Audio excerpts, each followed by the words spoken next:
Good morning. Good morning. 2-minute warning. 2-minute warning.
Ease into it.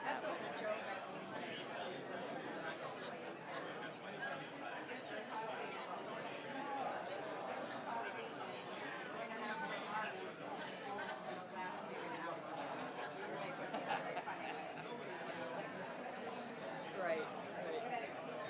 Okay. I'm gonna make sure.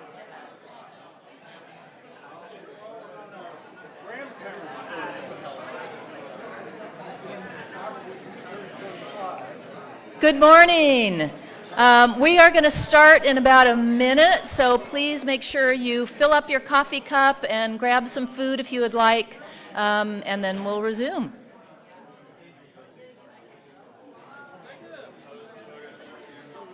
Sure, where would you like us?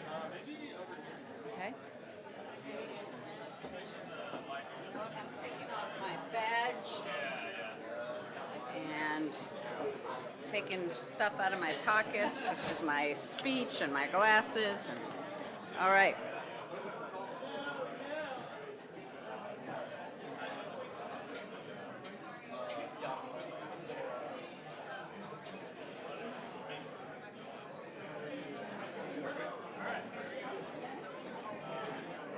All for the evening and everything? It is. Oh, jeez. And people, lots of people flew in for this, I'm guessing. Or is it mostly local people?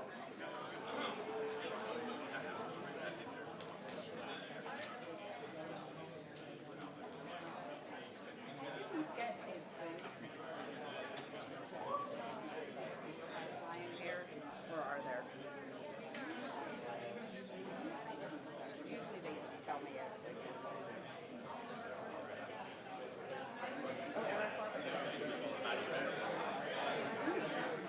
Yeah, well, I know both of them did.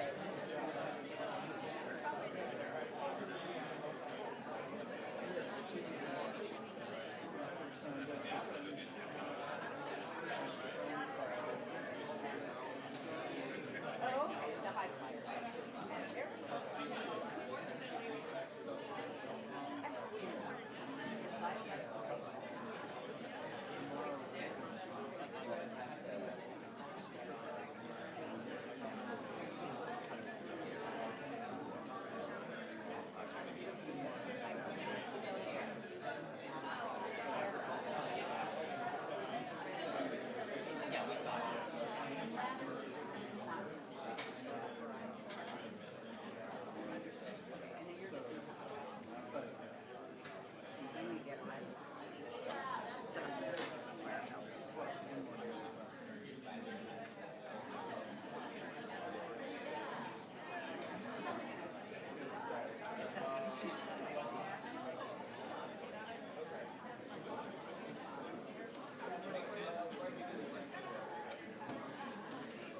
Okay, good morning again. We are going to go ahead and get started. For those of you who don't know me, I'm Pamela Hines. I'm the current Department Chair of Management Science and Engineering. And I will be, welcoming you and sharing a few comments and showing you some fun videos. But before I do that, I want to welcome our Dean of the School of Engineering, Jennifer Whittam, who is just going to say a few words of welcome. Jennifer has been a great supporter of Management Science and Engineering, and we're thrilled to have her with us today. All right. Jennifer. Thank you. Thank you very much, Pamela. Good morning, everybody. Thank you for coming. It's great to welcome all of you today. I think we have alumni, we have faculty, students, and friends of the awesome Management Science and Engineering Department. So thanks for coming to this special celebration to mark the department's 25th anniversary. When I became dean 8 years ago, I liked to use MS&E as an example of how slowly things move in academia.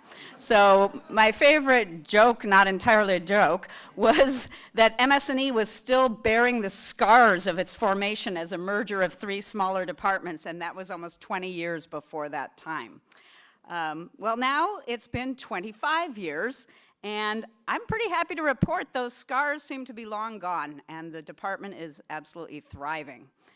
And I don't advertise it widely, but I think I've told Pam this. MS&E is one of my favorite departments, and why is that? It's really unique in numerous ways. It's unique in that it blends rigorous computational and analytical methods with deep insights from the social sciences. It's unique because it helps us understand not only how systems function, but how people interact with those systems. It's unique in helping us understand how we can design solutions that are not just efficient, but also effective and equitable. The faculty and students of this department tackle problems ranging from global supply chains to climate resilience, algorithmic fairness, decision-making under uncertainty. It's incredibly broad, and it takes on big questions and does it with clarity, with precision, and with purpose. So that's why I love MS&E.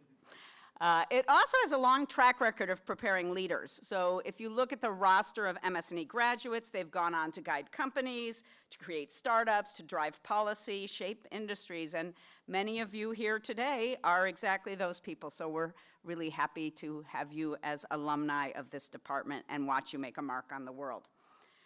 And I do like to think that MS&E's strengths are magnified being part of the School of Engineering.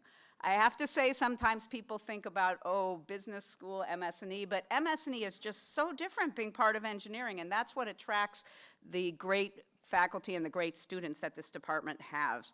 And we have recently welcomed several outstanding new faculty members who I would say are expanding the frontiers of the department. And last but not least, I think MS&E is in a truly unique position to help us all navigate and shape one of the most consequential forces of this time. And what am I talking about? AI. So this department has experience, perspective. This department's going to help us understand how AI affects organizations and institutions. It's going to help us design more responsible human-centered approaches to the development and deployment of AI, again, by drawing on its broad expertise all the way from the social sciences to very detailed quantitative work. So finally, let me just say it's great to be gathered here with so many of you who have been part of the department's journey. Your continued engagement with the department, your ideas, your experience, your leadership is what makes this community strong. So thank you for coming back, for staying connected, and for helping us celebrate all that MS&E has achieved and everything that lies ahead. So I'll just say cheers to putting behind the scars of that merger, just kidding, and celebrating 25 years of discovery, innovation, and leadership, and cheers to the next 25 and many more. So thank you all for coming.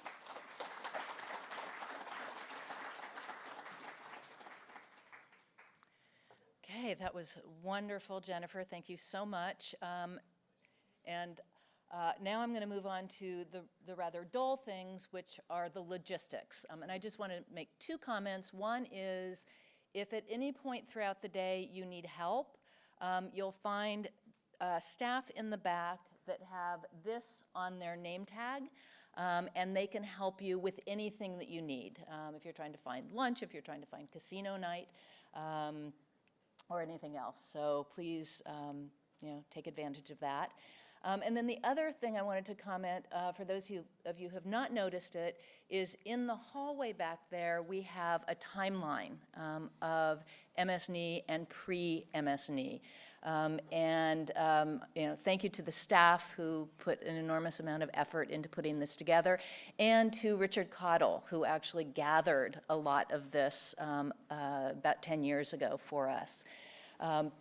We'd like you to interact with that timeline. So we have little dots that stick on, and you can write very, very, very small and put your name on the dot, and then put that to designate when you were actually here. What we'd like to be able to do is get a sense of the range of alumni that are here, or faculty, when faculty joined as well.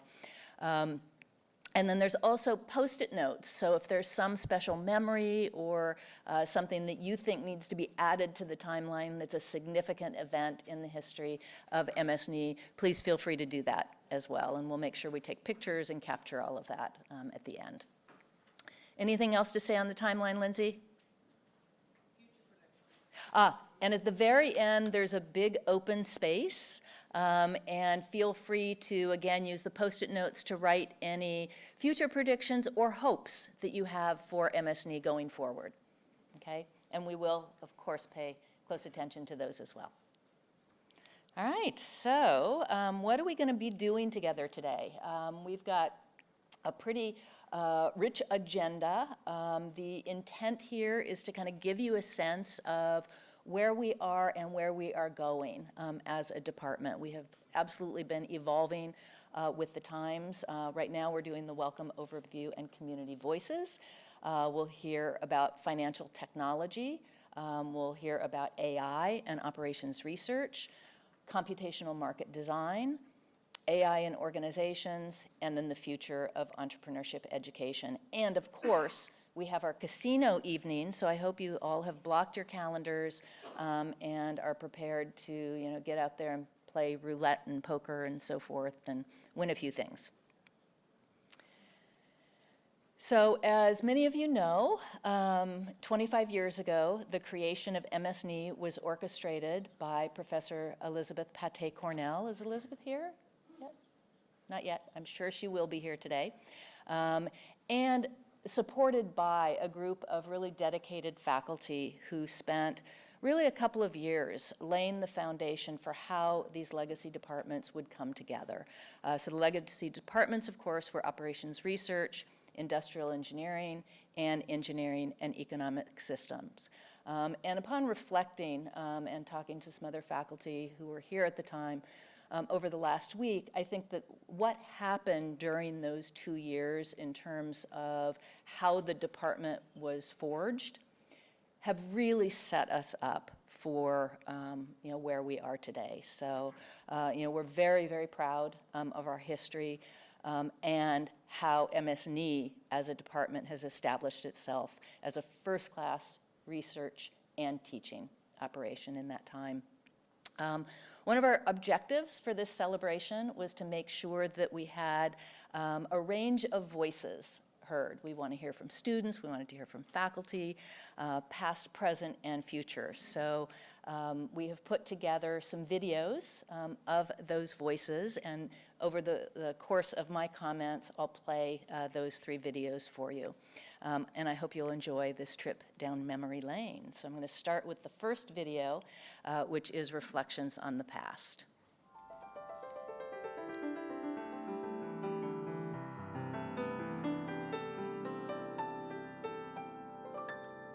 I'm happy and proud to celebrate the 25th anniversary of the MS-NE department.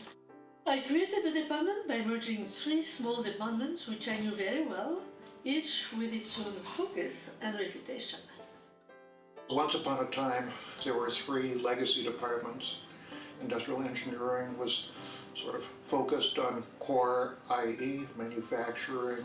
Operations research was focused on the mathematics of decision making and algorithms related to that. In engineering economic systems, there was a mix of systems analysis, economics, and decision analysis. Engineering economic systems, I viewed it really as a liberal arts approach to engineering, where you got to sort of sample all of the different ways that the different engineering disciplines solved problems, and then put it all together to work on big systems kinds of issues. All these three legacy departments were very, very strong. They had defined their fields. They were doing really, really, really well for decades, not years, decades. Engineering is increasingly interdisciplinary, and in that respect, MS&E fills a unique niche in the school. I distinctly remember at the end of my junior year, they had asked me to sit in and be interviewed by a curriculum evaluator. This person was from Georgia Tech, and one of the first questions he asked me was, how can you be a good engineer when, roughly 2 quarters out of 12 are not even engineering classes? It surprised me that was a real question, because the strength of the MS&E industrial engineering curriculum is that you have to have a broad liberal education in order to make good decisions. The world was changing, and as the world is changing, new opportunities emerge. And at some point it appeared that having these three departments together, we could capture far more opportunities than otherwise. If you're a manager, you need to understand the people and why they do what they do. By bringing together the strengths of each of the three original departments, MS&E allows addressing complex engineering and social systems problems. MS&D is a department that cuts across the three legacy areas, and it's really at the intersections of what those three legacy departments did that MS&D is able to do new things.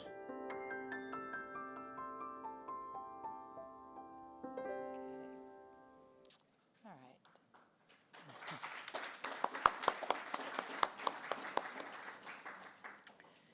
Okay, so a couple of years ago, the Department of Management, Science and Engineering faculty got together and said, okay, where are we going? Who are we, and how do we see ourselves as a department? And these are the mission and vision statements that emerged from that, so I just want to share them with you. The mission statement is that we create solutions to pressing societal problems by integrating and pushing the frontiers of operations research, economics, and organization science. A couple things I want to point out about that. One is the pressing societal problems. That hadn't really existed in our mission statements before, but it was something that was very clear in the retreat with the faculty, that was something that we deeply cared about and felt was important to call out as a department. And the other piece is the pushing the frontiers. One of the things that we wanted to be very clear about is that we do fundamental, rigorous, disciplined research and are pushing the frontiers of the fields in which we are operating. In terms of the vision statement, we attract and cultivate diverse leaders and academic stars who are committed to a rigorous reimagining of our increasingly algorithmic and data-infused society.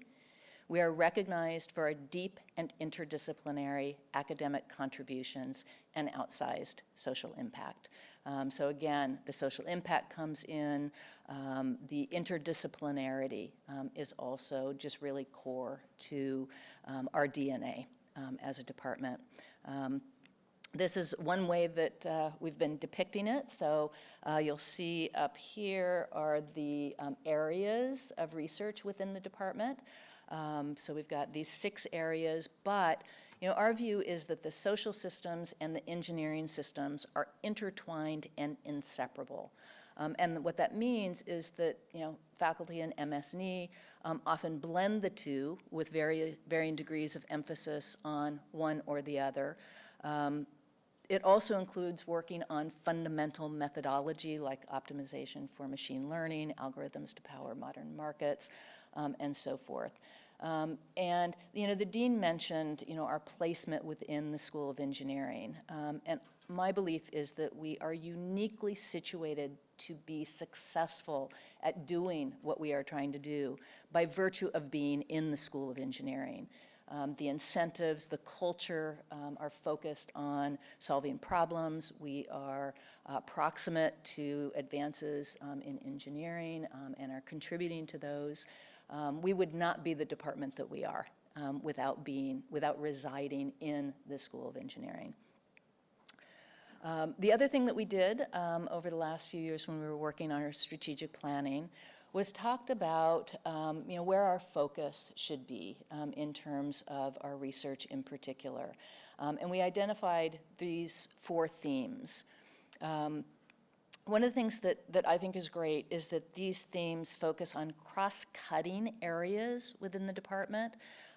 So multiple, if you go back to this, multiple of these 6 areas are reflected in every one of these themes.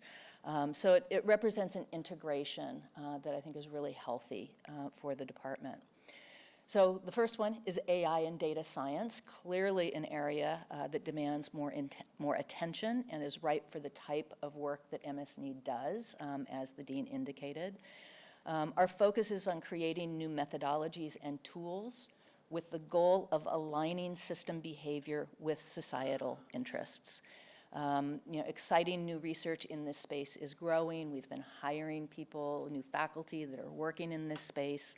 One area, for example, that we'll hear about later today is next generation financial technologies that harness AI and big data in a way that ensures trustworthiness. The next area is computational social science, and that reflects the intertwining of social, behavioral, and engineering in our increasingly digital world that we all operate in. So, for example, how do algorithms in social systems drive behavior? Affect who talks to whom, affects the structures of social interaction, and so forth.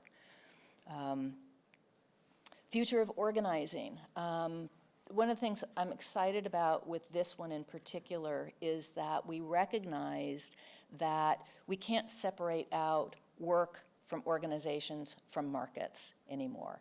Particularly with the rise of platform organizations, these are very much intertwined and need to be examined in a more integrated way.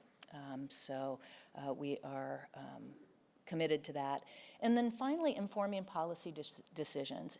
MSE and the legacy departments have always done policy, but it's been sort of an add-on to the regular research and how we talk about what we do. And we decided this in the last few years that we really want to elevate that we have a lot to say about policy at the local, state, national, and international level.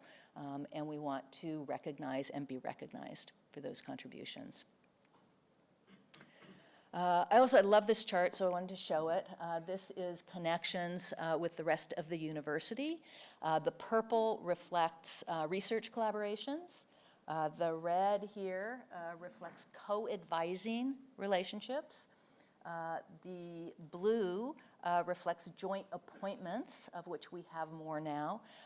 And then the sort of turquoise represents participation in various centers up here. And I think if you take a look at this, you'll see, how intertwined we are with other departments in the School of Engineering and other schools across the university, particularly with regard to our research collaborations and with our co-advising, and I'll show some more data on that in a minute. Now I'll talk a little bit about our undergraduate programs and where we're at with those. We are in the top 10 of undergraduate degrees conferred across Stanford. So these are actually degree conferrals. As you can see, the elephant is computer science. You know, we're kind of swamped there, but we're still very proud of the position that we hold in the university. We've actually increased the number of degrees conferred over the, since the department was formed. Just gotten a little bit bigger, and we're happy to attract more undergraduate students to MSNE. What do our undergraduates do? A lot of them end up in financial services as analysts and so forth. Many end up in consulting firms, like Boston Consulting, McKinsey, and so forth. And our students are really well positioned for those kinds of jobs because they have this really strong technical computational background as well as an understanding of how organizations work and how to motivate people and so forth. Quite a few end up going on to graduate studies and a smaller fraction end up in Googles and Metas and so forth as product managers, project managers, and such. For our master's program, we have been reducing our admissions to the master's program, and that's in large part because we got some feedback that when it was larger, students didn't feel like they got the attention that they wanted. They weren't able to get into classes and so forth. So we decided that we would rather make the program a little bit smaller and be able to just do a really good job for our master's students. So our admission rate, our number of applications has gone up and our admission rate has gone down, unfortunately. We'd love to be able to serve more, but that's where we're at. We also have a large number of coterms that are interested in management science and engineering.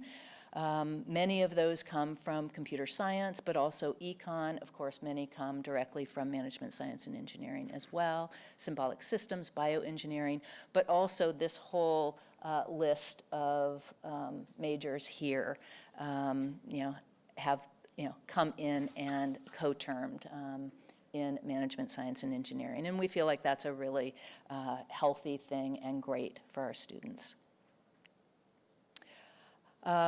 Consistent with what I was saying before, we've decreased the number of admissions, and as a result, the number of degrees conferred for our master's students has decreased. Similarly to our undergrads, our master's students tend to go into engineering technology, financial services, and consulting, although the larger number is going into the engineering and technology firms, again, as product managers, as program managers, as project managers, and so forth. Okay, and now a little bit about our doctoral program. We have been trying to increase the size of our doctoral program. That's in part because we have hired a number of new faculty and they are building up their labs. And of course, it's very important for them to have students in those labs and develop and graduate those students. We've also been working really hard on our yield and have been trying to work harder on recruiting, work harder on the offers that we're giving so that we are competitive with some of our peer institutions. And that's been going well. Number of doctoral degrees conferred has gone down a little bit, but of course, it's a 5 or 6 or more year proposition to become a PhD student, so we're expecting that to move back up. This might be a little bit hard to read, but I just wanted to share, and I got some questions before we started about, kind of where's the activity within the department. For the master's program, it's more on the technology management side, but for the doctoral area concentrations, the largest by quite a bit is operations research, and then it's distributed across the other areas within the department.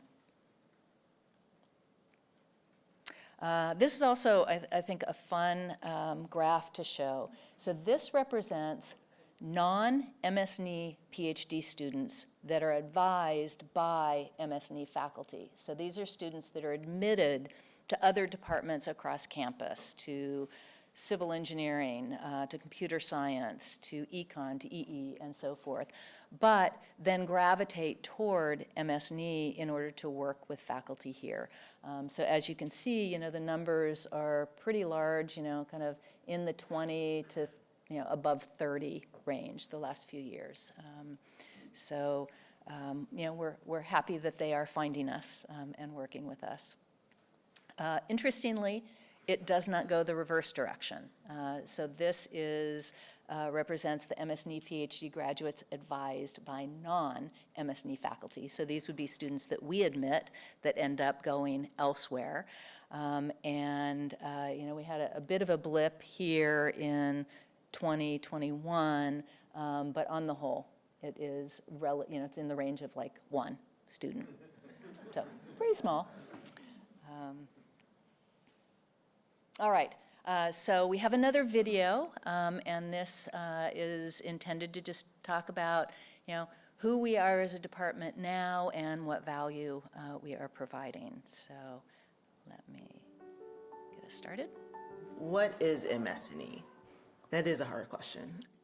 I think MS&E is new frontiers. I would describe it as a mix of engineering, analytics, and business strategy. It is an approach to problem solving where you use quantitative tools to guide decisions. MS&E teaches a first principles approach to solving complex technology and business problems.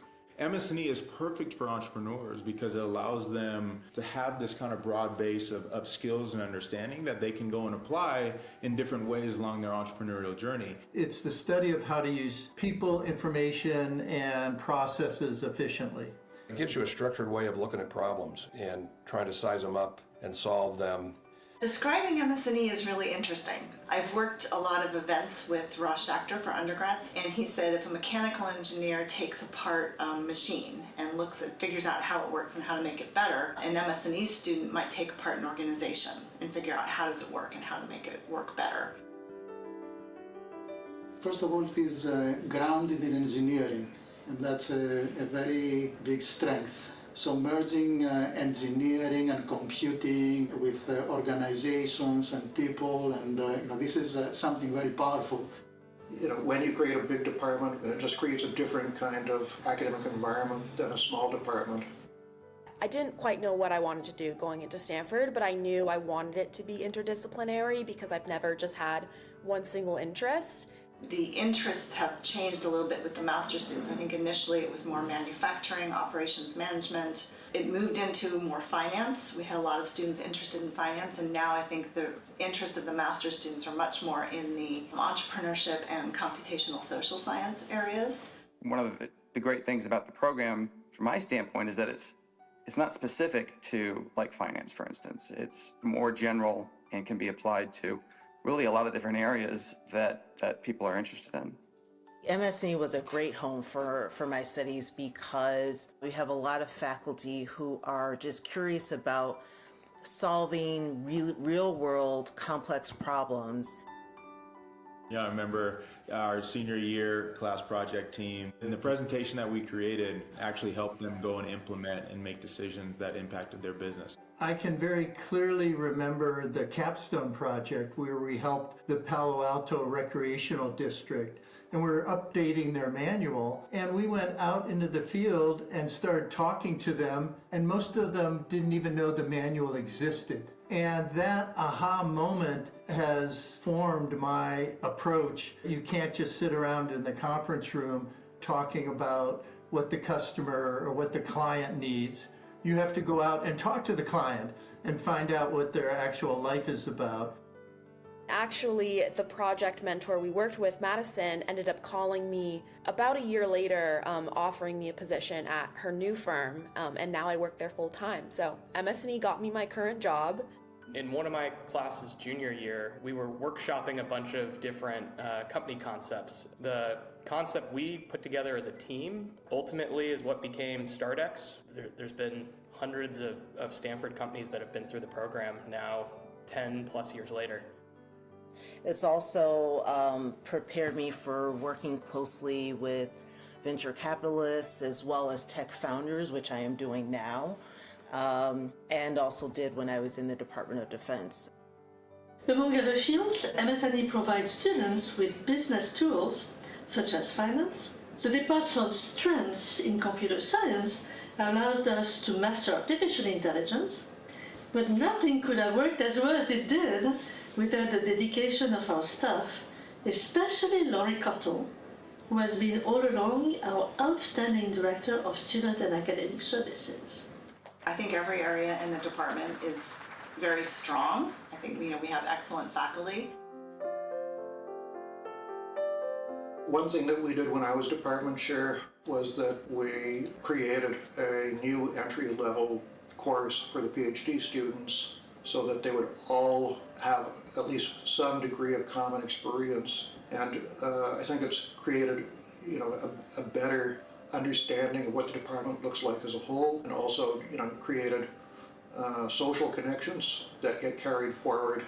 For me, when I think of my time at MS&E, the first thing that comes to mind are the people. I met so many interesting and intelligent people at Stanford. I worked with really amazing students from all over the world. It really prepared me for working in corporate America, where you're dealing with all sorts of different people from different cultures and values.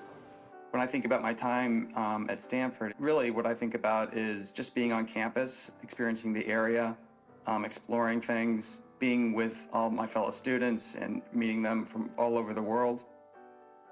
The best part ends up inevitably being some of the people you meet along the way, so I have a lot of lifelong friends. There was an evening where Ron Howard and his wife Polly and a group of his students came over to our house and essentially gave us his life story. I remember sitting around with a bunch of my colleagues having a really unique experience with my faculty advisor. It sounds so cliche, but I really did meet one of my best friends through the program. Just spending late nights at the dining hall or having a great time despite the fact that we were grinding out P-sets are some of my favorite memories. My favorite memory of industrial engineering is meeting my wife, Karen. She was entering the industrial engineering department. I practically bumped into her, but I knew this was a moment when I could have an opportunity to get to know her a little bit better. And that worked out pretty well. 6 weeks later, we're engaged, and now 46 years later, we're still married. I've been here 35 years, and part of the reason I've stayed so long is this is a great place to be. Stanford in general, but I think the department.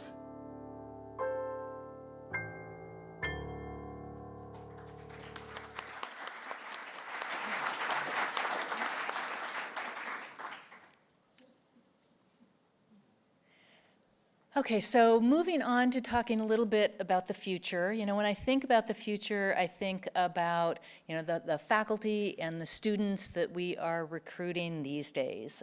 This represents our current faculty. We have about 28 faculty.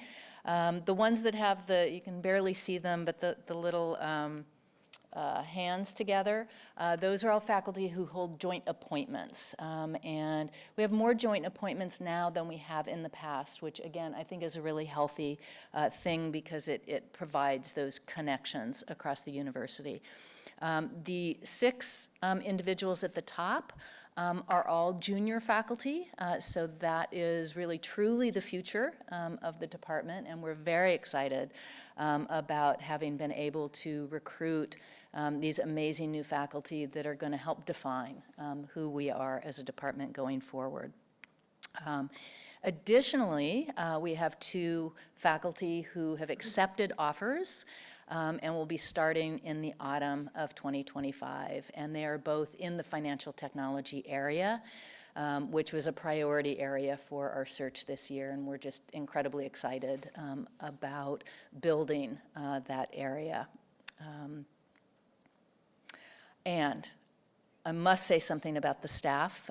We have an amazing staff in MS&E, and they have all worked very hard together for many, many months to put this event together. So I want to thank them for all their work.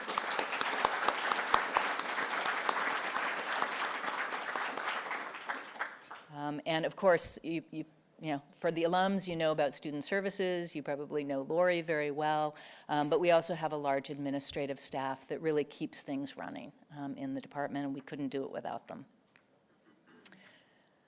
All right, so we have one more video for you. This is a short video about kind of thinking about the future a bit.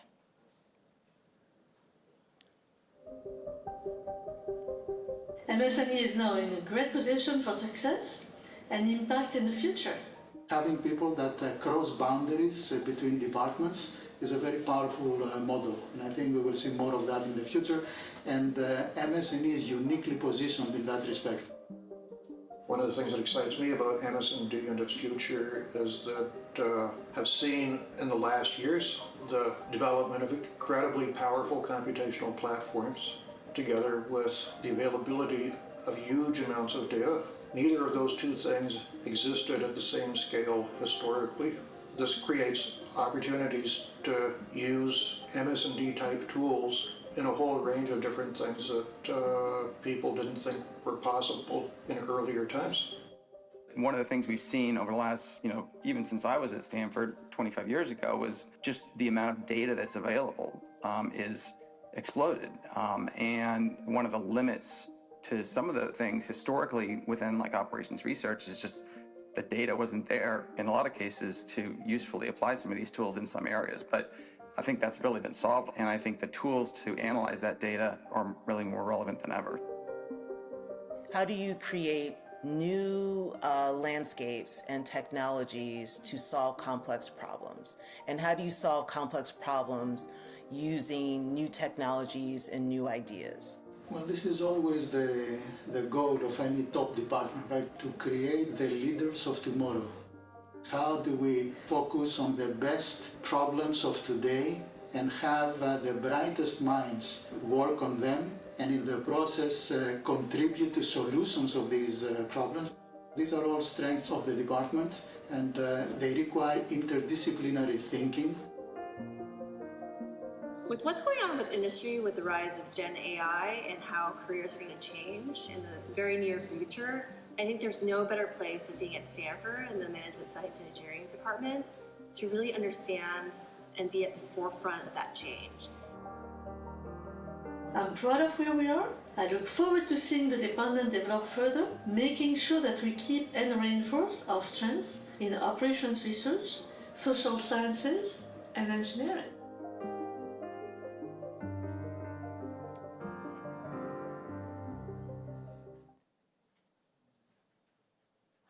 My last slide here. The other thing I want to comment on is just how important our alumni are and how much we value your engagement and your input in the process. We have alumni reunion events. We had them pretty regularly, and then there was a pandemic, and we're kind of getting back to it after this big anniversary event. But we had our last on-campus alumni event. We had about 200 alumni attend. And when we did a virtual event right after the pandemic, we had about 318 alumni participate. So we'll probably continue toggling between the in-person and the virtual because it turns out there are a lot of alums that live a distance away and or for other reasons aren't able to travel back. So we are able to include more alumni as a result of doing that. We also have our newsletters. How many of you have been receiving and looking at our newsletters? Excellent, great. Please give us feedback if you've got any on kind of what we're covering, what we should be covering, and so forth. We publish the newsletter 4 times per year. We send it out to over 9,000 alums. The open rate is between about 26% and 40%, so we feel pretty good about that. But again, we are so open to feedback. If there's anything in particular you'd like to know more about, let us know.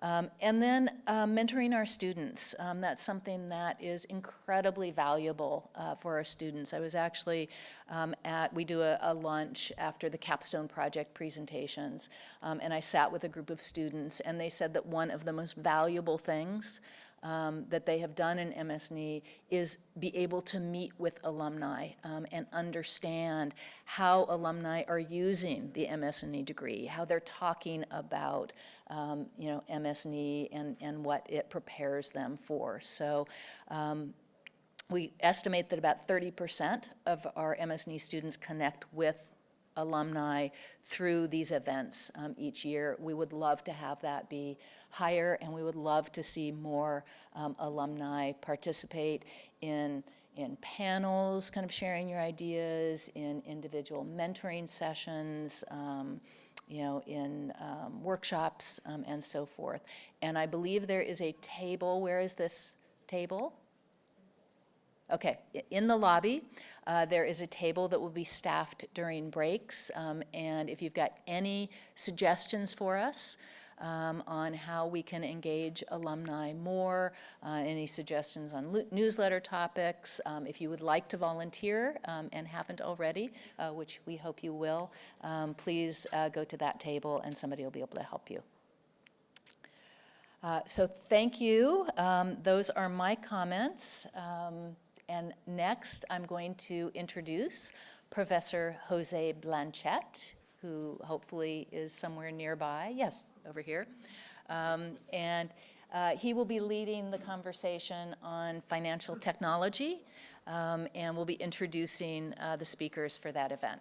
So, Jose?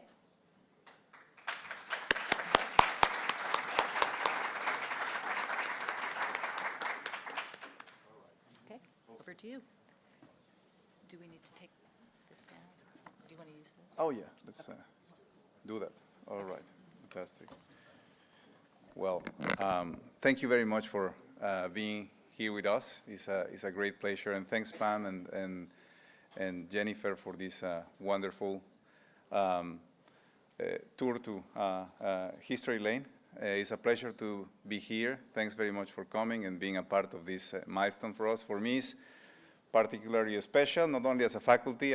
I'm also a proud alumni of MS&E. I was actually part of the founding class of MS&E when I was a PhD student in 2000. So I'm very, very proud, and it really means a lot to me to be here in front of you.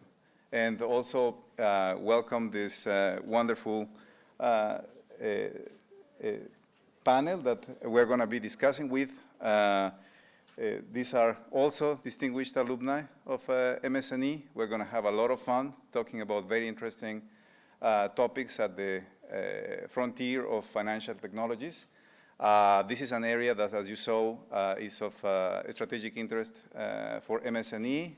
As Pam said, we had two recent hires we're very proud of. Rui Shejia, who is you might see him later in this afternoon in the activities, and Renjuan Xu. They work both Ruishe in the centralized finance. We're going to be having topics on the centralized finance, and of course, generative AI. Renjuan works on that area. And these are very, very important technological sort of areas that have touched financial technologies. This department has grown significantly since the seeds that were planted by Dave Lemberger. So you saw Dave also in the History Lane, and so I'm super excited to be talking about this. So let me introduce you quickly to our distinguished panel. So Mike Kennedy, I think maybe the three of you should come now. And Mike Kennedy, he is the founder of Zelle. I'm sure you probably have used that peer-to-peer payment platform. It's super cool. He's going to have a better chance to introduce it. David Wu, who is an algorithmic quantitative trader at Jump Trading, who's a hedge fund that works in cutting-edge technology. And he's going to also walk us through the use of tech in finance. And Gustavo Schenkler, who is a professor of finance in Santa Clara University. He also has a startup and is very active in the area of decentralized finance. So we have a very, very distinguished panel, sort of like cutting across three very, very important areas of financial technologies, and we are going to have a lot of fun talking with them about this. So I think we could take a seat, and I will let you, introduce yourself. We can start with Mike. You can do a better job at explaining a little bit of what you do, what Zelle is about, and then we'll go with David and Gustavo. Great. Well, thank you for having me. Very excited to be here. I am industrial engineering, co-term 94, 95. So very familiar with the university, with the department. I had a great time here. I've worked in both large and small for financial services. I was the CEO and founder of Zelle, which is the largest person-to-person payments network in the United States. I was also CEO of Interstellar, which is a blockchain-based international payments company. Before that, I got the other side of financial services. I was executive vice president at Wells Fargo, one of the 3 largest banks in the United States. So I got to see what it's like on the large side and the small side. And today, I sit on boards and do advising to startups. So I'm on the board of American Savings Bank, which is the 3rd largest bank in Hawaii, and I'm also advising a number of startups, including FX, which is a great cross-border payments company started by a couple of Stanford graduates 2 years ago, and I've been advising them since they formed the company. So a lot of exciting stuff going on I'm excited to talk about. Hi, I'm David Wu. I was an undergraduate here at Stanford with economics and MCS, followed by a co-terminal master's in MS&E in 2010. Since then, I've graduated. I work at Jump Trading for been 10 years now, 15 years now, actually. And so, it's interesting because I only worked at one company, but the career trajectory has changed quite a bit from when I started into what it is now as a modern-day quant trading powerhouse. All right, well, my name is Gustavo Schwenkler. I got my PhD here in 2013. I was an assistant professor at Boston University for my first job, and then I moved here to Santa Clara University, where I teach finance now. I'm in the business school, so I made the switch from engineering. I've been working in fintech both on the research side and in practice as well for the last 15 years. I'm super passionate about using technological solutions to make financial markets more inclusive and more accessible. And that's kind of what I work on in terms of my research and what I do at my company, which is an AI-powered crypto trading system. Well, fantastic. So as you can see, we're going to have an exciting conversation cutting across these areas. The department has created a financial technology lab, so that's also something that we are very proud of. It was created in the last 6-7 years. Part of the lab, I'm a proud member of the lab. Marcus Pelger, who played a very significant role in organizing this session. He wasn't able to make it today, but he orchestrated this. I'm just helping kind of coordinating the content. Kai Gisek, he's the director of the lab. Peter Glynn, who you saw narrating some of the history, is also a member of the lab. Gerd Infanger. And what we do in the lab is closely informed by what we see our alumni doing and what is at the cutting edge of the industry. And you're going to have a glimpse of that right now. So let's start with the first topic of the session. I would like to talk about innovation. So let me start with Mike. So talk to us a little bit about Zelle. Tell us a little bit about the context, how it entered the market in response perhaps to competitors like Venmo and peer-to-peer, how payments and the role of incumbents in this area of changing technology. And what is it that you think are good strategies for incumbents, and what's the role of companies to kind of help kind of more established financial institutions? Maybe you might have a good perspective on that. So why don't you tell us about it? Yeah, absolutely. So founded Zelle in 2011. At the time, PayPal was really the only person-to-person payment option. And we realized that not everyone had PayPal, not everyone was comfortable giving them their financial information. So we thought there should be another way. People also didn't want to carry around cash and checks anymore. But at the same time, everyone had their phones. So how do you come up with something that's a better solution than what you have today? So we said, well, we can do this. The technology is pretty straightforward to build. But instead of having it be a third party, like PayPal at the time, Venmo was being created at the same time, Square Cash, et cetera, let's try to integrate it into the banks. Instead of taking on the existing financial institutions, let's partner with the financial institutions to something that would be mutually beneficial to both. And we think that worked out very well. We grew very rapidly to quickly become larger than PayPal within like 4 years, and have remained larger than all the other competitors throughout time. And I think that it brings up something when you say about the incumbents. I think that there's a number of approaches that incumbent financial institutions could take. One is to bury their head in the sand and say, we have great solutions today, we don't need to innovate. Those people are going to, over time, those institutions are going to have worse experiences than their competitors, and they're going to lose customers, so it's a bad solution. I would say the others that are going to innovate, they probably innovate in 3 major ways. The larger FIs oftentimes have large enough technology departments, they have innovation labs, they're going to build a lot themselves. The rest, and some of the larger ones will. The second way I would say is they'd buy it from some of their existing technology providers, such as Fiserv, FIS, who innovate themselves or get it from third parties. And the last, which is I think the most interesting, is when they partner with fintechs to jointly benefit. The fintechs have more of an innovation mindset. They can come up with new ideas, new things, develop them quickly, prototype them, get them out to market. But what they don't have is a customer base. The large FIs have a huge customer base. So if you can combine this new innovative things that will improve the experiences of your customers with your large customer base, it's a win-win for both organizations. Fantastic. So yeah, right. I mean, it's what you're suggesting is like a complementary assets, right? Exactly. So the customer base and the ability to innovate quickly, right? So in that's great. And I guess something perhaps might be similar. I don't know, like in terms of complementary. What do you think is the role of a startup? So, like from your standpoint, David, in jump trading, right? What is it that technology has? How technology has influenced algorithmic trading and the quantitative trading, right? And potentially the role of kind of new technology. Sort of how is that acquired? Sort of like in that sector of finance. Yeah, I mean, almost everything that we do at Jump Trading is financial technology, right? So coming in, we parse market data feeds from the entire world. We condense them into signals that we have to aggregate together to come up with a fair value for any and all securities that may trade. We have to do this at scale. We have to do this efficiently, not just for latency reasons, which the media likes to talk about, but also for our own research speed, right? We have to make sure that these models are up to date in a very timely manner, requiring us to have our own grid clusters and such. And there's a nice positive externality from that.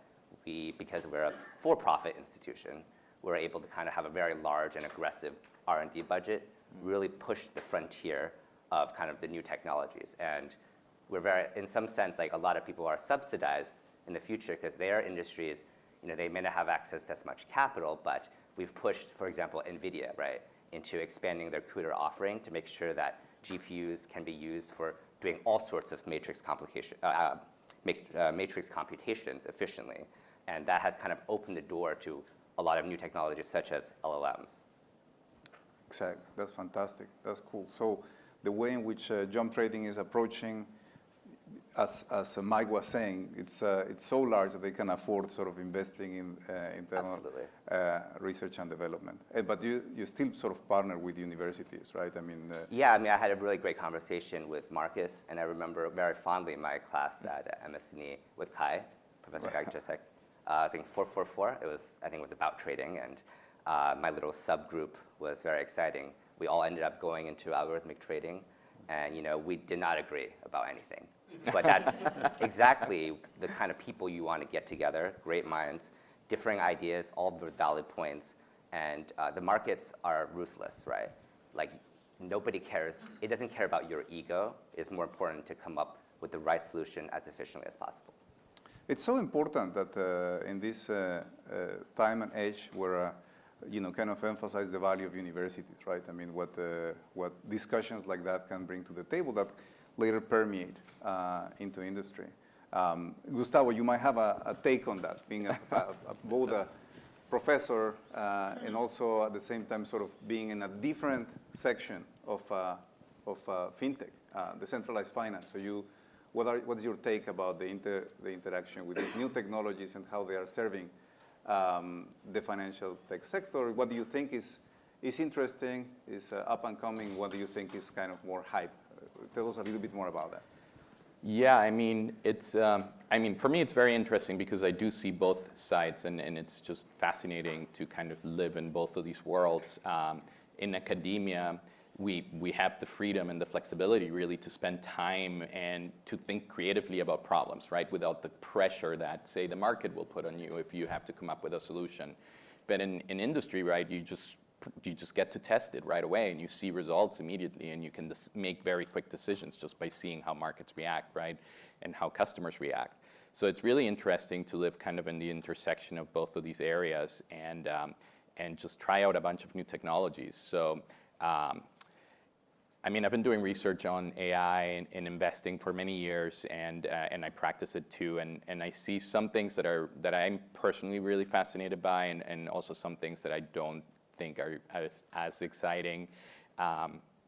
I definitely think that using technology to make financial markets more accessible is something that's very interesting, and we see a lot of solutions in that space. So one thing that I'm, for example, really interested in is tokenization, kind of bringing all of these new financial services to the masses that previously was not possible. So that's one thing that I'm very interested about in. I think AI obviously has lots of potential, and I think partially, at least on the academic side, I feel like it's almost getting overhyped because at this point we know AI can do a lot of things way better than we can do before. But I really think that we should, as academics, really push the frontier of like what we can do now with this technology that we couldn't do before, and those are kind of the problems that I'm particularly interested in. You know. That's yeah, I agree. That's super interesting, and I would like, since we are touching on the topic of innovation, I would like to get, and I'm sure all of us want to get your take about the elephant in the room, generative AI, right? LLMs and in general that type of technologies. Like I would like to, this is unstructured. I don't want to kind of like force anybody to, don't want to point a finger, but whoever wants to kind of like jump in and sort of give an opinion about it. Well, I know at Jump Trading, we've actually formed a subcommittee for LLMs and investigating it. Although we've been using AI of some form in trading for a long time, LLMs is definitely kind of a new technology. Some obvious ones were like, hey, news trading. Trump is on Truth Social all the time. What does he really mean? What is he really saying? What is the sentiment? But it goes on beyond that. I think a very exciting part is the ability for developers to achieve 5x productivity gains, right? You have to be careful. Instead of people writing code, testing it, reading code, deploy, reiterate, now you can kind of just generate code, right? And you want to be creative about how you design your unit tests and such. But in theory, if done all correctly, right, you can see huge gains. But there's going to be a lot of struggle, right? It's like there's a very funny graph I saw. It's like XKCD or Reddit or something, where it's like you use Gen AI to write code. It's amazing. And then it comes up with some mistake that is, doesn't hit you until later on. And then you had to kind of go and fix that and reiterate. So. Yeah, I agree on that. I mean, I think Gen AI is amazing, right? It can do so many things. And I think one of the biggest benefits is that it really allows us to be much more efficient, not just in problem solving, but also coming up with solutions, thinking creatively about things that we don't necessarily come up with. But I think the downside and the risk really is in over-relying in a lot of these technologies, because they're ultimately just technologies, right? And they're algorithms, right? They are not perfect, right? And really, I think this is where, for example, for me as an academic, as a teacher, I also try to push my students to kind of focus on that, not just blindly trusting, essentially, what comes out of these machines, but also kind of questioning and building methods to test what the output is, to understand that it's working the way and doing what you want it to be doing. So I think that's an area where I think we can also push much further, is just not over-relying in a lot of these technological solutions. Yeah, I would agree with everything both of you guys have said. I also think it's interesting, a lot of people may think about AI in terms of how can bad guys use it to do fraudulent things. It's also very good in financial services for fraud detection. So, you can use it both to do bad things, but you can use it to detect people trying to do bad things. So I think fraud detection will be a huge area. I think that automating currently manual processes will be very helpful in. I also think one huge area of benefit is a lot of financial institutions have a plethora of products to offer. And being able to use AI in any channel, whether, say, think at a bank, at the teller, on the call center, at the online, mobile, so that when a customer is interacting with you, AI can analyze that customer, look at their demographics, look at others that are in those same demographics, others that have done similar types of transactions in the past, and offer up the best product that could likely meet their needs, as opposed to somebody just, having a hammer and thinking that everything looks like a nail, so the next person that walks in, oh, you should get a credit card. It's probably not the best product for everybody. So generative AI can help either directly, if it's a digital channel, or assist a human in what they should be talking to their customers about and helping out with customer service. That's all of these are great points, and I think in some of the conversations, we talk about the power of the technology, sort of like making things faster, more efficient. But Gustavo and Mike touched on the subtleties of guardrails, sort of safety, trying to kind of have the technology be guided, right? I mean, and that is such an important thing. Like in MS&E, we try to, of course, inform the students with the latest of the technologies, but also try to ground them in terms of realities, right? One of these realities is perhaps is safety. We, of course, is taught by some of our faculty who are really, really in the field, like Gerd Infanger is also a part of the FinTech Lab. He has an investment firm, and the students get to kind of like apply these technologies, but also in the context of not only an algorithm, not only a mathematical formula, but how actually just it gets embedded in realities, practical realities. And safety and touches on regulation, and I want to switch to that topic now, from the innovation to kind of the challenges that you see, regulatory hurdles, and potentially also the needs, right, in terms of regulation in that sector, in finance in general. So what do you think? It sort of relates, right? I mean, it's hard to kind of pinpoint exactly what, but there are in both ends, like challenges, right, but also needs, right? So who would like to kind of?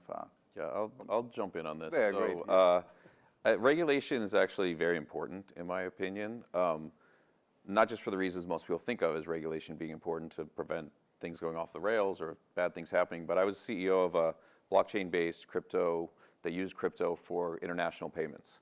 And it was fantastic technology. We got a lot of customers. But one of the things that we had challenges with in selling it to banks, for example, to utilize, is that the regulations in the United States are very ambiguous when it comes to cryptocurrencies. So it would actually benefit all companies, all the crypto companies, if there was better, more clear regulation. So we were actually looking to get regulation and get regulation that was very clear so that we could show to our potential customers, here's why we're falling within all regulatory frameworks. So it's actually the ambiguity in regulation that I think is one of the biggest challenges that fintechs face. I mean, people do talk about, oh, you can do regulatory arbitrage, whereas you can find some loophole because it's not very, but that only lasts so long. So it's actually better to have regulation. You don't want bad regulation. You obviously want it to be favorable, but even neutral regulation is way better than ambiguous, because then large companies will be hesitant to do business with you if they don't understand that you are clearly falling within the regulatory frameworks. Yeah, I 100% agree with that point. It's funny running a crypto business and actually being pro-regulation. But it is definitely the case that this industry would operate much better, much more efficiently, and grow much faster if we had clear regulation. And not just in the US, right? I think in crypto in particular, it really requires a coordinated effort across the world because it is a decentralized system. Nothing just happens here in the US, right? It happens all over the world. And I think that's another big challenge that I see, is that without real coordination, like we could have the best regulation here, or Europe could have the best regulation, but there's always going to be loopholes, and it's going to take much more work than just figuring it out here. Yeah. Yeah, I mean, in algorithmic trading, obviously, risk management is an essential part of the business, right? MS&E is actually very well suited because it can be posed as a convex optimization problem, right? You want to maximize utility subject to constraints, the risks that you find tolerable. But as a society, the utility of AI is probably well known and well defined. The risk is less well known. I think we just have to ask ourselves, you know, what's the level of risk we want? And for everyone, it's a little bit different, right? And that's, you know, where politics and regulation get involved is, you know, we need to try to get people kind of on the same page of what are the real risks. And with that, right, the mathematical framework is there's a known solution. So we just need to ask ourselves, what are the inputs? Right. I mean, it's quite interesting, I think, that, that you know, what you said about, you know, some regulation actually helps. It provides a degree of certainty, right? And you know, decentralized finance is a great example. What do you think the role is of academia, for example, as a partner in kind of like exploring these types of solutions for social benefits, right? I mean, so this is kind of like maybe an interesting use case where you know, maybe the questions are so open-ended that there is no clear sort of market solution. You first need to kind of have to jumpstart that process, have people thinking about the benefits of this type of market design, other type of market design. High-frequency trading is also a very interesting example where you really want to have, you know, so fast trading that only you have a handful of players who have the ability to trade that fast, and then it becomes like a tiny arbitrage, right? Or would you like to kind of have something that just pauses that, and you have like more market participants? You don't want to kind of make it very slow because it's inefficient, etc. Right? I mean, the same decentralized finance. And you know, what do you think is the? I don't mean to bias you, even in terms of the response. I do have a thought, but I would like to hear what's your thought about the you know, partnership between academia and the fintech area, not only about regulations, but about these you know, kind of positive externalities that might not be profitable, right, in you know, 1 quarter, 6 months, or even a year, right, but can be supported by people in academia, right, who, you know, thinking much more longer time horizons. Yeah, I mean, I guess I can. I'm sure you have a thought. Yeah, I mean, I think honestly the best research and some of the best applications are kind of developed jointly. It's really, really hard to have like groundbreaking new applications that are not somehow backed by proper R&D, right? And it's hard to do like R&D from ground zero in industry just because there is so much pressure, and there's revenue pressure, customer pressure, market pressure, right? So it's really hard to do this. So I think in a place like MS&E, right, it's a unique place because the research we do is very applied, and kind of we are in Silicon Valley, so we have connections to a lot of companies that are interested in partnering. So I think this is just a unique kind of combination, right? And I think some of the best research is research that has real life applications, right? And I think that's a noble goal, and that's what we should be trying to push. Yeah. I'm totally with you. But I would like to, you know, do you have a sense? I mean, you're, you know, more balanced and from the other side, more. Yeah, I mean, as someone that's not in academia, like the two that have spoken already, I think it's critical to have academic research. I think that most of the large breakthroughs, large things that have been developed in the last 50 years have been based on academic research. And so oftentimes what seems to happen is that there's academic research to develop a big underlying change, and then they start partnering with companies, large or small, where they can take advantage of that new technologies to bring it to market in a for-profit way. And I think that the for-profit companies would have a hard time doing all that research. I also think that the institutions, the academic institutions, would have a hard time then sometimes taking things to market without the for-profit companies. So I think it's a nice collaboration between the two. I agree, yes. Yeah, I absolutely agree with both what Mike and Gustavo has said. working in industry, there's tunnel vision, right? You have profits to chase after, you have projects to go after. It's always go, go, go. There's always the next big thing. Academia, with the perspective of looking backwards, you are less biased, right? You have research that's funding kind of independent of not contingent on your success in the short term. Second, you're able to kind of probe and prod at problems without any immediate effects. And that's very useful because, people in industry are obviously focused on the here and now, right? But in the event of a regime shift or a dynamic shift, it's the academics who have just thought of a solution because, hey, why not? It's just for fun, right? They're not for fun, but for research, which is fun. Sometimes for fun. Sometimes for fun. Most of the time, in fact. Yeah, they imagine certain scenarios of what could happen, and with very rigorous reasoning and theory, they go and build out a whole pipeline. Making a lot of assumptions, of course, but that becomes the rubric for later on if that world that was envisioned does manifest, right? This academic research is, where we will go as a society. I agree. I mean, I have to say, hearing you speak and especially about this part of the fun and assumptions, right?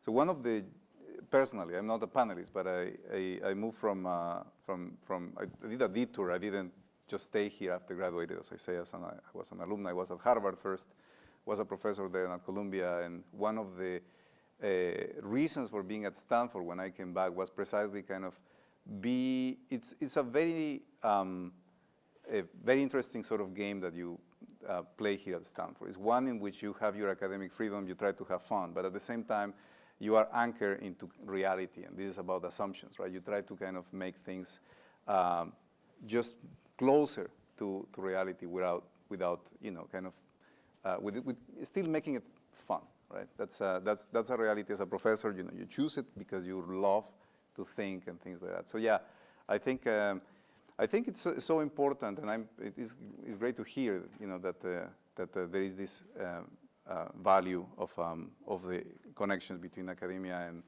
and industry. And you mentioned earlier, right, that jump trading is so large that they can afford to kind of have an internal research and development arm. But maybe they are investing on things that actually were spurred by academia, right? So things that look in the horizon that are profitable, but 20 years ago didn't look in the horizon, right? It's always like this lag, right, at some point. So that's pretty cool. I would like to leave some time to people to ask questions. Before we do that, I want to ask you a couple of things, more personal now, not about fintech. So can you share some story, insight from your journey, right, that you can remember, Stanford, my time at Stanford helped share this story, this insight, this part of my journey, right? Can you tell us a little bit about that personal side where you can connect your journey after Stanford with something that you experienced at Stanford? Who wants to start? I guess I can. Right? So personal stories. So I guess in terms of how something that happened at Stanford that shaped how we move forward in some of these other areas. I remember in industrial engineering, one of the things we had to do in a class I think I took my senior year was we had to come up with a business plan, and we had to develop a company and do everything, which was helpful in a number of ways. I mean, the most basic way was that it forced us to look at all aspects of a company as opposed to just say operations or research. So we were looking at finance and HR and hiring and technology and everything to see what all goes into forming a company, which was very helpful. And then I think it also helped to understand that when you're starting a company, you can't have a technology that's looking for a problem or forcing it on a problem. Instead, you have to find a problem and then figure out the best way to solve that problem. And that's the way that I see most companies being successful. And then lastly, and most importantly, it showed collaboration, because you weren't forming a business plan by yourself. You were working with a group of other students. You would have disagreements, as you were talking about earlier. You'd work through those, and because you had disagreements, you usually end up with a better solution because of that.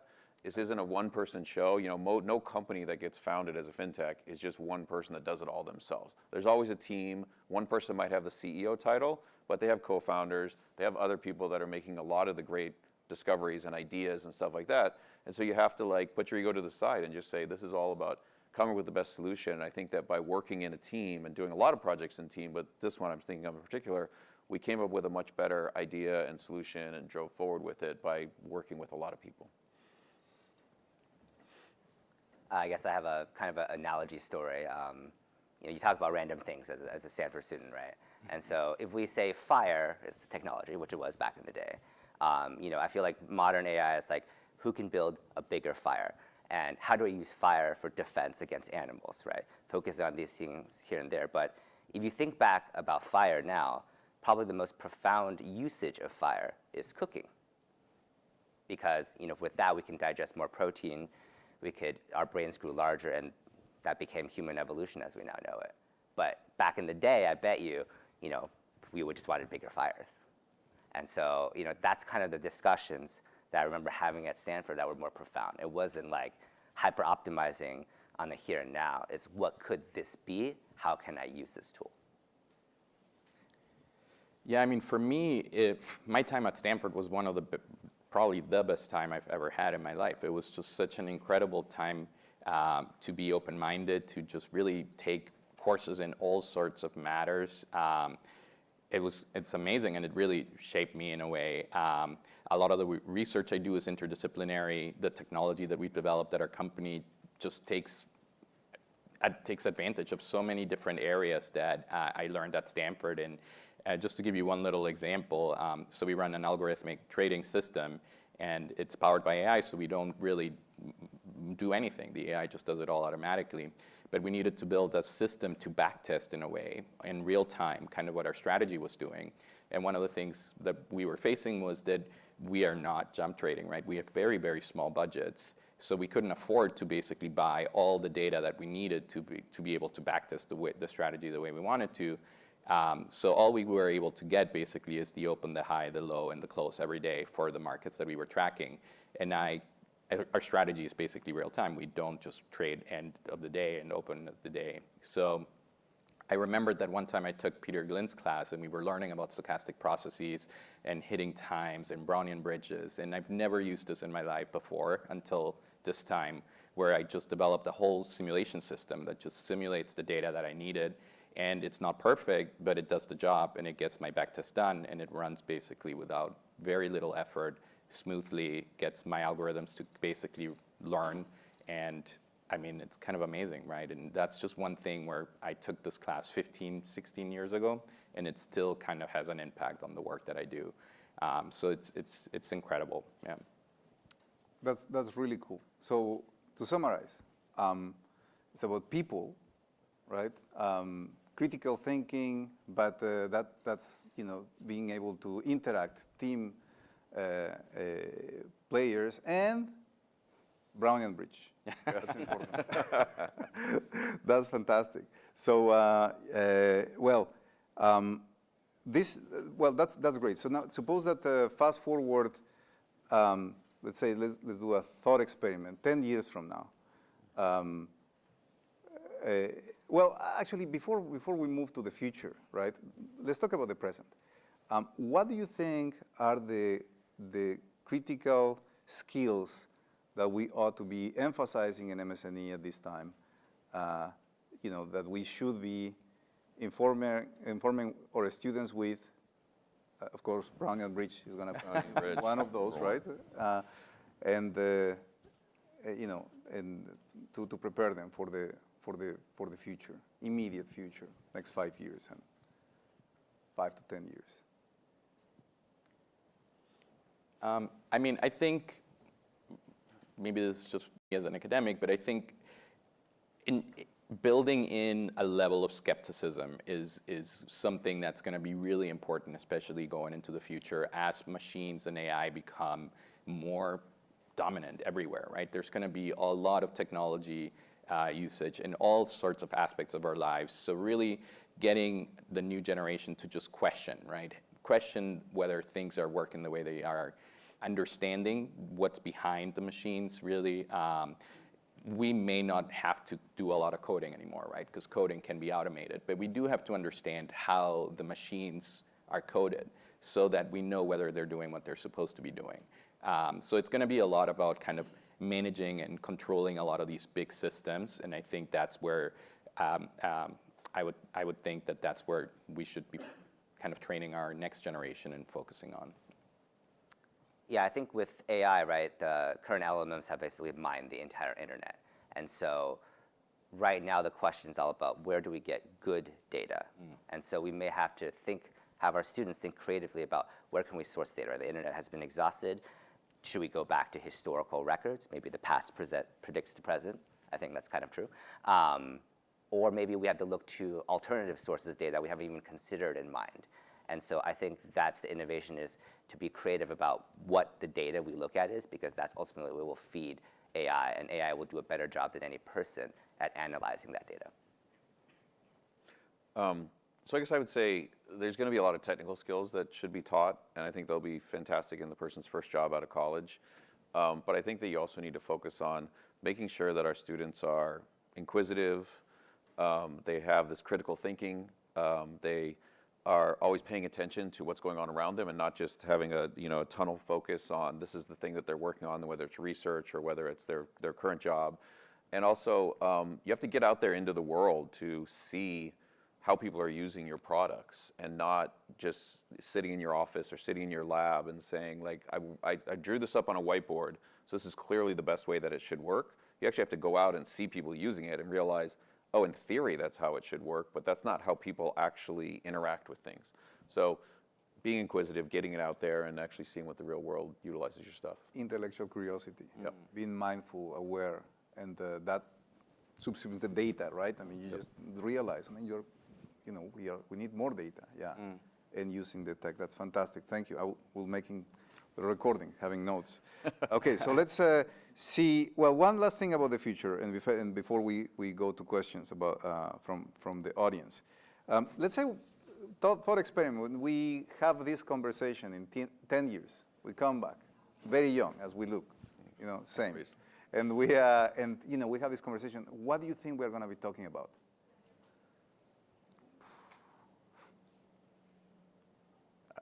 I don't know, whatever the next thing is after AI. I mean, there's always a trend, whether it's machine learning, whether it's blockchain, whether it's AI. In 10 years, it'll be something different. And so I think we all just have to continue to be open-minded and find the next great thing and continue to move society forward. I'm kind of a futurist. We might not be doing anything, if AI works out the way it is, and, we could have paradise. That would be the greatest. But most likely, what Mike said. I like your answer. Yeah. Wow, I mean, maybe what I wish we would be talking about is how we actually use technology to help people get access to financial services better, in a better way than we already do. There's a lot of solutions like Zelle already that try to do this. I'm half Venezuelan, and my whole family uses Zelle, right? It's an incredible system. We need more of these things because there's still areas where parts of our population really don't have access to good enough financial services to get them to save enough for retirement, to have banks, right? To be able to save, right? And this is something that I think is going to be important, and I wish we would see more development in this area. Well, we'll look forward to the future. So I would like to spend some time. I think we have 3 or 4 minutes, 5 minutes for questions from the audience. Jeff, here. Wait a second. Just we need to. There you go. Yeah. Has AI improved the ability to detect financial fraud, to improve compliance with the U.S. Know Your Customer regulations, and to detect possible indicators of financial transactions to terrorists and countries of concern? Yes, everyone was able to hear that, I assume. Yeah, I would say that AI has definitely helped in that area. Unfortunately, there's bad actors that are using AI to make it harder to detect what's going on. But in terms of KYC and all those areas, AI has been helping. Now, have all institutions utilized the advances in AI? No. But I think that's an area that more and more institutions will utilize AI for fraud detection. And I think that the technology has been improving in that area. Yeah, hi. When I studied at EES, what it was called back then, almost 40 years ago, We used, I love the modeling tools that we use, nonlinear modeling, and the really cool techniques we use. And of course, it stresses computation abilities of what could really be done. But I'm curious, using LLMs and AI, what is maybe some new ways to think about modeling? In particular, for you, David, relative to jump trading and thinking about the markets, one of the interesting ideas I've heard about theory of the mind, where you start to think about if you could model every one of the, say, 100 million participants in the market, and think about what their mind is thinking, and think about what they're reading and what they're feeling, and actually modeling them with an LLM, and then ask the LLM, what are they going to do tomorrow? So think about modeling more as a LLM kind of behavioral, emotional thing. What kind of work could be done there with AI? Yeah, that's a very good question, and actually it's something that not a lot of people realize about markets, is that, a lot of people think of markets as like physics, something to be solved. But the markets are the aggregation of all human activity, right? I mean, humans through maybe robots nowadays, but like, it's still a human intent, right? Wants to buy, wants to sell, they make decisions. There is a lot of emotion. There's a notable skew in the markets between calls and puts. You see it everywhere, right? It's not rational, and yet it is there. It is actually observable in the data. I can't speak too much about our current research efforts, but this is absolutely something that we are investigating, is not necessarily LLMs, because that's for text data, but transformers, which is the underlying technology, to kind of say, we want to predict what's the next token, right? Where a token is an action of a market participant. There's a lot of details and a lot of infrastructural costs and related to consuming all the data and actually harvesting, just as OpenAI has done. But that's absolutely kind of a lot of the new future of how we're going to think about modeling financial markets. Yeah, and if I can touch on that too. So an LLM really is a language model, right? So it just generates language, but the underpinning model is a deep neural network, right? It's just a big, massive, deep neural network running on big computer clusters, right? And we can use these models to model human behavior, right? And that's exactly where, for trading, you get predictive power. You don't get predictive power because you look at the data and you can identify trends. You get predictive power because you're able to predict human behavior. That's ultimately what drives predictability in financial markets. So I think these are exactly the kind of tools that are going to start pushing trading in a different way, right? It's not just about modeling trends, it's really about modeling human behavior. Yeah. Well, I mean, thank you very much. Thanks. I want to thank, yes, please.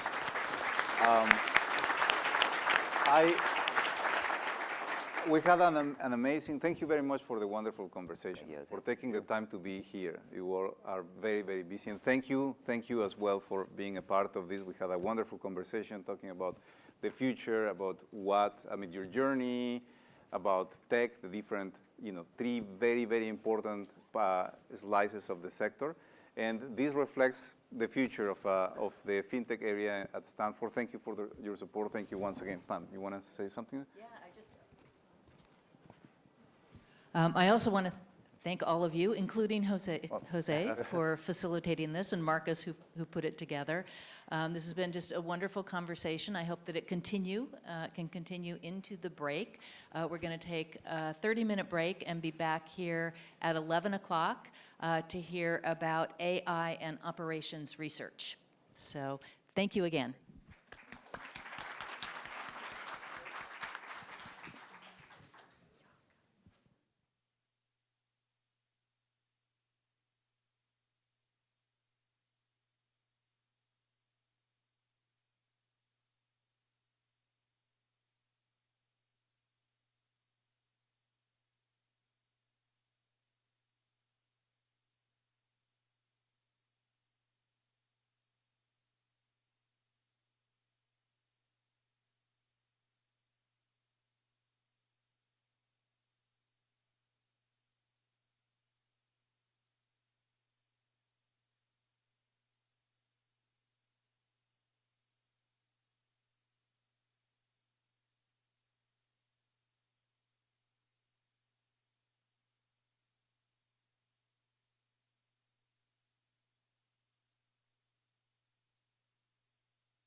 We are going to start in about a minute, so please return to your seats. We've got an exciting panel in front of us.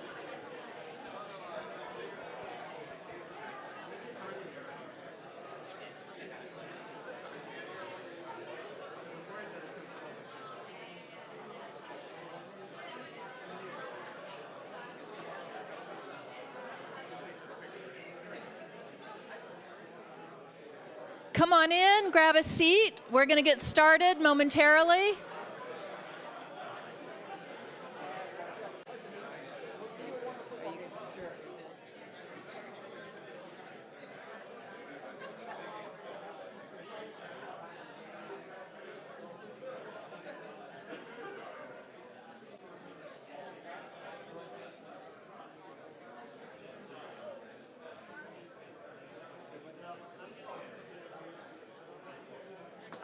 Okay, please find your seats. We're going to get started. We've got our next panel ready to go here.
Okay, welcome back. We have another exciting conversation for you.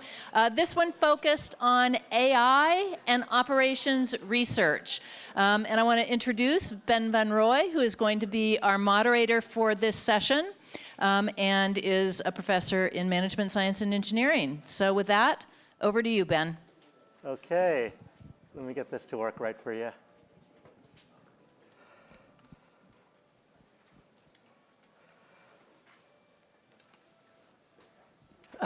Okay. Oh. Well, something's wrong. We'll have to live with that. All right. So it's great to see all of you here. Thanks for coming. Great to see so many old friends. We have a panel set up today. I think it's going to be stimulating. We have Dan, Madeline, and Bill here. I think many of you already know these folks, but let me say a few words about them to fill in those who don't. So Madeline here, we're lucky to have on our MS&E faculty at Stanford. Before coming to Stanford, she was a professor at Cornell, and before that, a postdoc at Caltech, and before that, a PhD student here at Stanford. So Madeline's research aims to accelerate and simplify large-scale data analysis and optimization across a wide range of application domains. She's been recognized by a Kavli Fellowship, a Sloan Fellowship, an NSF Career Award, an ONR Young Investigator Award, and the Informs Doing Good with Good OR Award. All right, next to Madeline there we have Dan.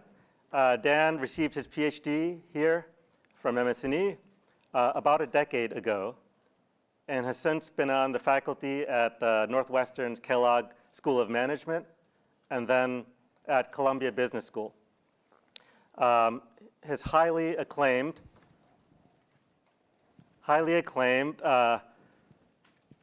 foundational work at the intersection of machine learning and online decision making has earned him a Nicholson Prize, an Erlang Prize, and a Lanchester Prize. He also worked for several years with Spotify, advising them on their development of recommendation systems that leverage large language models and reinforcement learning. Finally, we have Bill over there. Bill received his PhD from MS&E more recently in 2023. Well, one thing I was really impressed by when he was a PhD student here is that he found the time to simultaneously lead Meta's applied reinforcement learning team, which was a sizable group that itself included many PhDs.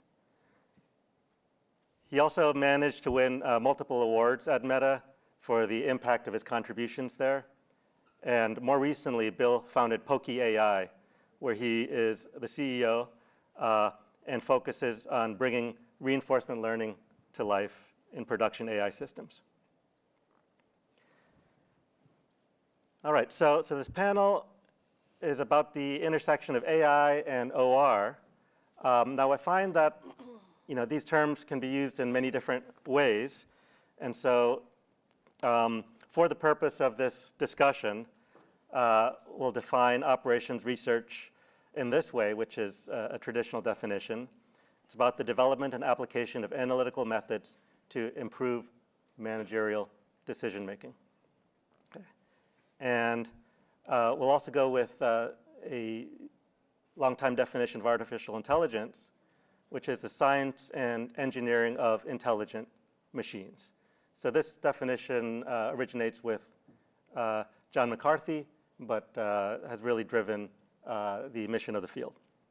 And what did he mean by intelligence? He meant the computational part of the ability to achieve goals. Okay. Now, over the past few years, AI has really captured the imagination of the public.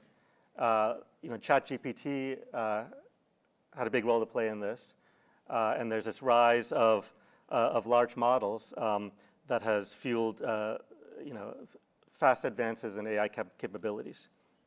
And these approaches, these recent approaches, have focused on distilling knowledge from massive data corpora and reinforcement learning in order to create these capabilities. All right, so with that context, I wanted to get the discussion started with these folks. And the way I wanted to start things is to understand a little bit of how they're thinking and what they're thinking about at this intersection, and ask each of them to talk a bit about what they're doing there. And first up is Madeline here.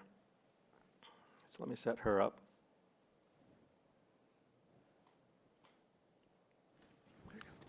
Thank you. Sure. So I've been thinking about AI and what it means for the future of optimization, and particularly of optimization modeling. So I think I don't have to convince you guys that optimization is everywhere, right? It's used in managing the energy systems. It's used in planning routing and logistics. It's used in supply chain. It's used in scheduling airlines, in pricing. Throughout the economy, optimization and OR tools are used to improve efficiency, particularly in sort of large-scale systems and large-scale problems. This leads to more productivity, less waste, lower costs. It's just good, right? Lower carbon. And part of the reason that I'm so excited to study optimization and OR is because I think it can have a profound good impact on the world. And so I'm interested in why optimization isn't used more broadly. Why aren't OR tools used more broadly, right? Every time I see waste or inefficiency, I say, why can't we solve this problem? And I'd say the main thing that limits the use of optimization and OR is actually not that it's too hard to solve the problem, although that's what most OR experts in academia spend most of their time on. It's actually that it's too hard to write the problem down. It's too hard to figure out what problem you're solving. So here's an example. This is a very simple production planning problem. So this, I'm not going to read it to you, but this looks maybe like a problem that you might have seen on homework in an introductory linear programming class, right? This is a very simple problem, and in your introductory linear programming class, you probably had to model this problem. And I'm not sure, did you model it in GAMS? Did you model it in AMPL? Did you directly write down the simplex Tableau? It probably depends on when you went to school.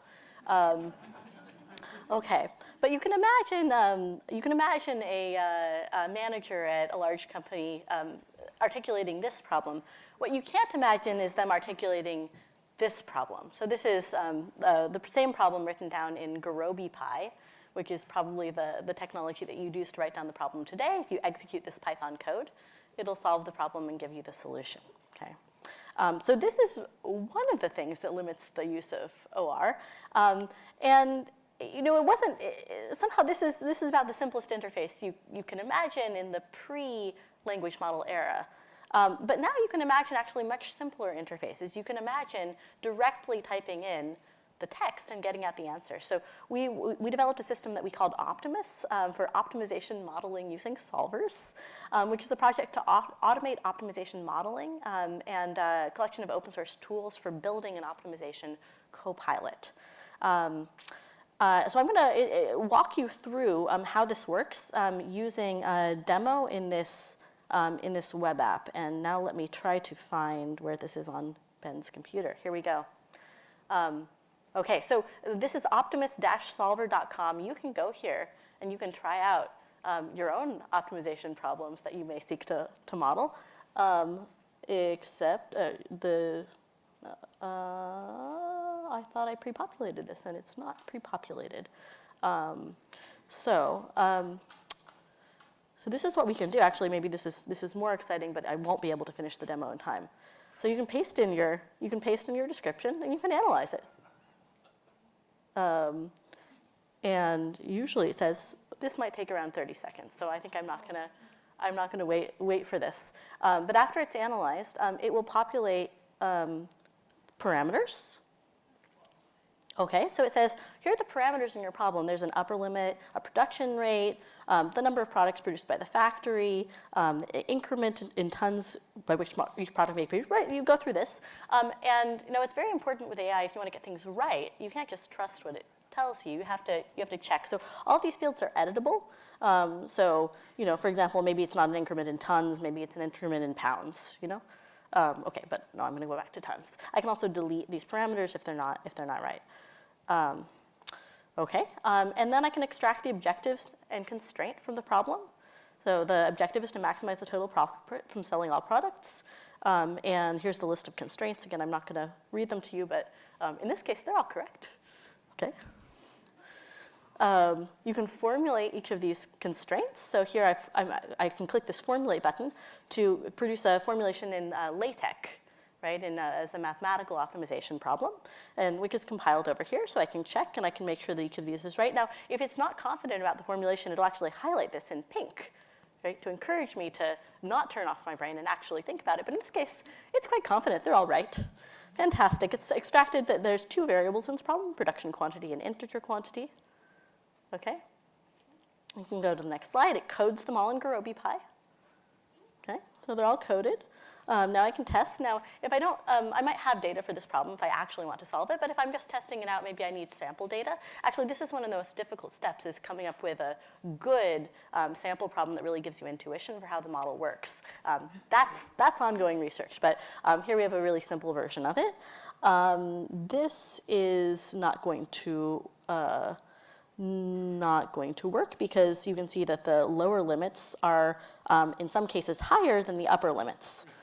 Okay, so maybe I should try, continue with this data, and if I do and I run the code, it's going to say it's infeasible or unbounded, right? Okay, so I can go back and fix that and iterate right here in this interface and try adding new constraints, editing the model. I think this is really powerful for consulting companies that often will go into a business and create an OR model, and then they leave, and the problem changes. Something changes in the business, and the business doesn't know how to update the model. And so an interface like this can help make it easier for people to sort of interact with their model in natural language. But there's clearly a lot more that needs to be done.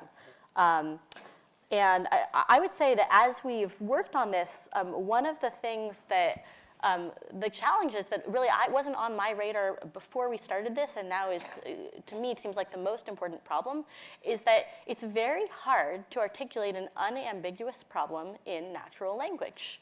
So we said, we want to do the machine learning methodology, take a bunch of problem descriptions and look at model formulations.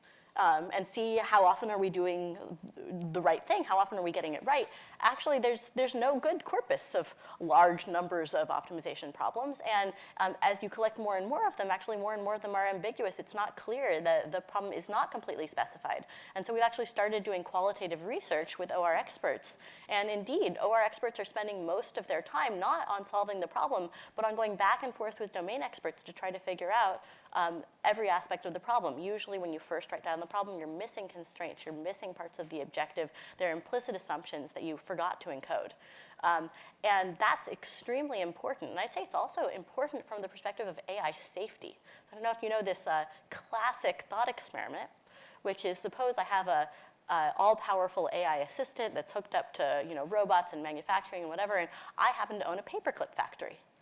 And I say, well, what I'd like to maximize the production of paperclips, right? Okay, what happens? Well, if it's really a fantastic AI, right, it commandeers all of the energy resources and all of the material resources on Earth to produce paperclips, and in the process, killing all life on Earth. Okay, so there was an implicit constraint that I forgot to encode. Okay. So I think that optimization and OR generally can actually inform debates on AI safety, and figuring out how to get AI to query domain experts and ask them what they really want is really integral to AI safety. I'm going to pass it to. Okay. Yeah. Thanks very much. That was very interesting. And so my take is Madeline's making it much easier for us to use optimization tools and go from unstructured problem descriptions to optimization formulations. That's powerful stuff. Dan started the Columbia Agents Initiative, which takes a different tack toward automating decision-making using AI tools. And so it'd be interesting to hear about what you're up to there, Dan. Thanks. Yeah, so I first of all, this is really super cool, and I think you're really democratizing tools we care a lot about. It's amazing.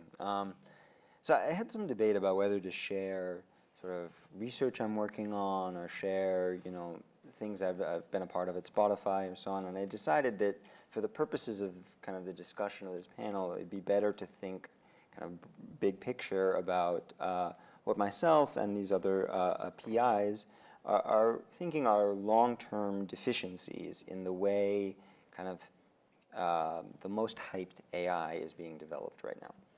Okay, and what we're doing to address this is partly going about our own research projects, but we wanted to also try to create an ecosystem at Columbia where smart postdocs come in and they come up with ideas we didn't have, and kind of all around this theme. All right. So to kind of set the stage, I'll build kind of a caricature of how I think most of the big companies have been building their AI systems. And I want to highlight that this is a particular paradigm of how to build AI. It's one around imitation learning. Okay? So say I want to learn to create a computer agent that can write code very well.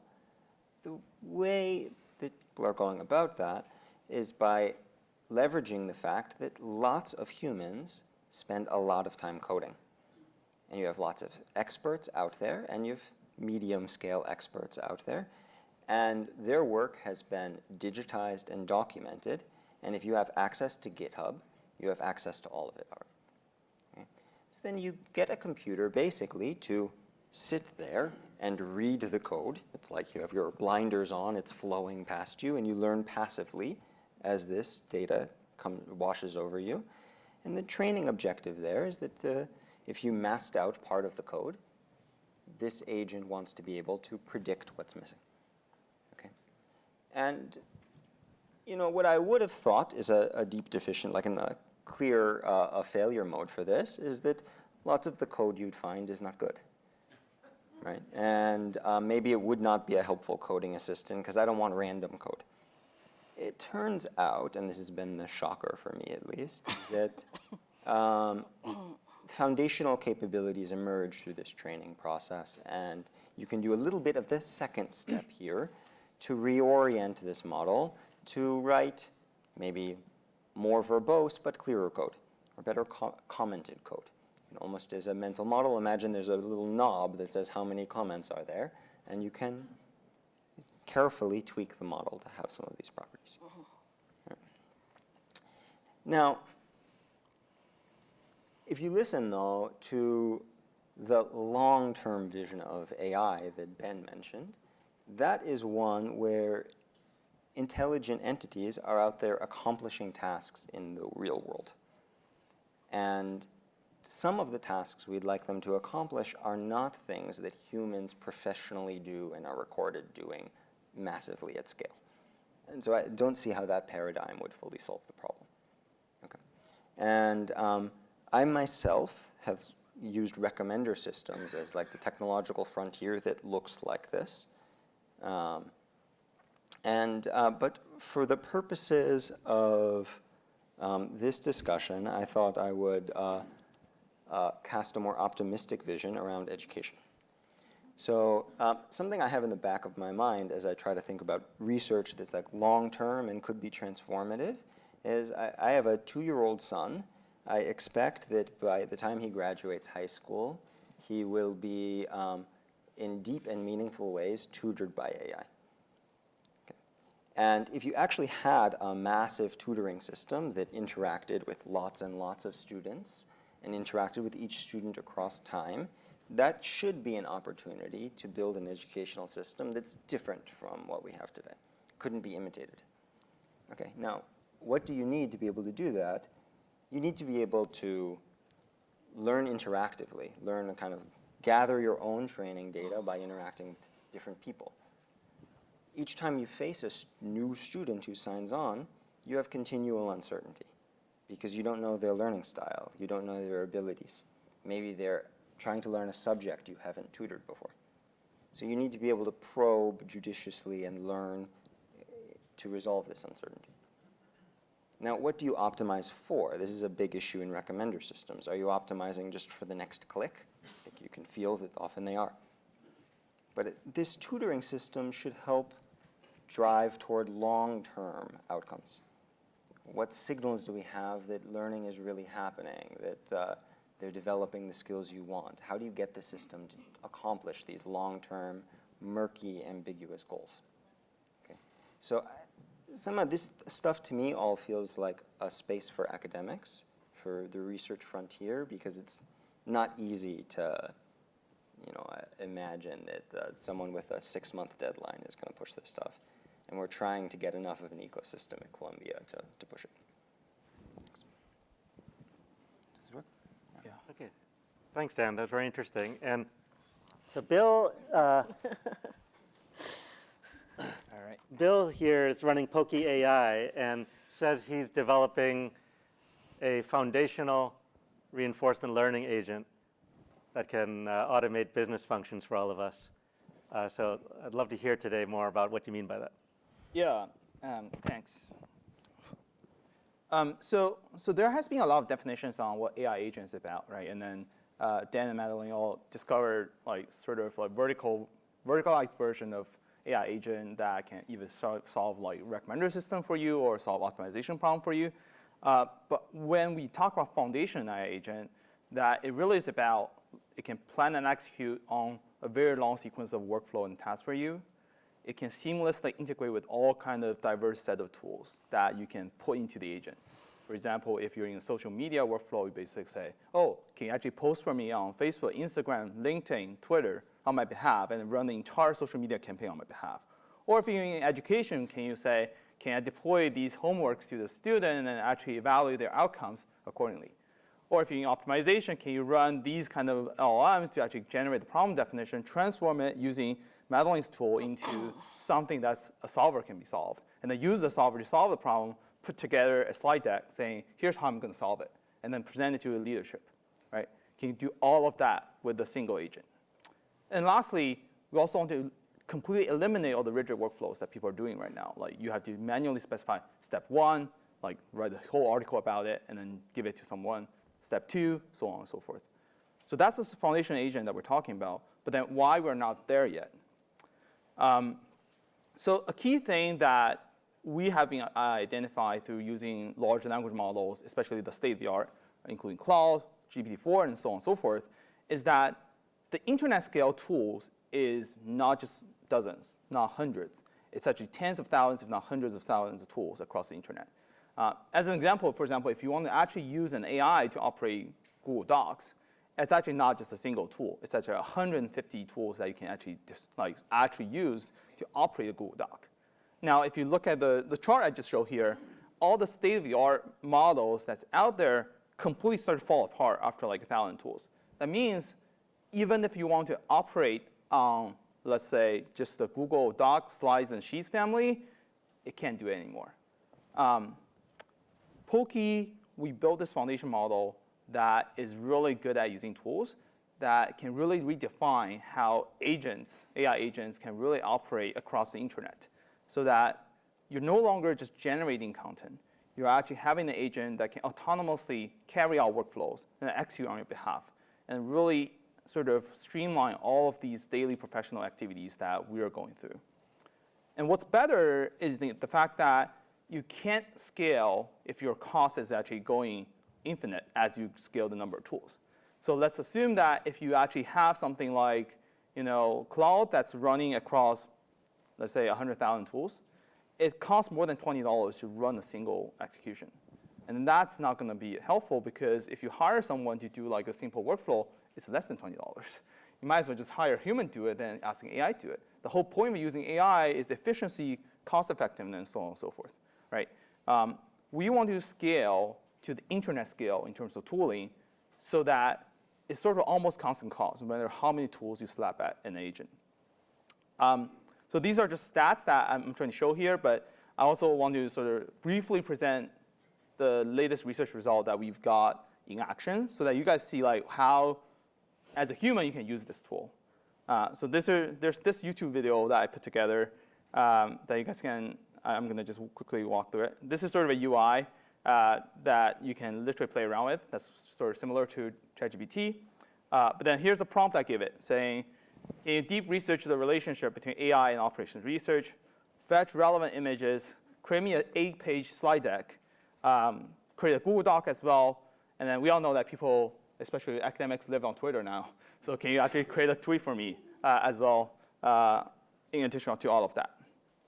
And start to understand your prompt, build the entire workflow together, understand all the requirements, and then boom, you have a workflow. So it's actually able to break down into like a very comprehensive, long workflow, and being able to execute step by step using internet tools, Python packages, JavaScript packages, offline integrations to make all of that happen in a single click. Now it's performing deep research to understand the relationship between AI and OR, citing the right articles, understanding what's really going on. Just a disclaimer, I did fast forward the deep research part because it does take 5 minutes to complete that. We don't want to sit here and watch it like spinning. But the second step, you get the images, and now it's generating a slide on your behalf. Shortly, you'll be able to see the slides.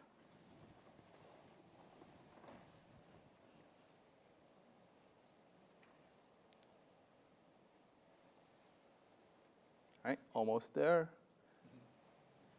All right, let's look at the magic. So this is a slide you just generated through everything that was just searched, retrieved, and then sort of put together in a really nice format. It's basically something that you can already present at a conference. And then you have a Google Doc as a report. Yeah, it can do basic deep search and stuff right now. We are actually improving it so that it can actually go into really deep into every single document to find the information you need. And then now you're going to have your Google Doc very soon. All right, there you go. Very nicely formatted, markdown format that you need everything you need in a single document. You can present it to your leadership already or present to your department chair. And now, Twitter time. going to generate a short and catchy phrase, and then attach some images, and then post it to Twitter. Right, 4 images, nice catchy tweet, and there we go.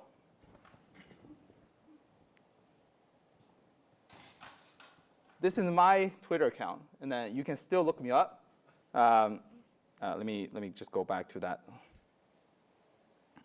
That thing I posted 2 nights ago, and then it's still there. I purposely didn't delete it, so you guys believe me that this is real.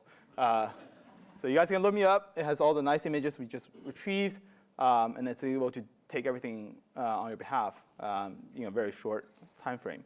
So the whole thing takes like less than 5 minutes. And you can imagine if you were to do it as a human, it will take hours, if not days, to get everything done. And I think the future of AI is really about decision making and being able to use tools, the right tools, in an efficient fashion so that we can have a truly autonomous workflow being done by AI. Cool. Yeah, that's hopefully you guys enjoyed the video. Thank you. Yeah. Okay, so this is very interesting, guys. All these initiatives are just really, we could talk forever about this. But let me start with one question that is oriented around the theme of this session, which is, I'm wondering whether you think developments in AI are going to substantially change the way operations researchers in industry go about their work. And if so, what's the most significant change you anticipate? Let's start with Madeline. I think that developments in AI are going to change the way that we do almost all white-collar work, and that certainly includes operations research. I would say that probably the soonest change that I expect to happen is the change to the way that we do sort of presentations or digestion of information. Sort of along the lines of Bill's presentation. I think that in areas where we really need to get things right, and where there's a notion of right and wrong, I think it's going to take longer to figure out how to integrate AI in those areas because of the problems of hallucination and unreliability of the tools that we have, and figuring out how to get AI aligned with human intention, especially when we're bad at expressing it, is going to take longer. But I think that will happen. I think that most of the tools that we use right now could be replaced by AI if we have enough data to train that AI on, which I think is the other sort of big wild card, is whether we can, for any given task, like, is there enough data? Is it possible to sort of transfer what the AI has learned across other domains to be able to tackle tasks that have very little data? Or are there some sort of tasks where the data is so compartmentalized that humans will continue to be better than AI at those tasks? Want to add something, Dan? Sure.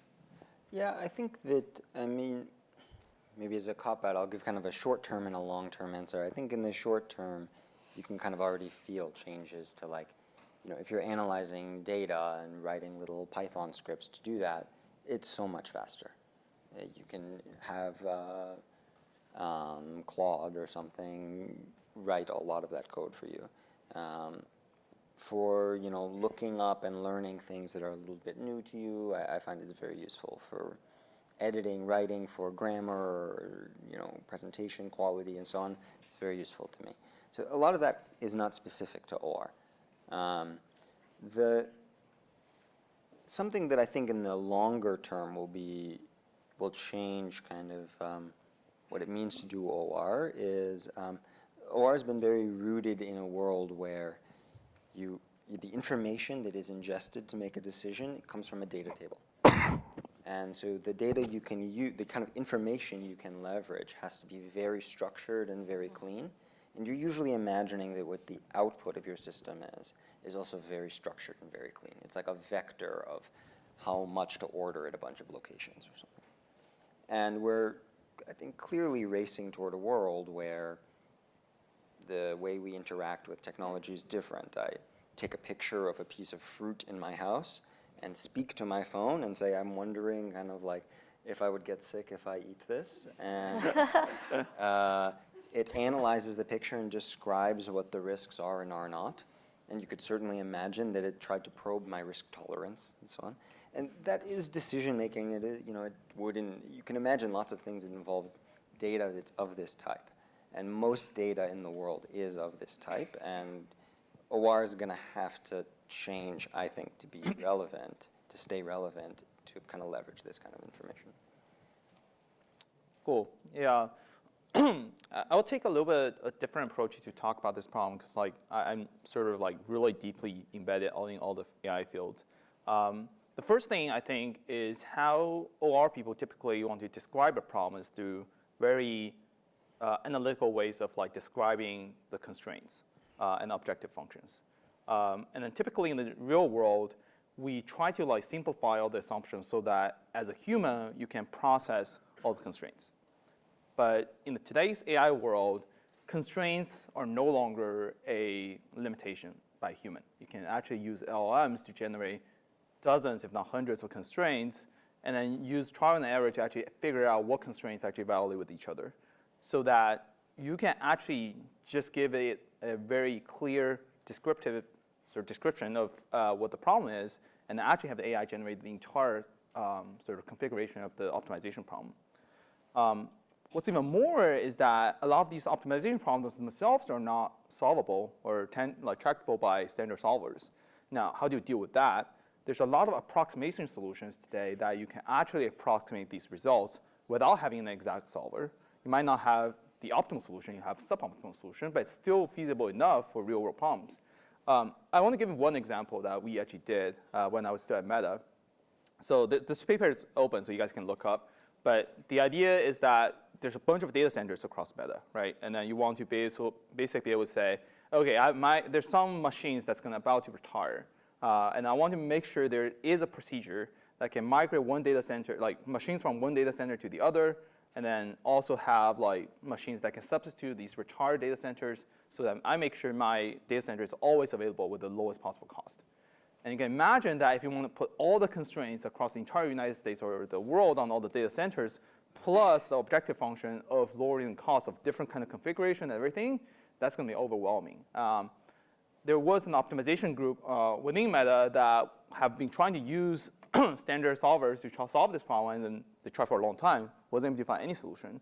And it turns out my team, as an RL team, sort of chiming in and say, we can actually just build an RL solution that actually just keep trial and error on the solving part, and then no matter how big the constraint you're going to slap at me, I'm still going to find an approximation solution for you. So in today's AI world, a lot of these what we call approximate and suboptimal solutions is actually really good and good enough for real-world practical problems. And I think a lot of the OR problems is going to eventually go into that direction where you're not going to find exact solutions for every single configuration of optimization problems in the world, but you actually can find the synergy of what is the typical format and what is the typical workflow you can actually get a general solution with. Thanks, Bill. That's a very interesting point you guys made. Wanted to pull on a thread that Dan started with his comments. He talked about how the tradition in OR is to work with structured and clean data. And related to that, I think, is that the tradition is to work on domain-specific models that are really designed for a task at hand, right? The trend in AI over the past few years has been to leverage massive data corpora, often with quite unstructured data, and to use that to produce very general models that are effective across domains. And so I'm wondering whether this trend in the way modeling is done in AI will influence how modeling is done in OR.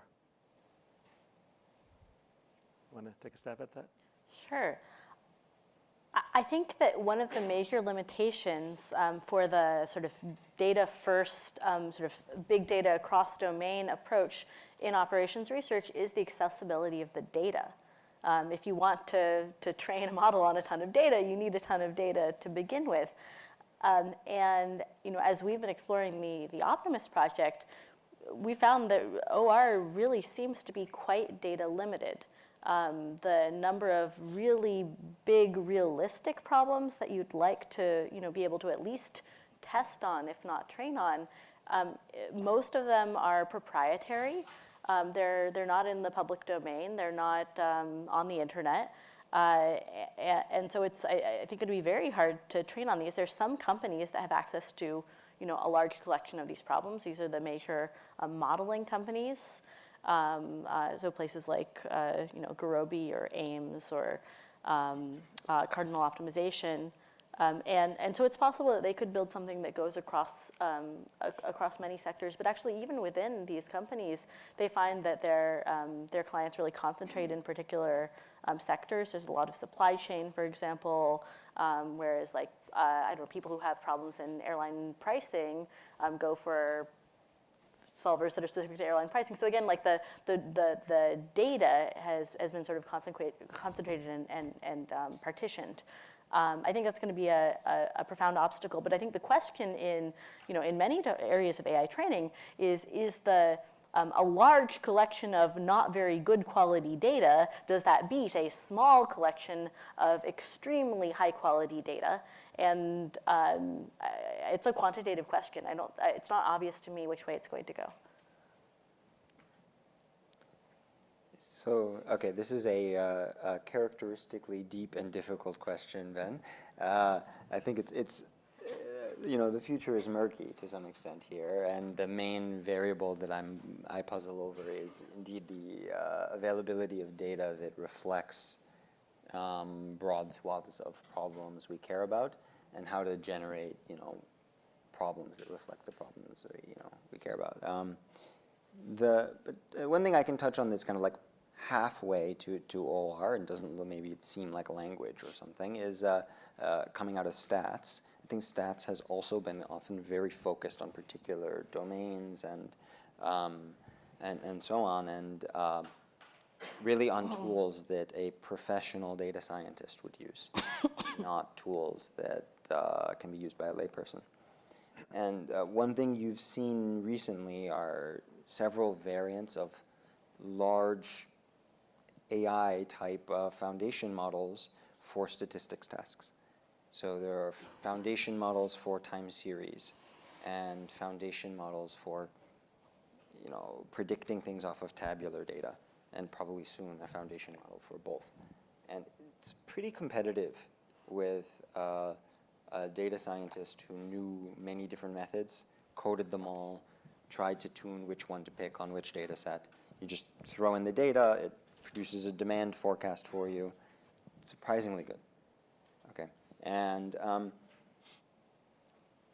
so I think that points to this opportunity to build OR tools that are like this and very easy to use and work across many problems, but I don't have a path forward to it. There's something still to think about. Yeah. It'd be a good research topic. Yes. Do you have anything you want to say about this, Bill? Yeah, I'll touch on a very quick point. I think the notion of specific problem formulation is not like a black and white thing. Like, for example, if you think about LLMs, they solve completely different problems from like recommender systems and so on and so forth. So I tend to think there is not really a line that says this is an OR method, this is an AI method. And there's some gray line in between. And then, for example, many years ago, we don't even think that like LLM is a feasible thing. And then now LLM in the problem formulation of token generation is now sort of a trending thing. But then a few years later, we might formulate the problem a little bit differently. So that's sort of OR-ish already to its own merit. Another thing I also want to say is a lot of the AI innovation itself comes from OR formulation. One classic example I always talk about is SafeRL and safe like planning and stuff. The notion of MDP, Markov decision process, and constrained Markov decision process is the core of all the SafeRL innovations. So a lot of the OR mathematical framing itself brings life to today's AI innovation. It's not like we don't even need specific problem formulations anymore. Thank you. So I wanted to pause up here and take a few questions from the audience. So you can ask these experts questions on your mind. Yeah. My name is Bob Anthony with the microphone restricted. I know. PhD OR.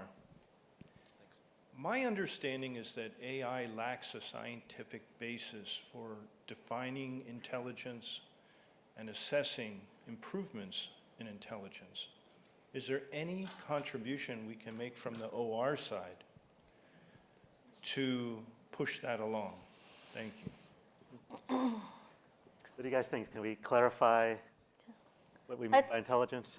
Yeah, you have to define what you mean by improvement in intelligence itself before we can even have a discussion of that. I would say, many of the improvements that we've seen in AI over the past decades have been driven by the development of benchmarks. Right? You say, here is the set of problems. If you could solve this set of problems, then I would be impressed. Okay? And then people work hard on solving that set of problems, and then at the end, either you're impressed or you say, oh, that wasn't actually intelligence. Actually, this other thing is intelligence. You make a new set of problems, right? And so I think OR, the standard way it could contribute in the context of sort of this ML approach to intelligence is to develop benchmarks. Say, here are some hard problems. Here are the problems that we would be impressed by as OR experts if AI could solve these problems.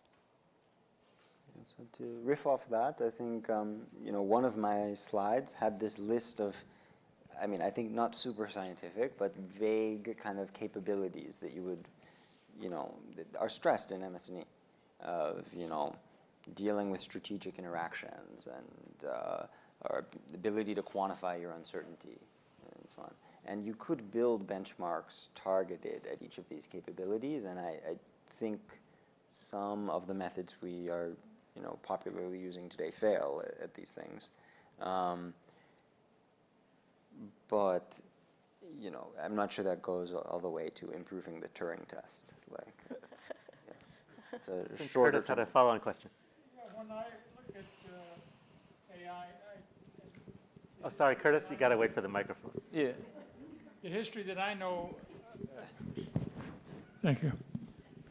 Curtis Eve. The history that I know, AI was born out of operations research. How do you feel about that?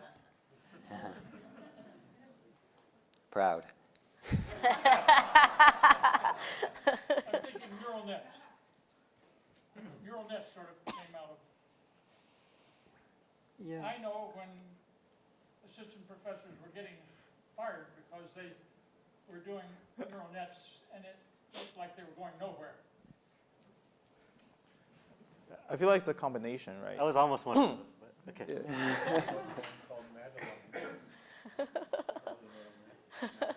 That's right, there was. Yeah. I think it's a combination. So we can't just say that OR is sort of the source of AI. There's a lot of analytical methods and optimization methods that powered how AI has been today, but without the scale of compute, without the scale of data, there's no AI.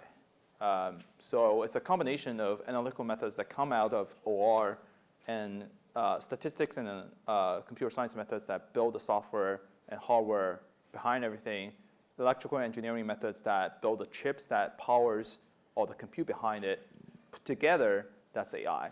So I wouldn't separate them as like, oh, this thing come out of OR, or this thing come out of EE, or this thing come out of computer science. I think it's sort of like taking a split view of what AI really is today.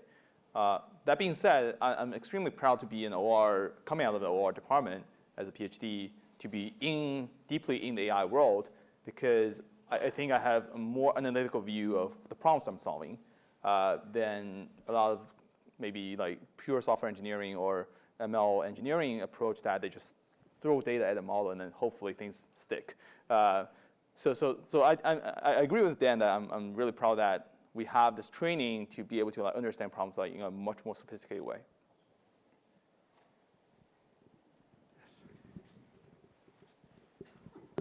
Thanks. So I'm really curious about the deep research work. When search engines came along, we started producing content such that the engines could most easily find our content. Now with deep research, is there now going to be a new industry like deep research optimization, which is creating research such that these deep research engines can find it most easily and you get more references? And if you do see a future like that, what do you think are the certain things that you want to make sure you include in your research so that it's easy to find? I guess I'll take a stab at it first. I think it's a very tricky question because you can always be like recursively say, I have a deep research agent that needs to do deep research to understand some other deep research topics. So it's not very obvious how you would actually structure this problem, but the way I think about it is it's not that different from the traditional search engine in the sense that traditional search engine, what they do, they take the entire internet, index everything into smaller chunks so that they can retrieve the information and summarize. Now what you do, you have sub-agents or sub-workflows that kick off the search workflow, find certain information that's almost like an index to yourself, and then you try to merge them. You can always build a tree infinitely like that, and then you can basically be able to fetch any detailed information across the internet in any scale fashion. So I think that's sort of the future in deep research. But that being said, just being able to retrieve information on the internet doesn't mean that you already solve the ultimate problem, which is you might not be only solving one research problem. You might be like, I have 3 things to be built so that I can finish my research. So then how do you connect these dots? That becomes a bigger problem. Let me follow up on Curtis's comment. So, so the field of AI, as I understand it, is not defined by methods, but by what the field wants to accomplish, which is to understand intelligence, whatever that means, and reproduce it. And so over the many years that you have in mind, Curtis, the field has iterated over methods produced by various communities to see if that could be helpful to accomplishing what they want to accomplish. And indeed, methods from OR have played a large role in all of that. In the most recent wave of deep learning and large models, for example, step size adaptation rules, momentum terms, those sorts of things have played an important role in making algorithms work reliably. And those ideas have roots in OR. The transition from sigmoids to ReLU activation units were partly motivated by and deeply connected with ideas in convex optimization. And these innovations that sort of drew on ideas that came out of OR have played a major role. So let me ask this. Going forward, what else from OR might contribute critically to AI?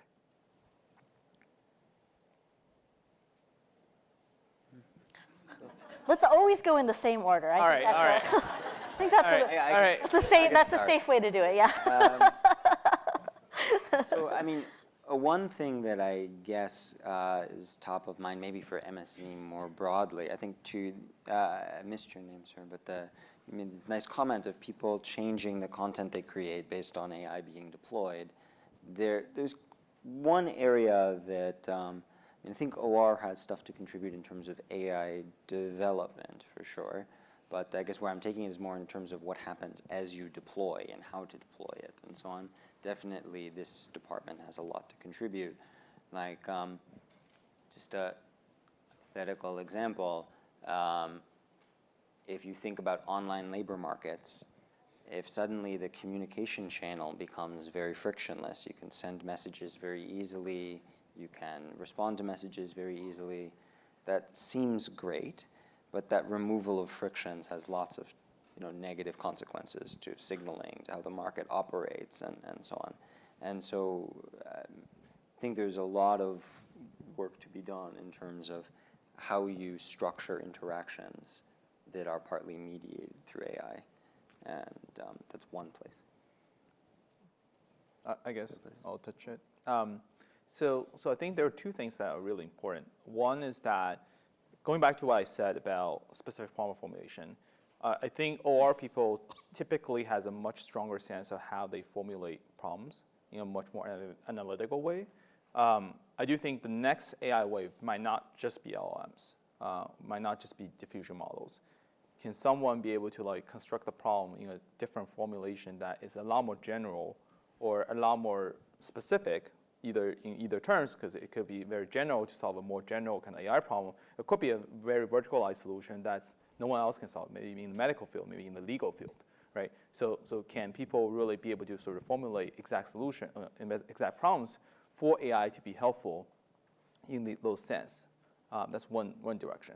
The second is, I do think a lot of these mission critical stuff that we work today requires exact constraints on certain things cannot be done. For example, if we're doing airline scheduling or we're doing verification on like autonomous cars, right?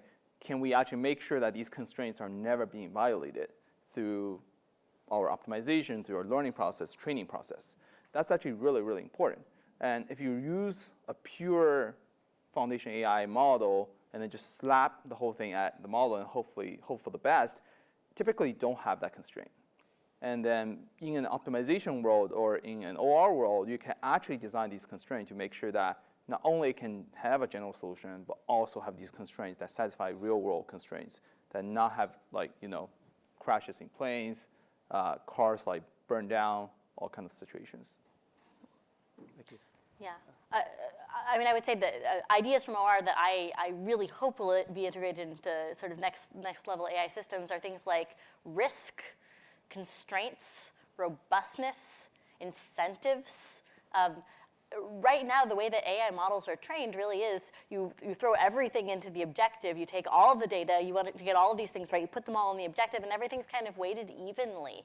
And that's not the way that you can protect against tail events. It's not the way that you can ensure that certain constraints are satisfied. It's not the way that you make a robust system, and it's certainly not the way that you make a system that's sort of that's immune to gaming or to bad actors.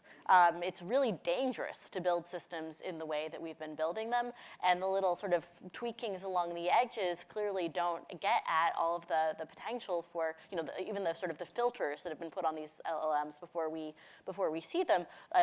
They're so easy to jailbreak because they're not trained in a robust way that really does respect constraints. Now, this is something that OR is excellent at, and we know a lot about how to exactly enforce constraints, and we know that it's not by just throwing it all in the objective and putting some weight in front of it and hoping for the best. But we do have actually really good methodologies for ensuring these kinds of properties, and I think that's a really important direction for research in the future. Thanks. I think we have time for another question from the audience. Sir. Suppose you consider using AI to expand the problem space beyond what a traditional OR model could deal with. For example, in airline operations, when there's a significant weather situation, it causes what they call in the industry irregular operations, meaning a lot of delays or cancellations of flights. And in order to rebalance their schedule, they have to consider everything from aircraft availability to the number of hours that pilots and flight attendants are allowed to fly per 24-hour period. But airline passengers are very frequent users of social media. And social media postings are a proxy for customer satisfaction or dissatisfaction, but you can't put them into the traditional OR models that airlines have been using for 25 or 30 years. But could you have an AI companion analyze the social media postings in real time and make them a variable in the model? Yeah, you certainly can. Like I said, there will be more proximate solutions to different type of formulations of OR problems. And then I do believe a lot of supply chain problems, airline problems, basically all of these optimization problems people are running today have exact format. It's almost like, here's the input, here's the output, and that's it. But imagine a world where you have is, I can generate all the constraints myself on the fly, given all the environments that's out there, I formulate a optimization problem, and I use some AI method to actually generate a sort of approximate solution to that, and then deploy it. That's sort of the autonomy that we're looking for through AI and OR together. OR is sort of, in this sense, a guardrail of how you should formulate this problem for these companies. So that's sort of my view of it. Yeah, I mean, I'll just add this comment that I feel like almost every domain has a lot of low-hanging fruit, exactly of the type you mentioned, of just information that we didn't know how to use before, that is out there, and you could probably have a lot of impact going around creatively finding these like this one. It's also a great example of a problem where you don't have months and months for OR experts to chat with domain experts and figure out what the right problem is to solve. Right? You need more automated tools to be able to solve that problem now and get the planes back in the air. All right, so this was a lot of fun. I want to thank the audience for the engagement, which is great. And thank you very much to the panelists. Thank you, everyone. That was a really great conversation. We are now going to move to lunch. And I actually have to read this because I think maybe an AI was used to optimize this process. Let's see, the lunch will be on the second floor, so we'll be going down into the breezeway. The staff will be at the rear of the room and will wave their hands and escort attendees in 4 waves. Volunteer escorts are Emma, Wei, Jenny, and Irene, who are waving their hands here. If you know where the second floor breezeway is, please feel free to just go there. If you need help, the staff is here to help get you down there. Please be back by 1:30, ready to go. Our next panel will be on computational market design. Thank you.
Please come on in. We're going to start in about 1 minute.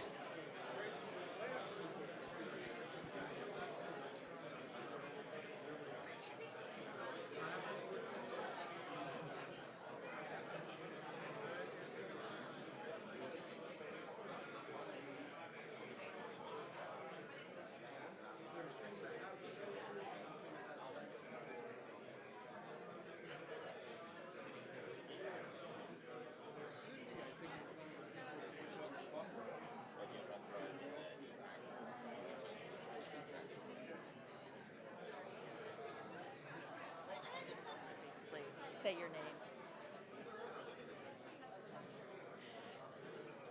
Please come in and find a seat. We're going to start in just a few seconds here.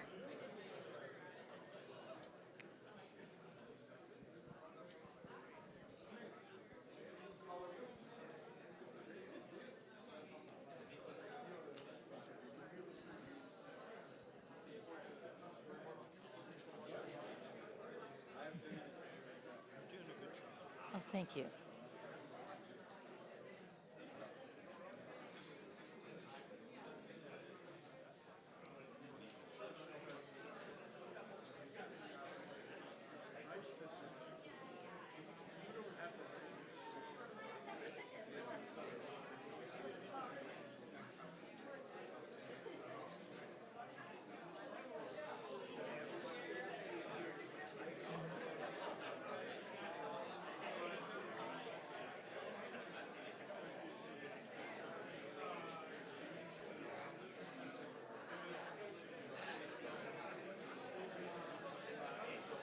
Okay, thank you for returning promptly from lunch.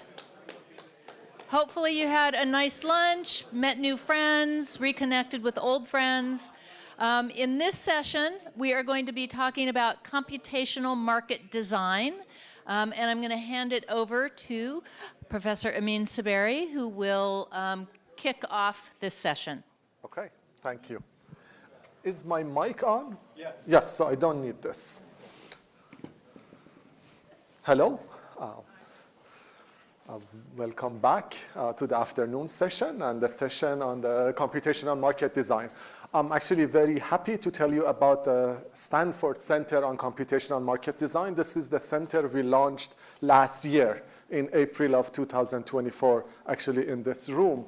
The mission of the center is quite ambitious. Our goal is to analyze, improve, and design new marketplaces to improve how society allocates critical resources.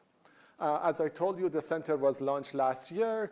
It's bringing together over 20 faculty from management science and engineering, computer science, economics, and business school to sort of tackle pressing societal challenges using market design. It's an interdisciplinary center. While the center is new, Stanford has a long tradition of interdisciplinary research, especially at the intersection of economics and engineering. So, in fact, this paper that was written a few years ago by two historians talk about a century of economics and engineering at Stanford.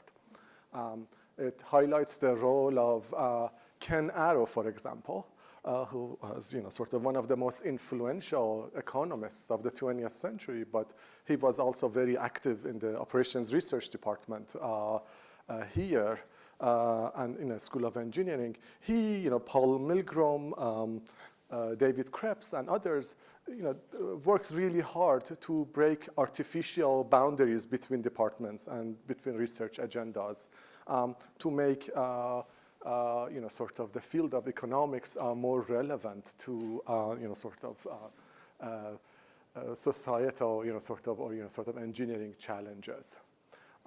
Another paper that I'd like to mention.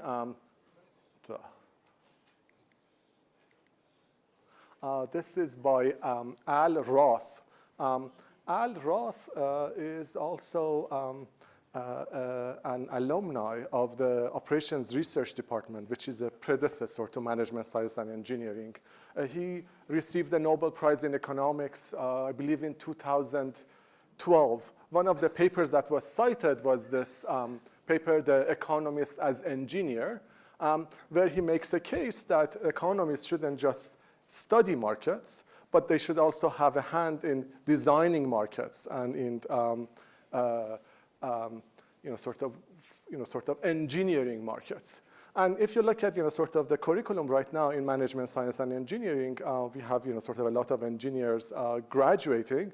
We teach them about economics, about markets, about incentives, about market dynamics. So we have a slightly different take. It's not economists necessarily should be engineers. You should sort of have engineers who understand economics, and you should have interdisciplinary teams of people from operations research, computer science, machine learning, economics that can build such systems. There are many success stories at the intersection of sort of these fields. I'll talk about some of them, residency matching, spectrum auctions, kidney exchange. Maybe the first one on kidney exchange, this is, imagine you need a kidney, and now you can receive the kidney from, say, a deceased donor, or you can have, a friend, a sibling, a spouse who's willing to give you a kidney, but you are incompatible. There may be another incompatible pair where there is cross-compatibility. So you can find such pairs and sort of, or have even sort of larger cycles so that you can have this sort of exchanges. So my colleague who I'm going to introduce, Itai Ashlagi, Al Roth, and others have been spending years, maybe decades, on how to identify such pairs and how to sort of match them to each other to in a way that maximizes the welfare of the patients, essentially maximize the number of years added to their lives in a way that is fair and in a way that's logistically possible. So Itai has actually doesn't just study these markets theoretically. His team has written software that is now being used by various hospitals and centers. And one of the things that they have managed to do through this sort of process of going from theoretical analysis to actually implementation is that they can identify pairs that are even sort of across sort of different countries. So one of the this is an exchange that's done with sort of 2 pairs in Israel and 1 in United Arab Emirates that was identified by by their software. There are many sort of several examples between sort of exchanges like this across different countries. Another example is school choice. So how do you assign the students to public schools in sort of different cities, in different sort of localities? There have been actually many false starts. Many cities try to do this, and it has led to suboptimal outcomes and controversies. More recently, sort of they have come to sort of appreciate the research that is done. Some actually, sort of by Professor Irene Lowe, who's somewhere around here. Yeah, she is working closely along with Itai, with San Francisco school district to sort of find sort of to design the sort of the assignment mechanism again in a way that maximizes the welfare of the students and parents, in a way that is fair, in a way that sort of minimizes congestion, road congestion in the city. The 2 examples that I mentioned, the kidney exchange and sort of assigning students to schools, those are like cases of mechanism design, market design without money for several reasons. People don't, sort of, you can't charge people for getting their kid into a specific public school or for, getting a kidney.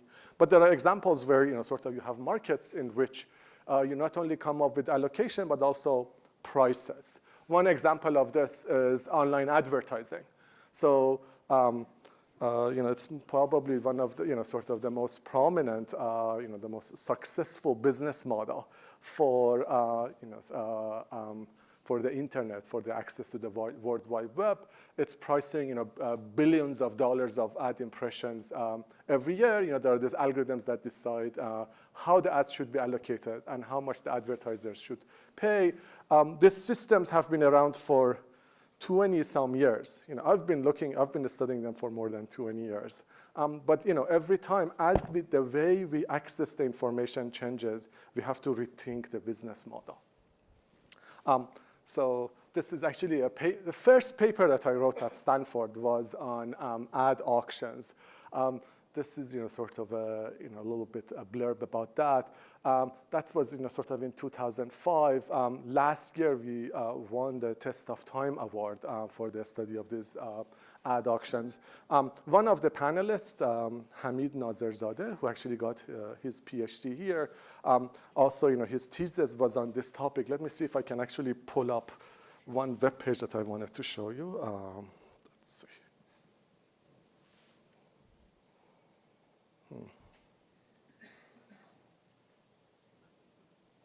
Yeah, nothing good can come. Yeah. So if you look, this is talking about algorithms with predictions. What Hamid did was look at online advertising and the optimization of these online ads when you have machine learning algorithms that give you predictions about the user behavior. And if you look at the top, this is the paper we wrote with Mohammad Mahdian at Google. So now there are sort of hundreds of papers on algorithms with predictions. So see at the top, EC 2007 was the paper we wrote. Then there were a few sort of related work. But the next paper that looked at this is in 2017 and 2018. And I can just scroll down for you. So how come sort of how this field has become popular over the past few years? So in a way, Hamid and his thesis were around 10 years ahead of time. Another example is when you talk about market design at the scale is ride-hailing platforms. What they do is they think about the allocation of riders to the drivers and also the prices. So talk about sort of the market being the invisible hand. Here, the algorithm that sort of makes determination plays that role. Now, think about the sort of thinking about the sort of challenges ahead. When you think about, say, generative AI, is changing the way we access information. So if you look at sort of the way people access information, have been accessing information in the past year. There is this trend that instead of people going to the search engines and then going to the web pages that give you the information, they get that information directly from large language models. So now, how does that change the business model of the internet? When you have web pages, when you're sort of a content creator, you like Google to crawl your web page so that actually when people search, they can come access your web page, and then you may have some business model either through advertising or through sales that would sort of be the revenue of the sort of the website. But then when you have these models that give the answer directly to the person who's sort of looking for that information, now you have to start thinking about, well, on one hand, how do sort of what would be a right business model for the sort of this providers of this service? Should they incorporate ad in their sort of in their answers? And maybe more important, how do you price the data that goes into training these models, and how can you compensate sort of all the people who are putting this content on the web? Another important question is that, as AI agents become economic actors, they produce content, they drive cars, they drive trucks. How does that disrupt the economy and sort of millions of people whose sort of livelihood and income depends on providing these services? There are many other examples in energy and environment. How do you price pollution or rationing public resources? In health, allocation of healthcare, organs, health insurance, transportation, pricing congestion, protecting consumers and labor in ride-hailing and ride-sharing markets. education, I mentioned assignment of students to school or college admission, and many, many others in online retail, financial markets, labor markets, and so on. So this is the, sort of the ambitious agenda that I was talking about, sort of how do you, go back, think about, sort of the fundamental principles of, markets and market designs. How do you incorporate, sort of come up with algorithms that incorporate those principles and apply them to, all of these applications. So to, sort of to conclude, the goal of the center is to highlight and amplify the research of the vibrant community and faculty of faculty and students and postdocs studying market design, collaborate with the industry to improve the existing markets and to become a launchpad for new designs, marketplaces, and technologies. One of our goals and some of the things that my colleagues are doing is to inform and shape policy in health, in education, electricity, and markets, and maybe above all, to inspire and train the next generation of market designers. Thank you.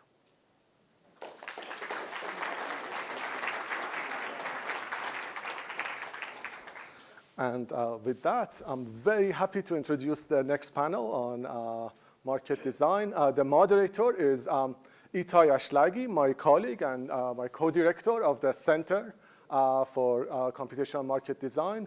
His work has influenced the practice of kidney exchange among many other markets, and for which he has received several awards. I'm not giving the list. He is also a Franz Edelman laureate. Please come have a seat. Professor Vahida Manshadi is Michael Jordan Professor of Operations at Yale School of Management.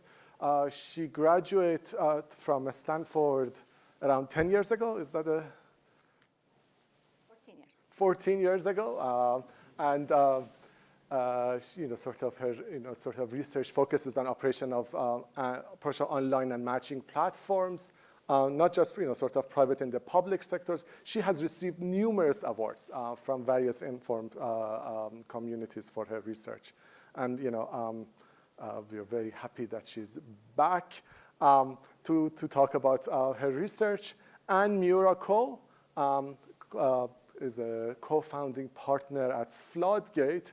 I think sort of she and her firm was they were the first investors at Lyft. She is, sort of a repeat member of Forbes Midas list and New York Times top 20 venture capitalists worldwide, and was also named the most powerful woman in startups by Forbes. Hamid Nazir is the director of engineering and science and marketplace delivery at Uber. Before that, he was a tenure faculty at USC Marshall School of Business. He has received several awards for his groundbreaking research on markets and algorithms. I think sort of his PhD student also received her tenure at MIT only a few months ago. So congratulations on that. Please come to the stage. Thank you.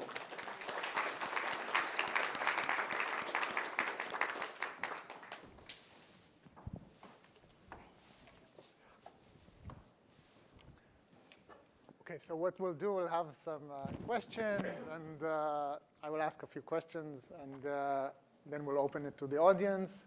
And if there's time, I will close with a few remarks of my own. So first, let's start with maybe telling us about yourself, about what you do, and how is what you do connected to market design, and later on how MS&E shaped your what you do today. Maybe Vahida, maybe you can kick on. All right. Good afternoon, everyone. It is a great pleasure to be here. Congratulations to MS&E on reaching this important milestone. So as Amin mentioned, I graduated from Stanford in 2011.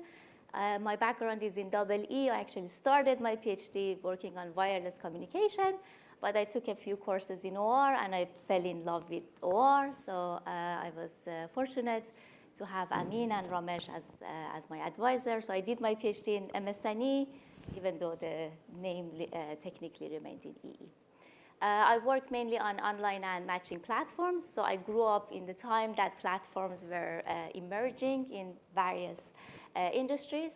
Now, some of the platforms I work on are the mainstream ones that we probably interact with on a daily basis. I've had collaborations with Amazon, with Google, these platforms that we all use. But over the years, I also learned about kind of smaller platforms in the world of nonprofits that I found them fascinating. So these are platforms that try to facilitate connections and transactions, but in the, again, nonprofit world to pursue a certain social cause and for the betterment of society. Just to give you like a couple examples, we have a platform called Volunteer Match, which is like a nationwide platform. It's kind of like Upwork, very much works the same way, but it's a way for you to find volunteering work instead of temp jobs. We do have various platforms that are like Uber, but they are or Uber Eats, but they are for donation foods instead of actually purchasing foods. And what's fascinating about these platforms is that they have a lot of potential to scale up if they are designed correctly. So just to give you an example, Feeding America has an app that, again, you can think of it as Uber for donations. It has numbers into billions. So again, if these platforms are designed well, they can actually have a tangible impact on society. So that is a big part of my research is dedicated to partnering with these organizations, with tech nonprofits, and to improve their design to help them increase their impact. Hi, I'm Anne. And as you can see, I didn't stick with the academic path, so I'm the least smart amongst my colleagues here. I did my PhD in the MS&E department too. Hamid and I were reflecting on our time where we overlapped. I came actually into the department after working for about 5 years and had sort of this vision for myself of working in cybersecurity. And Stanford was good enough to allow me to explore the intersection between cybersecurity and risk and markets. And it was at this time, I think in 2003 when I first came here, I was in the computer science group talking about sort of what I really wanted to do work in. And someone said to me, Anne, you know, if there is a cybersecurity incident, it's a technology problem, it's not a risk problem. At which point I said, I think it's a risk problem. And so this department gave me the opportunity to explore that very freely. And so I had the chance to spend a few years sort of looking at game theoretic models and a bunch of other ways of looking at it, along with John Mitchell in computer science and Nick Bambos here. And then I think my story is a little bit weird because I also got to teach a lot in the entrepreneurship area. And so while I was taking a lot of operations research classes, my real love ended up being able to teach. And I got to teach with people like Steve Blank. And we started a class called Lean Launchpad. And I remember as a grad student sort of running around looking at all these ideas that young students were building. And when I was starting to think about the next thing, I pitched sort of startup idea in cybersecurity to an angel investor. And in that pitch, I said, I really don't know what's going on in the real world anymore, so can I come and see all the companies that you're seeing? And so he allowed me to come look every Wednesday. We used to call it unpartners meetings. And I would look at 10 to 20 different companies with this person. And at the end of that, he said, it was like 3 months in, this guy says, you know, this is not a venture-backed startup, but I think we should create a backed venture startup. And it was a time when startup venture capital was not a thing. No one was creating a new firm. I remember some of my advisors and mentors were panicked. They took me to Excel and different other venture firms to see if I should be an associate there. And I remember someone even asked, you know, are you starting your own venture capital firm because you can't find a job? But I had in my mind this knowledge of what impact AWS was having and a belief that there was a new opportunity for startups to be funded at $500,000 to $2 million. We were calling it super angel investing. It became seed investing. And Stanford was great because they let me do this while I was finishing my PhD.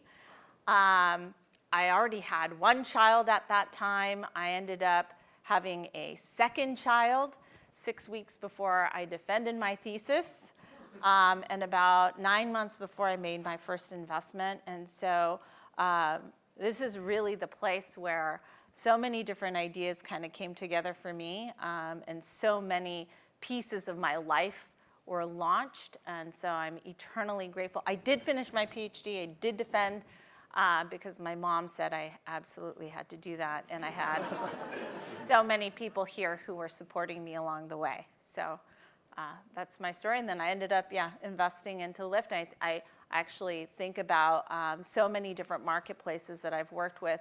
And it's because of sort of this academic training has given me such good literacy in this field. I think we should switch orders. I don't want to keep following Anne. Did you have 2 babies during your PhD?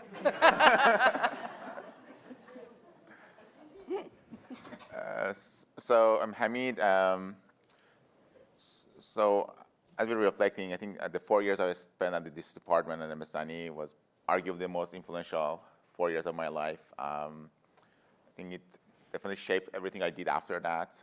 So I started doing research in marketplaces, and then continued doing that at Microsoft, Google, in academia, and then for the last few years at Uber.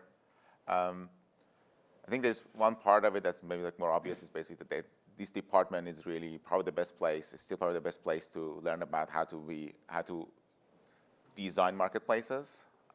But the one factor that was also very influential is sort of the faculty and mentors here. So even like a couple of months ago, I just went to Ashish's house to ask for his advice. I was trying to figure out what I want to deal with, how I want to deal with this certain situation. Amin has become a very close friend. Ramesh, I don't see him as often as I like, but there he is. Because he's hiding from me. So I think it has been a great pleasure. When I was asked to come here, the only part I didn't like is that when you see 25 years, and I was one of the first students to join this program, you just feel like I'm getting really old. I kind of like, when I come here, I still want to think of myself as a grad student, but the 20 years gap is difficult to ignore. It has been a great pleasure, and I really appreciate you guys asking me to come back here and connect with the community again. Can you share more about what you do now? And sure. So I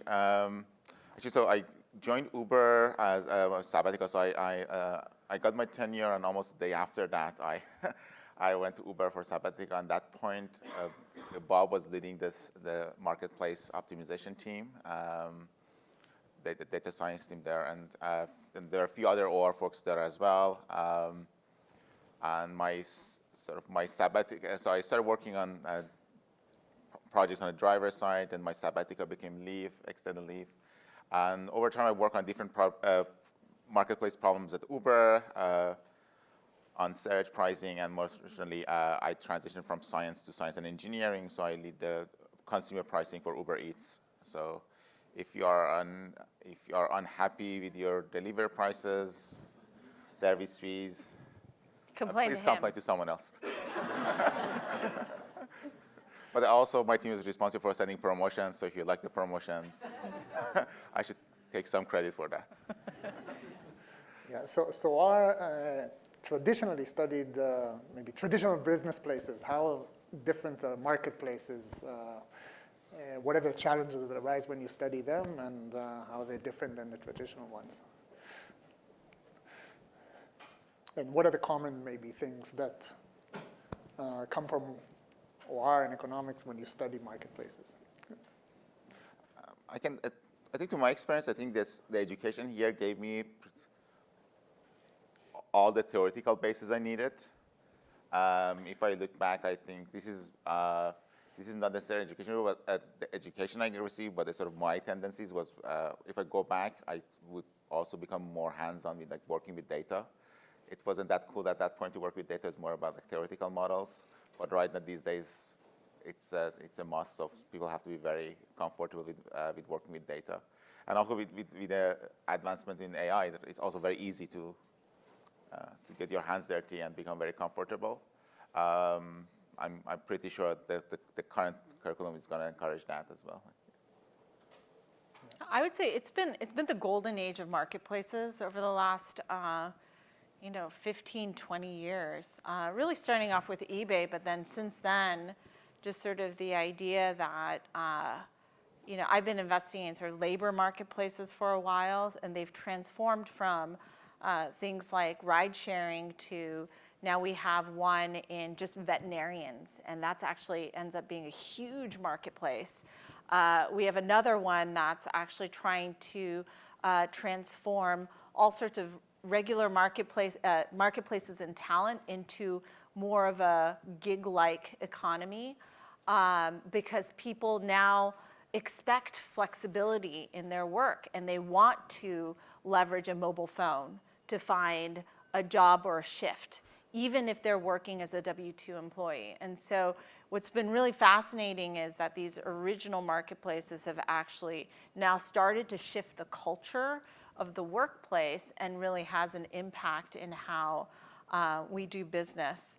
And so in my mind, this sort of golden age then has a lot of underpinnings in what the software enables you to do and what's automated. So whether it's finding the right shift for you or finding the right price for that job, as AI comes about, what's been really interesting is that people are willing to give a lot of information to agents.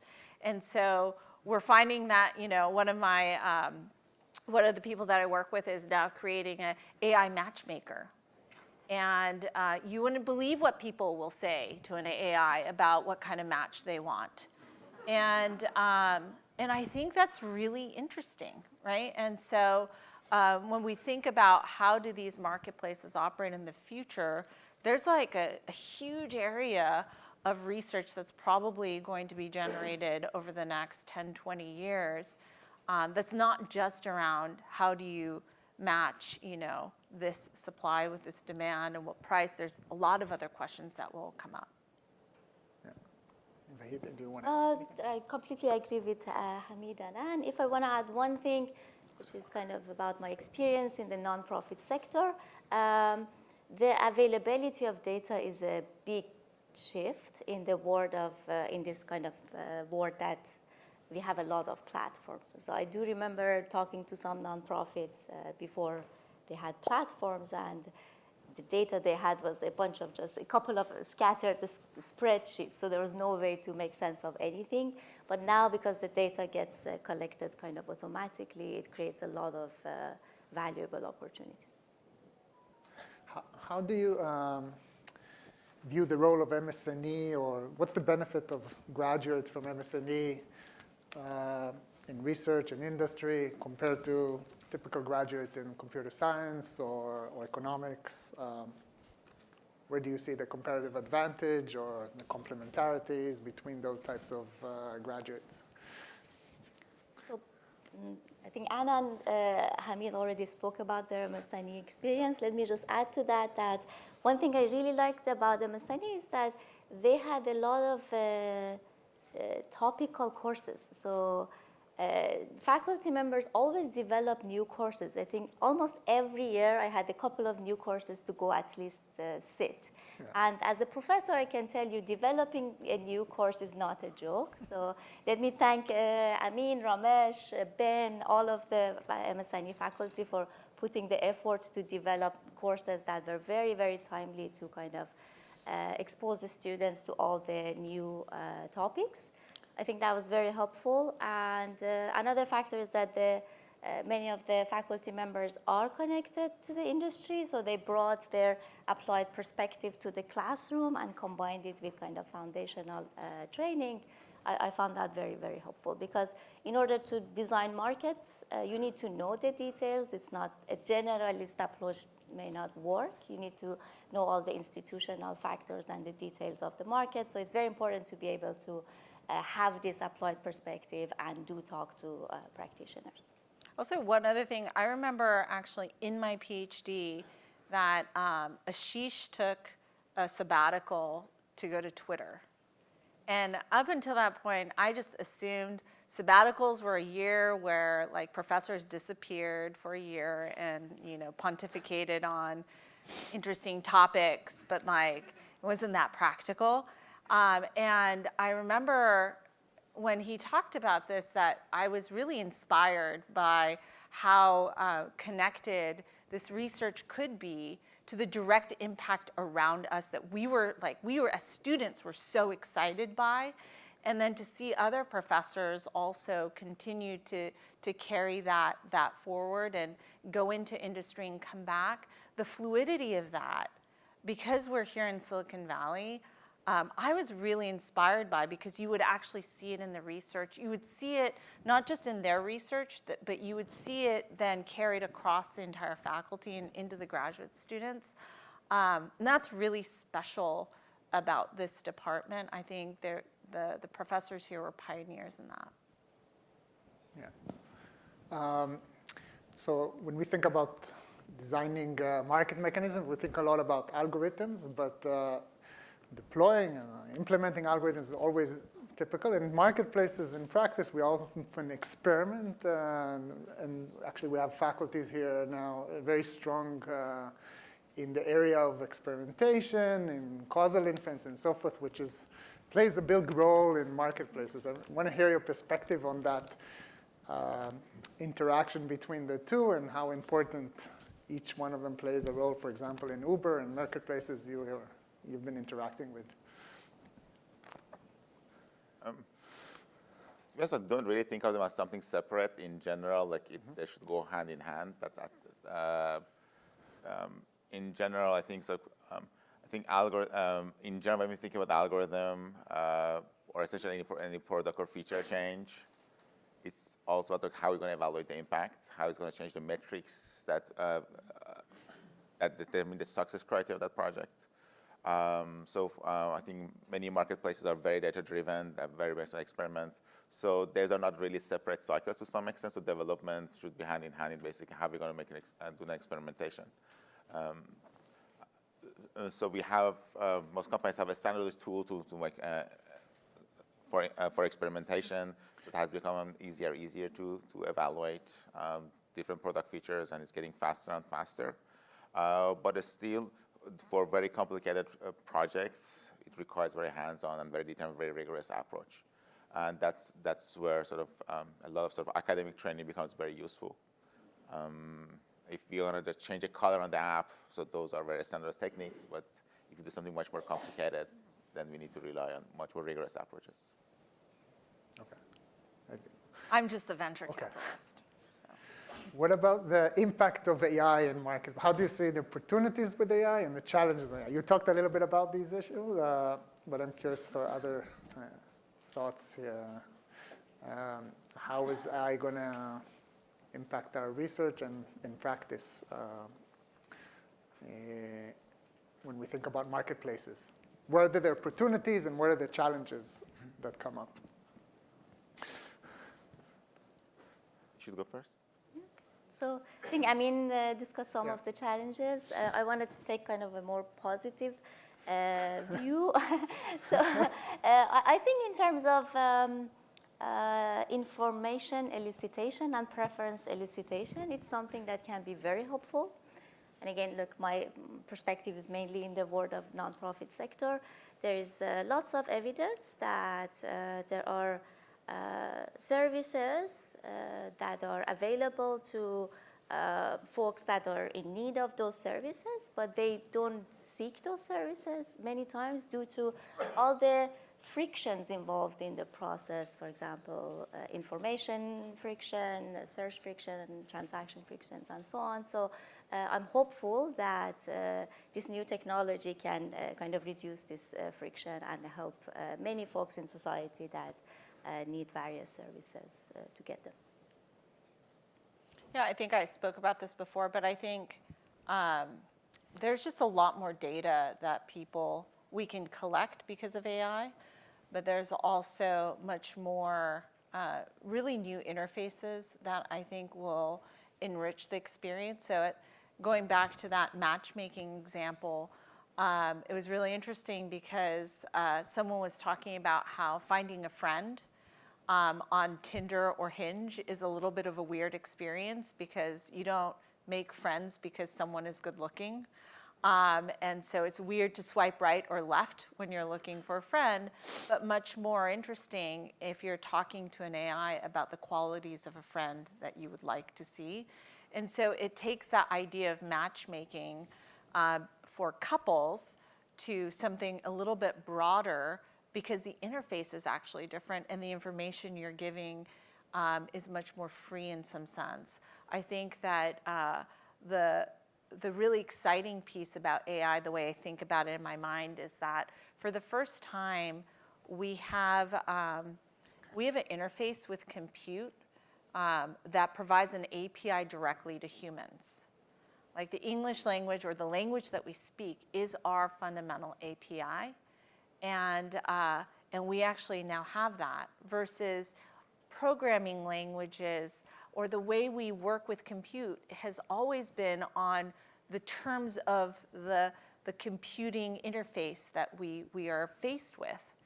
And there's a real magic to that then is transformative because of the information that you can impart that now marketplaces and all sorts of other software can take into account to create a better match between supply and demand or to create a better experience for the people who are interfacing with this technology. So with dating markets, we haven't seen an improvement. Maybe there was improvement for a while of finding matches, but recently at least it became very easy to search, but not so easy to find a match, actually. So some of the lessons in market design is when we want to get thickness, but at the same time we get all these availabilities. And so I wonder if this is an issue in other markets as well, not just in dating, that we are searching and searching and not finding. If this is unique for dating markets because it's a two-sided issue. But yeah. I think a large aspect of what AI brings is ability to do what we've been doing before better and faster. Right? Like for example, I can imagine like a nonprofit sector, right? Like one of the disadvantages of a smaller nonprofits or small companies that, for example, like building a big data science team is expensive, or it used to be much more expensive. Now it's going to be moving forward, so people can use data, algorithm, everything to do at much lower costs. So it should help many marketplaces, many smaller companies. So that's very exciting. In general, like if I think about sort of marketplaces or let's say my day job, so we really care about personalization and discovery, for example. Right? So that the better technology is going to help us to, for example, for a user, we can figure out what type of food they're going to like, or how we should think about. Not surprising, one of the problems we think about day to day is that how to increase the engagement of that Uber Eats user with the platform. So they order more and they engage more with the platform. So you can use the history they have of that engagement, throw it in the model, and then figure out, okay, so what would be the next type of order if they should, so for example, should we send them a coupon for Chinese food or for pizza, how they can increase that engagement. And that's a project that I'm working on with Kwong from GSP, who's a spending sabbatical with us. Hopefully can convince him to stay longer. And in general, I would expect pretty soon we can prototype and experiment with a lot of ideas faster. So in general, like what we're doing it better, I think is an important part of this. And well, that means that we can try many more ideas. And but taking a step back, I think one thing I'm just curious about, like how the world is going to evolve, is basically the commoditization of the technology. So I think one path that could exist that basically I would say Google search for a long time probably there were other, Bing probably was good enough, but people go to Google, that was all they needed, so they didn't need to try anything else. So that was a good enough answer. And that was provided by one company. Then the question when you get to sort of AI, so agenting AI, so agents are going to be very powerful. Like, so that's not a hard prediction. Then one question is that basically, are they going to be like one company like OpenAI or one company offers agents that solves all your problems? Or you may want to essentially like get the feedback from different companies. Right now, I think probably a lot of people here, if I have a complex question, I try 3, 4 different places, right? I go to ChatGPT, Gemini, and they all provide different values and different angles to that. If that continues, then you can probably think of basically getting into an environment that you essentially like, if you have a task, for example, a version of the Upworks, right? That essentially you want to file your taxes, you can ask them, you can send it to a bunch of agents, you have the documents sent to a bunch of agents, and then look at the outcome and see which one you like better. So I think the question for me is basically, are we going to get to the point that you have essentially competing agents, or you're going to have like one company winning it all? My hope is that we get to the latter rather than the former, and I think overall we have some evidence that the technology may become commoditized. And then we can have a lot of people that become expert in like tax agents, if you want to create logos, animations, dating. And on top of that, I think some of the things that probably we should start, I'm guessing some people are already thinking about them, and academics basically how to think about these privacy issues, right? Like I can, in a tax model, for example, yes, I don't want to send this information to like 5 different companies and then keep that information forever, how to think about the privacy issues around it. So we have, I think, always thinking about privacy issues and trust in marketplaces. It's going to become more important as we think more about personalization and other aspects of that. But it's going to be a lot of interesting problems, and some of them probably haven't thought about yet. Yeah. Let me open to maybe questions for the crowd. There's some people who also here, experts in market, they are working on Shmuel Loren and Bob Phillips have a long time experience in marketplaces. But if people want to answer general questions about, or specific questions to our panelists, maybe this is a good time.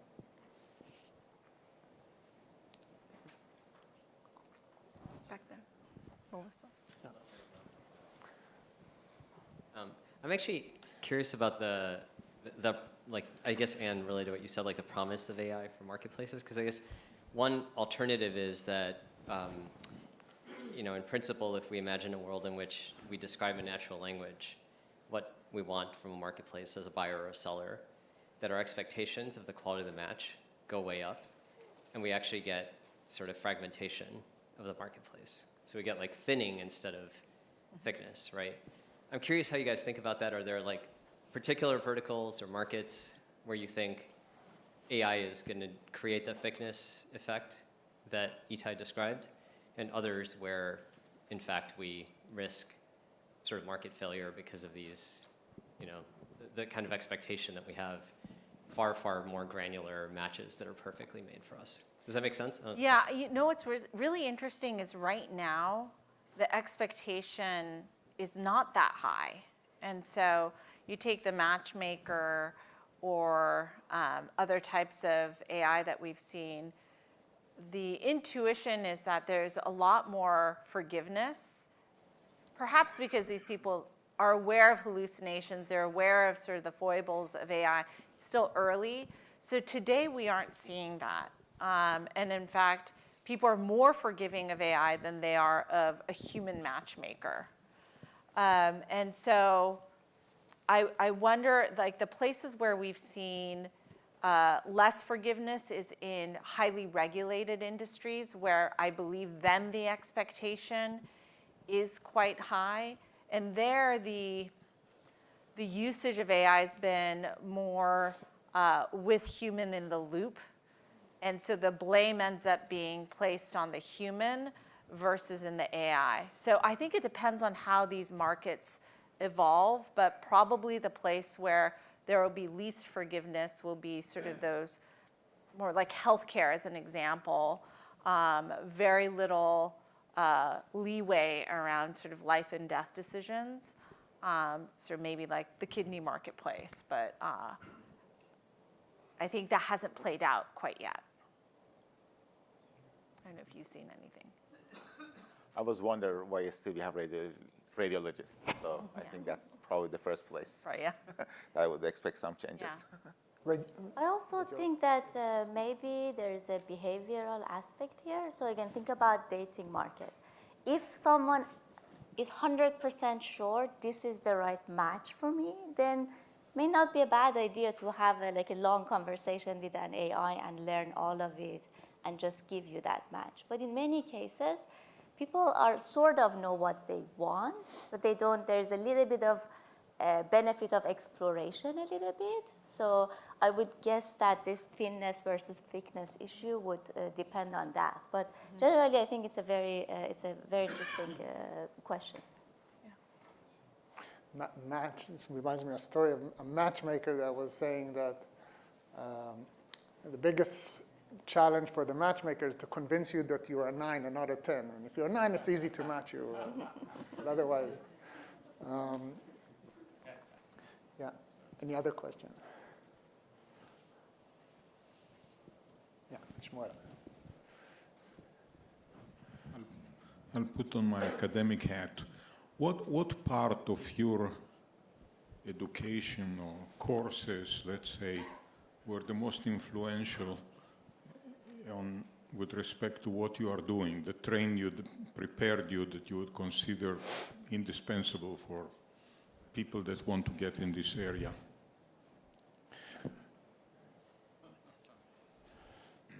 I would say hanging out with my advisors was the best part of it. Doing research, I think you can learn. I think classes are important, but not that important. Being in the environment of people who think academically or think creatively about their problems, I think the environment plays a very important role, not just the courses. Yeah, for me, actually, it was it's not the courses, it's the lack of fear to pick up an academic paper and read it. Because you look at a lot of people who are sort of interested in technical fields, but they're reticent to actually read the paper.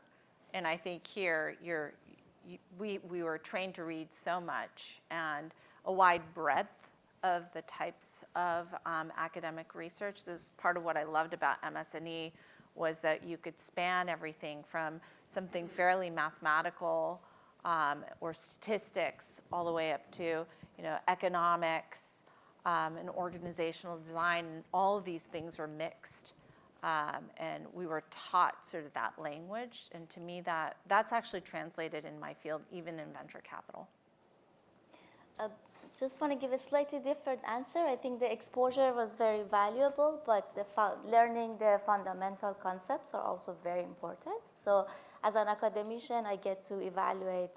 I see a lot of papers written by folks in the community, and I do see a lot of cases that people find a very interesting application. So the kind of intuition is there, they find a cool application, but it seems like the foundation wasn't there so that they can actually deeply study this problem, rigorously study this problem, and that's where I'm grateful for the education I got. I think that was equally valuable to also all the exposure. Hi, this is Kevin, 95. I was thinking there's still obviously a lot to be settled about agents, but how do you think about agents impacting different marketplaces in terms of opportunities and challenges, and where might there be the initial traction?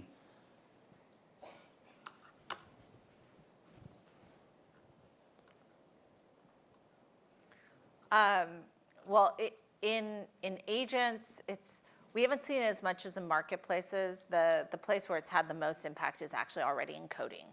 So it is not unusual for someone in one of my portfolio companies to tell me that in the morning they come into work and they have their to-do list and they launch 10 agents as if they were 10 interns, and then they manage them through Cursor.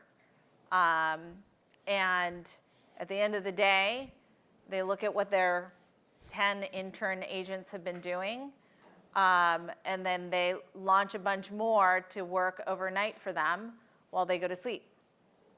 it's just a very different model of working than I've ever seen before. It's such a phase change. And most of the people who are working this way graduated from Stanford in the last 3 years. And the resistance that I'm seeing is actually from people who are maybe 15 years out of school and really identify as like a 10X engineer. And these kids are coming for our jobs, you know? They're very unabashed about leveraging these tools. That's where I see it the most clearly, because in other places, agents haven't been as well developed or not as trusted. But in coding, very trusted, I mean, to an extent, where you're managing them like they are true interns. Perhaps one other area which is related is as a data analyst as well. I've seen people using them in that sense, but it's still in this knowledge work area.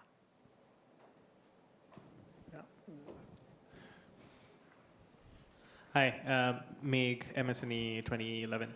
I had a question in terms of, so there's a lot of conventional advice in terms of explore as well as exploit. So for the first kind of 40%, see the options, kind of evaluate what else is out there. With the advent of agents, with the advent of just like deep research, sort of processing a lot of this information ahead of time, has that conventional wisdom changed? And that's relevant to folks studying MSNE, which is inherently such a broad discipline. Where would you recommend there's a cutoff line in terms of specialization versus being being oriented pretty broadly? Do you have a perspective? Not quite sure if I got the question. Do you mean sort of like how much specialization is required in this Right, environment? Right. So if you take the MSNE curriculum, you have like organizations, technology, entrepreneurship, you have OR, you have financial technology. When should students think of there's a time and a place to go specialize and really go deep instead of sort of keep exploring options? So maybe you know, I mean, I think in this world of AI, the curious person, the doer, is the winner. Because if you are a sit back and have someone tell you what to do type of person, I can tell an AI to do it, and they're so much more patient, hardworking. They'll come into the office 5 days a week. They're not asking for snacks, right? And so, but if you are a person who identifies a problem, figures out what tools to use to solve it, and is thinking about what data do I need to gather in order to figure out the right solution, all of a sudden now you have all of these tools at your disposal. And so I think the thing that you're trying to get out of a college education or higher ed now is how to think, how to identify problems, and how to figure out how to solve them. And hopefully get out of the track of having other people tell you what to do. And I think that's the way to win. And in this kind of multidisciplinary area, you get exposed to lots of different surface area of problems. I think that's quite powerful. Yeah, I really agree with that. I think if someone is telling you what to do, you're not going to have a job in a couple of years. Yeah. Right? And I think the barrier to entry is also very low to explore a lot of ideas, learning new things. I think that's a huge advantage. So just like a huge plus one to what Anne said. Like just explore, do it fast.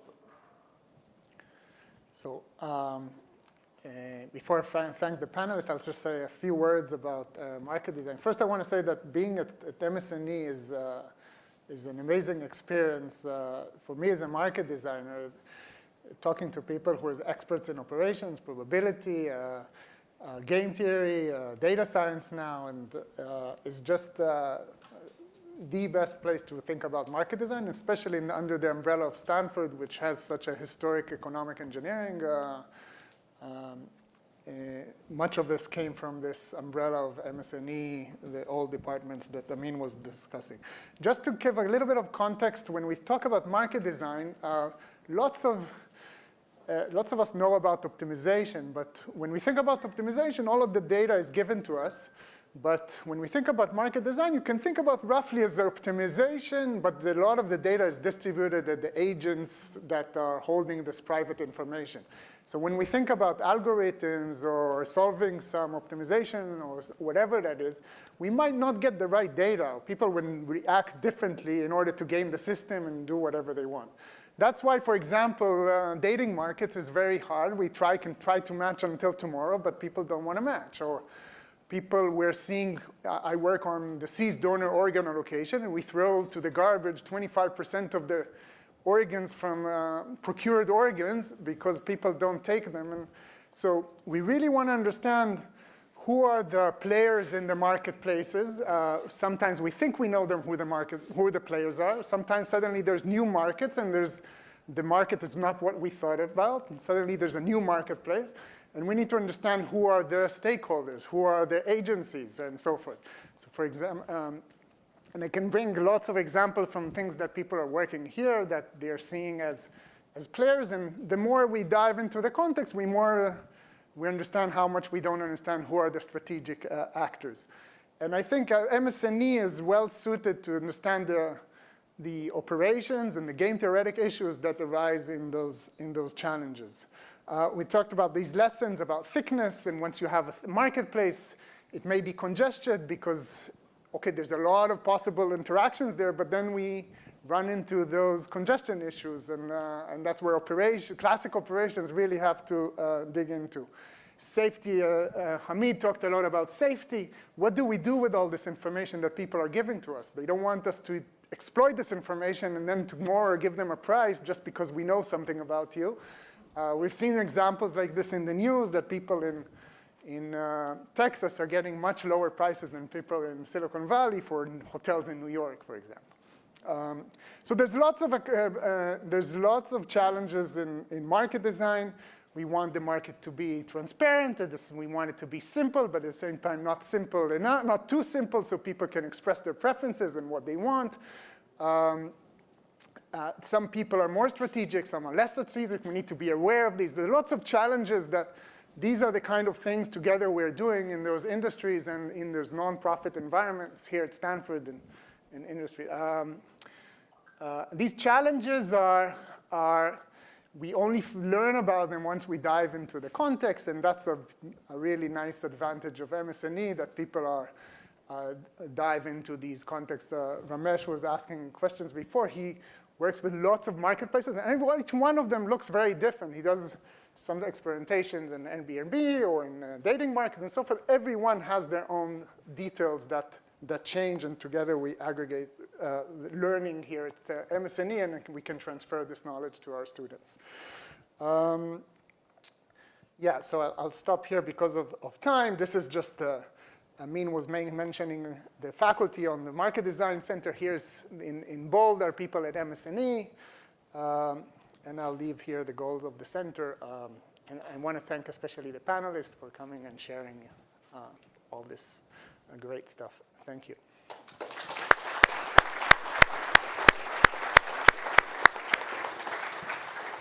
Thank you so much. That was fascinating. So next up, we're going to have a fireside chat around the topic of AI in organizations, led by Professor Melissa Valentine, who is on her way up here. Thank you, Melissa.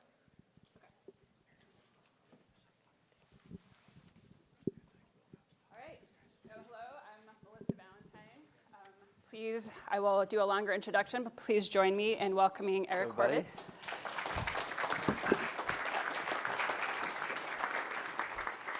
So I'm excited for this introduction. I can think of no one who is a better representative of MS&E and who we are about as a community than Eric. So, Kind of you. so to sort of set that up, I want to tell you, so this is a reunion. We are a community. We're thinking about who we are as a community, who we are to each other. So I'm going to tell you my origin story briefly. I'm going to tell you my origin story to MS&E to sort of validate what I'm saying, that I can think of no better representative of MS&E than Eric. So I was a Stanford undergrad, And when I was a Stanford undergrad, I didn't actually know what MS&E was. I had never heard of it. My best friend had her best friend was like in that business major in the engineering school. That's like what MS&E was. I graduated in 2004, by the way. So I wandered around Stanford and I tried SimSys. Anyone?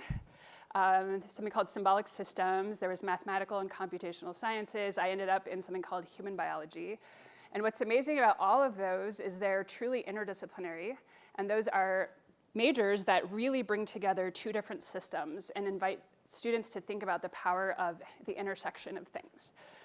And then when I got hired, so I graduated in 2013, and I, again, hadn't totally heard of MS&E, but I knew there were amazing, fabulous professors here, Pam Hines, Steve Barley, Bob Sutton, so I got hired by them. And then I started to understand what MS&E is all about. And I'm so proud to be a faculty member here now that I understand the power, right, of what MS&E does, all of these computational approaches applied to all of these really important domains. So the reason that I think Eric is the best, one of the best representatives of MS&E is because his career really illustrates the power of that idea, the power of computation, right, of all of these like AI approaches to all of these different problems. So he is currently Microsoft's Chief Scientific Officer. But let me tell you about some of the things he's done in that role, and then I'm going to start asking some questions so we hear more from him. So in this role, here's some things that he's done. So I'm going to say, you're going to hear, I'm going to say the same thing basically 3 times. All of the amazing things. I'm going to say it 3 times. So he's known for his contributions to AI theory and practice with a focus on applying AI amidst the complexities of the open world. I mean, that's difficult. That's amazing. So I'm saying the same thing now a different way. His research endeavors have been direction setting. He has harnessed probability and utility in machine learning and reasoning. He has developed models of banded rationality, constructed systems that perceive and act via interpreting multisensory systems of information. He has pioneered principles and mechanisms supporting human-AI collaboration. I'm going to say the same thing one more time. His efforts and collaborations have led to fielded systems in healthcare, transportation, e-commerce, operating systems, aerospace. So those approaches apply to those domains. That's MS&E, and that is Eric Horvitz. So thank you so much for being here. Oh, sorry, I'm not done. Beyond his scientific work, he has pursued programs, organizations, and studies focused on ethics, values, and safety within applications and influences on AI, which again is MS&E. So could not be more honored to be inviting you to the reunion today, and thank you so much for being such an amazing representative of MS&E. So at this time, I wanted to invite you actually to tell your origin story, because you worked with 2 of our sort of like founding, professors who founded fields, and you combined decision sciences and operations research to advance AI. So tell us your MS&E origin story. Well, my origin story goes back to finding myself at Stanford pursuing an MD PhD in neuroscience, and in my first 6 months, I decided that the reason I was here was to understand cognition. I knew that. And I wasn't happy with single microelectrode probes of neurons and looking at an oscilloscope in a darkened room to get at thinking what that was. So that's been my long-term curiosity, and that's what powered up my interests. So I ended up taking AI grad courses and eventually shifted my PhD into the computational space, pursuing computational foundations of mind. I found myself initially at ground zero for what was in the day core AI, where the excitement was, which was logic-based production systems. You remember the expert systems era in the 1980s? That was frustrating for me because I, as a biophysics undergrad and being interested in uncertainty, and looking at how these systems would struggle to help physicians in really do complex decision recommendations and problem solving, it was pretty clear that there had to be some sort of probabilistic reasoning. And whenever I brought up probability or utility or decision making to the leading AI scientists of the time, I'd get kind of knitted eyebrows and folks saying things like, "We've seen your type of grad student before. We call this physics envy." And by the way, this sounds a lot like OR, and AI branched off many years ago because we look at high-level symbolic reasoning, not numerical details where there's too many numbers anyway to begin with to even get a hold of. So somehow at some point I happened into Ron Howard's class, and took this grad course in decision science, and of course I remember sitting there looking around thinking, has anybody applied this to artificial intelligence? This is exactly what we need to have. We need to have agency, notions of principal agents, the foundations of probability, the boundedness of what systems do as they frame a decision problem. In AI, you call this, in decision analysis, the framing problem, but in AI, it was the frame problem, turns out, which was related. Anyway, eventually, I moved over and found George Danzig and Ron Howard as my 2 co-advisors. I really enjoyed working with both of them, running up and down 4th floor and 3rd floor of Terman, the old Terman building. I remember thinking, is today a blue day or a gold day? Gold was EES, blue was OR, the different feel for the floor, different approach, different preference models, different aesthetics of even how you solve problems. And some tension there, by the way. Yeah. And so that's what got me going. I got very excited about the possibilities in this space. And also at this time, there was a rising invisible college, it turned out. It wasn't just me. There was an invisible college of grad students kind of coming into the MIT, at CMU. We all became friends at conferences with the secret whispering crowd of the probabilists.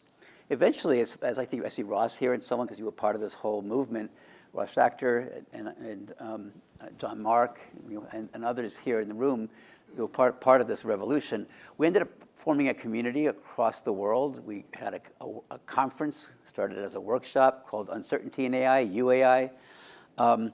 And I remember at some point, as these methods started to propagate and show their power, and by the way, this revolution, we'll call it the probabilistic revolution, where we came to understand that it wasn't just numbers, it was rich symbolic concepts, as rich as any logic-based method, ascribing to the principles of von Neumann and Morgenstern, one of the biggest contributions for MS&E of the 20th century, I'd say, and normative, really a nice framework. So by the very nature of laissez-faire, of the power of these approaches and the revolution, which I think is the foundation of today's AI, by the way. The statistical revolution had to happen first before we can get to where we are today.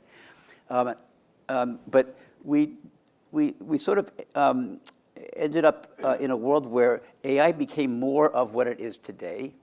And I remember this is a really flattering moment for me, even beyond your wonderful introduction. I became president of the main association of AI researchers, the Association for the Advancement of AI, AAAI. And at that point, someone said, Eric, I think the revolution is complete now. Do we need UAI anymore? that came up. UAI still exists, but it doesn't have the same centrality in the field. So UAI, uncertainty in AI, became AI. Mm-hmm. Yeah, oh, that's so interesting. So the origin story, I like the part where so just to say, right, so Ron Howard and George Danzig are on different floors, and you're like running back and forth, and you're like, these are connected, and now like the revolution is, now we have AI. I have to say one thing, there's 2 other connection points I'll mention, which are kind of fun points. One is, and I'm sure George would be happy wouldn't mind me saying this. He was a little bit taken aback by the subjective probability business downstairs on the 3rd floor, and assessment and all. He goes, come on, just go collect the data. Come on, statistics. And I remember at one point, I walked into George's office. This is a fun anecdote, and with my pack of papers and my latest ideas to hear his feedback, and he said, put all that away. I was just told I need to get cardiac surgery on Monday morning. I want you to take this problem in hand and come back with an analysis for me.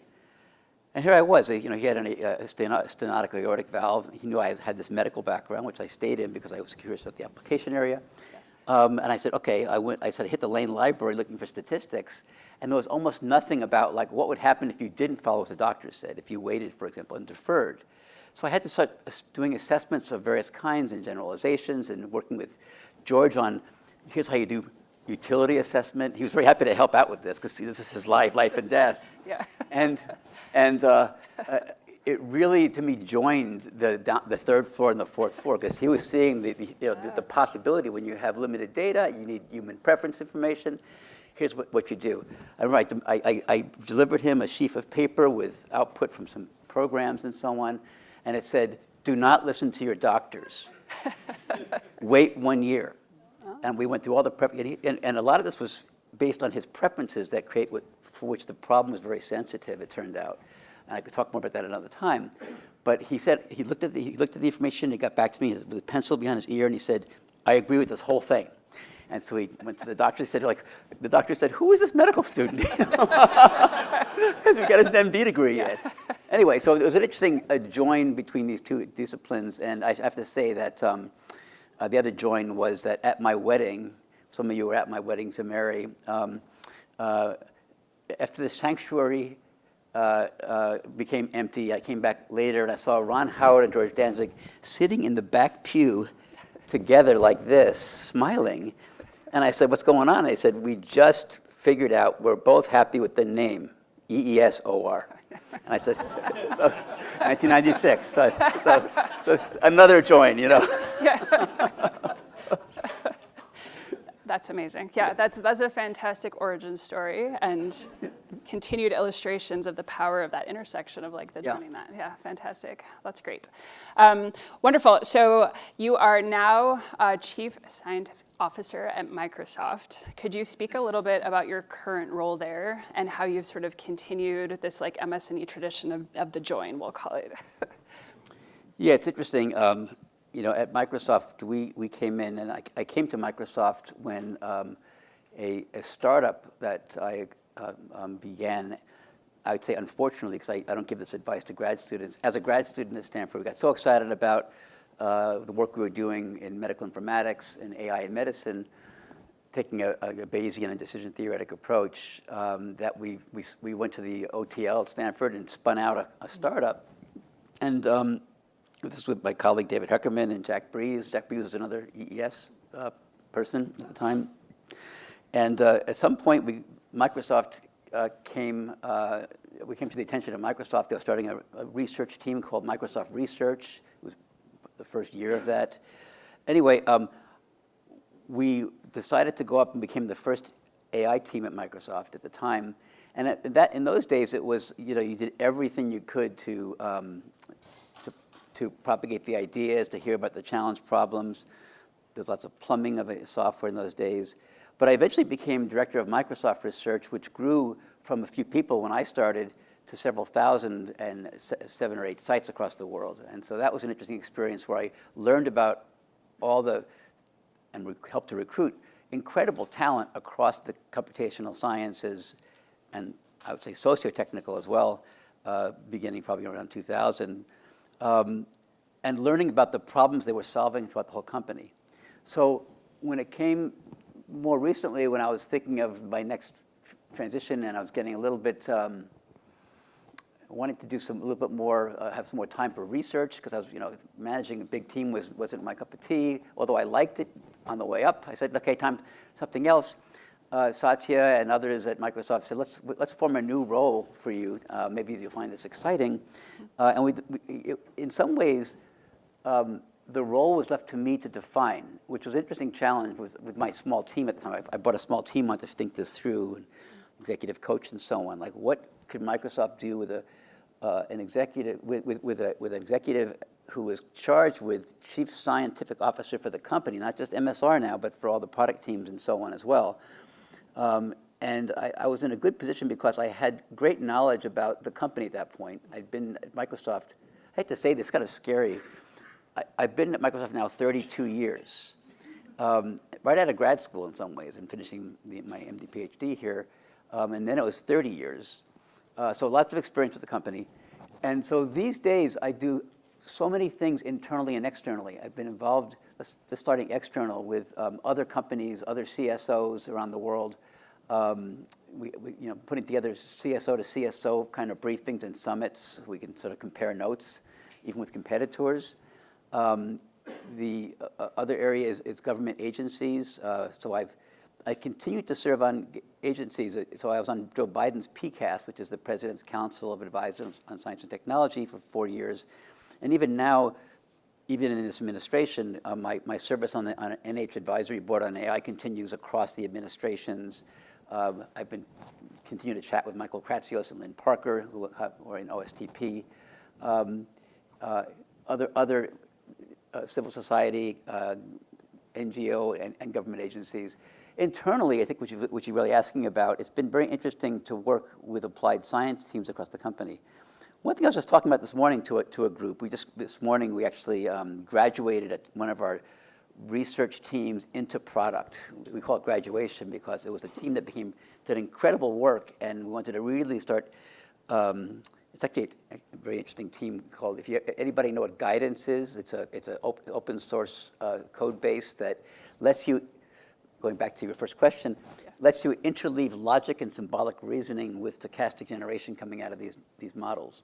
Anyway, it became so successful, we transferred it. I was talking a little bit about the history at Microsoft and like why it was a good thing to be graduated now, in quotes.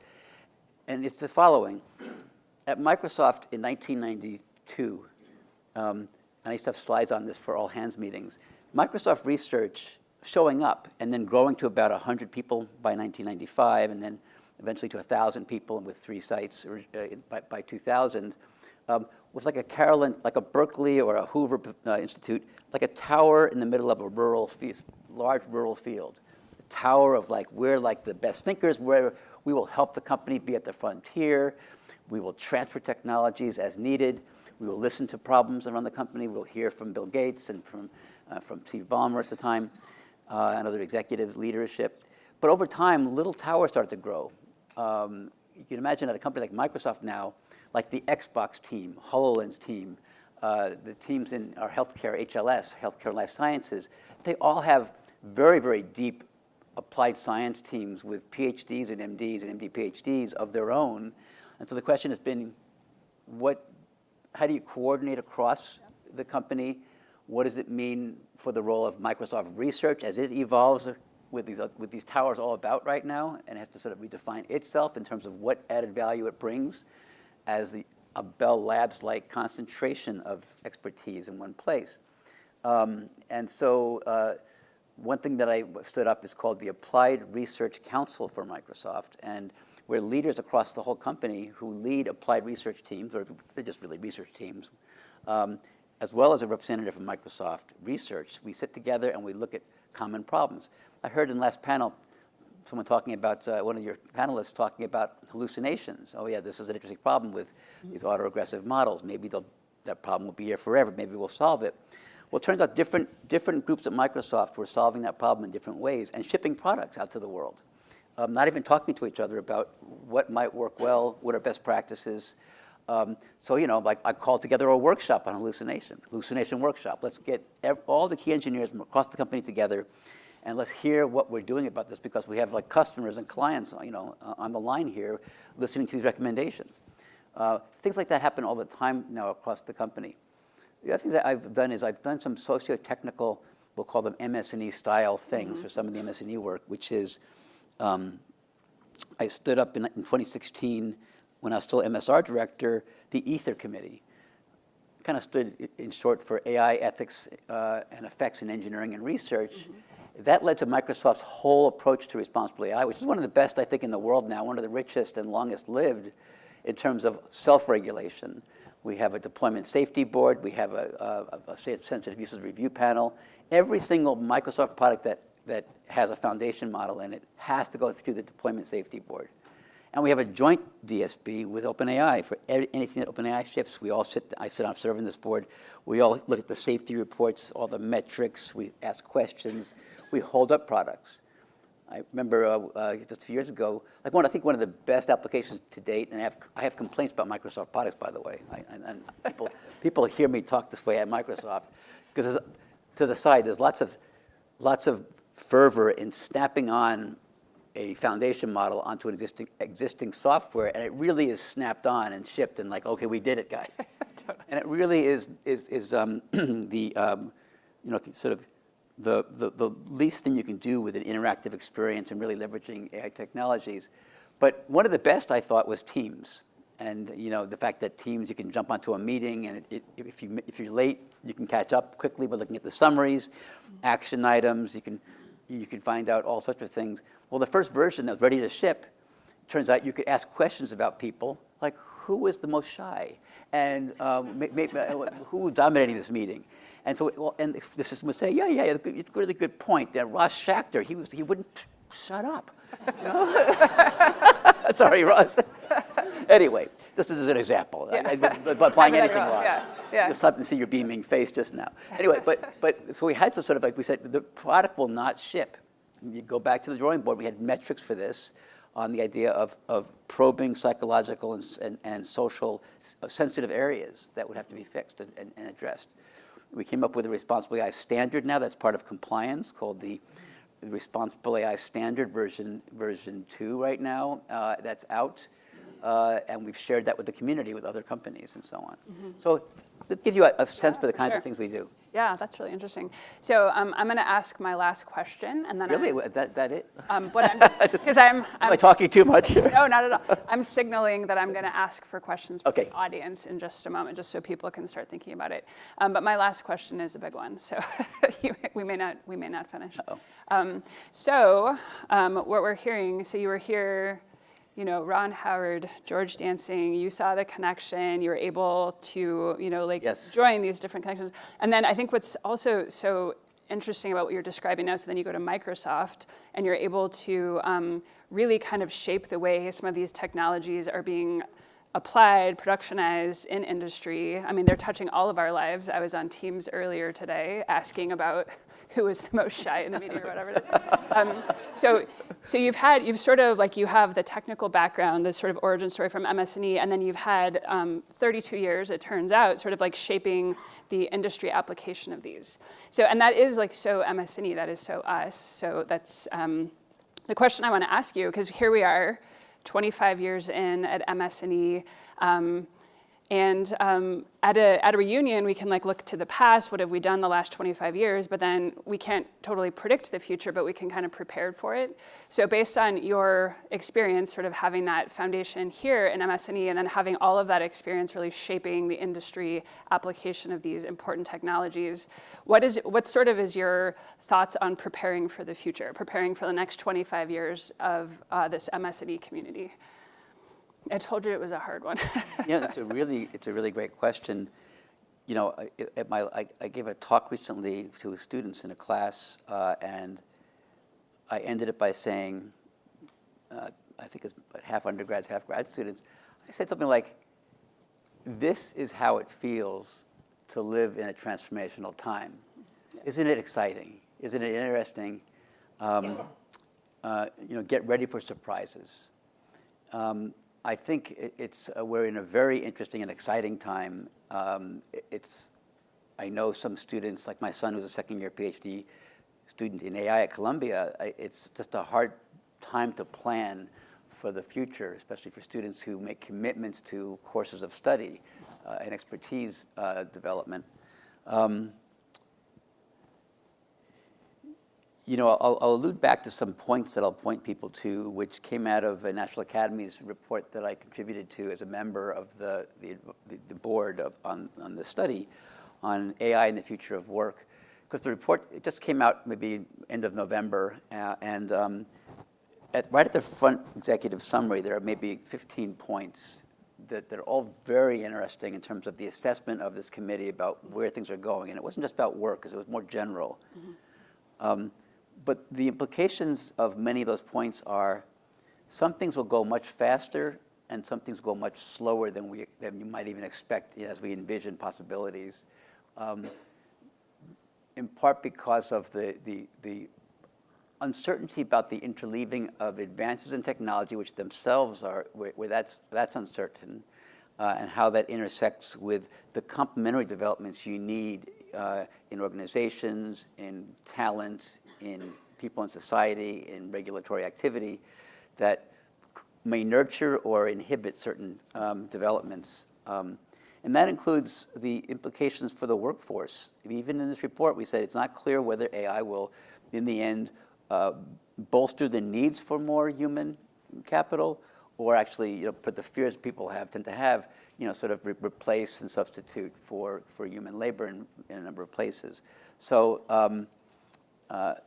we're living in a time where it might even feel maybe even more dramatic than when steam power was introduced or grids became electrified. We had the rise of the electrified grid. And in both these general purpose technology areas, which the economists like to look at for analogy, because they look at AI as a general purpose technology now, even though it's a constellation of technologies, is this idea that you see remarkable sluggishness in how the world had to change to even figure out how to use power versus using the old versions of distributing it centrally, like from the water wheel and the steam engine. But jumping away from that focus topic more generally, it's so important to be in a place like that is fundamentally interdisciplinary, like management science and engineering and the disciplines it represents and its history and where it's going, to be ready, to be adaptable. Decision making is not going away. Decisions under uncertainty will not go away. The need to understand human preferences and leverage them in any kind of decision under uncertainty and the implications for individuals and groups will not go away. And they'll all not just not go away, these issues and needs to assess and understand and work with people will remain absolutely central, no matter what happens with the rise of these technologies of automation of various kinds that enter into the realm of human intellect and cognition. Stay interdisciplinary, stay adaptable. I think it's okay to make commitments to general foundations where you learn math, statistics in your education programs. You learn about decision making, decision analysis. Is going to be more. I hope to see it go beyond the boutique to something more central. I've been pushing that lately, as I mentioned at my recent lecture to the Society for Decision Professionals. AI could be an incredible accelerant to doing decision analysis. I'll stop there, but I tend to be extremely optimistic. I was just talking to Jeff Hinton in email on another topic, and he mentioned literally in email, P(doom), and he said, I invited him to write a paper for. Are we videoing this by any chance? Yeah. Okay, it's streaming. It's streaming. Yeah. Hi, Jeff, if you're out there. I invited Jeff to do it, and Jan LeCun. They'd be happy with this, I'm sure. I invited Jeff Hinton and Jan LeCun to do a paper. I'm co-editing a special issue of CACM. Where we're asking people who have made major contributions, including Marty Hellman and Diff Whitman from Stanford, public cryptography, but other core NSF-funded innovations over decades, because we're going to celebrate the curiosity-driven research. And I asked Jan LeCun to get together with Jeff Hinton to talk about the writing an article together. And the answer was from Jeff, I just spoke to Jan, and the probability of us finishing this paper by date D is less than Jan's P(doom) and less than my 1 minus P(doom). And so I said, I mentioned. That's a nice bounding. And I mentioned that it's like I'd love to get the assessment sometime for both of you, but I said my P(doom) is more based on political decisions and the political world than it is about the nuisance of the rise of smart AI machines. I'm sure Jeff didn't like that. But anyway, I'll stop there and put some questions. No, I love MS&E jokes like you do. Anyway, that's us. Just to restate, so interdisciplinary, stay interdisciplinary. I really love that idea. I think being an MS&E, so my PhD is in organizational theory, and the intersection of that and AI has been so fruitful. So I echo that. I really think that MS&E is a special place right now because of that opportunity for all of us to really continue to be at the intersection of a lot of these things things, especially with AI. Ann Coe had earlier said, stay curious, so I love this, stay interdisciplinary, stay curious. I wanted to just tell everyone that your Future of Work with AI report, because we're not going to get enough from you, so I think that's a really great resource. And then we're not going to have time to do the 100-year study on AI, but that's another fantastic resource that I will point you all to. So with that, I would like to open it to the audience. Questions, please. Front row. Will there someday be, or perhaps there already is, will there someday be AI agents appearing on the organization chart alongside regular human employees? And what are managers supposed to do when that happens? And let me just say, I've already seen discussions and prototypes, often kind of with a wink, showing org charts that have the AI agents and subsystems of agents that would be named and depended upon for X because they're trained to do a set of tasks. Can I say quickly? So actually, Jamie Tevins put out a report recently that actually shows she called it the frontier firm and shows agents in the org chart. Right. So. Jamie was my former intern, by the way. Yeah. Oh, Ross. So, Eric, first of all, thank you for coming for MS&E's birthday party. Yeah, it's really great. Appreciate having you here to celebrate. I was going to ask this before you even mentioned PDoom, but I appreciate that Microsoft has safeguards in the deployment of AI systems, but we seem to be in something of an arms race about AI internationally, and there's a lot of pressure to not restrict the development of AI in other companies in the US and in other countries. And I would like to have your thoughts about that. I'm personally not as worried about the AI going rogue as the rogue getting AIs, the rogues getting the AIs, but just want to hear your thoughts about this. Yeah, I mean, my two big concerns about the rough edges, we'll call them for now, of AI are the powerful use of the technologies for misinformation, disinformation and manipulation and influencing minds through taking propaganda to the next level of persuasion. And two, AI and biosecurity, AI being used to lower the bar of access for doing dangerous things with biology. And we've done a lot of work on both those pillars. So I like to think we all have to continue to sort of call out what the top priority concerns might be on the rough edge side while we push on the optimism and, for example, in biology, the dual use, like pushing really hard on where is AI going in biology. By the way, I think that in the next 10 years, we will be seeing incredible beneficial, innovative applications of AI in medicine and healthcare that will be attributed to AI directly. Like, one of my grand challenges that I call out a lot is let's make many cancers chronic diseases, like ASAP. But back to the concerns. So I think we have to, as we push on the powers, we have to sort of worry about the concerns. And there was recently an Asilomar meeting, 50th anniversary of the 1975 meeting that I attended. There'll be some statements coming out of that whole meeting about what we need to do when it comes to AI in terms of policies. But to be frank, my biggest concerns about AI are not those things. It's not AI in weapons, and it's not even AI in surveillance. It's what I call, in my mind, deep currents of AI when it comes to our sense for human dignity, personal agency, companion-like systems that are providing ongoing streams of advice to people that people become reliant upon, implications for education, for creativity, for authentic communication. I think these kinds of deeper currents, which are often in the dark matter of these discussions. I mean, I don't know how often Jeff Hinton worries about, and Jeff, you should be worrying about these things, about the deep implications on the socio-technical front versus the runaway AI, rogue AI, or even AI helping nasty malevolent or malevolent nations. So I'll stop there. That's interesting. Please. Yeah, I have a question just to follow up a little bit on that over here. Yeah. And Ann touched on it earlier, talking about, and you sort of mentioned as well, the idea of using AI and AI tools in pretty regulated industries. Ann mentioned healthcare. I work as an operating exec in a pretty regulated industry, kind of retirement, financial planning.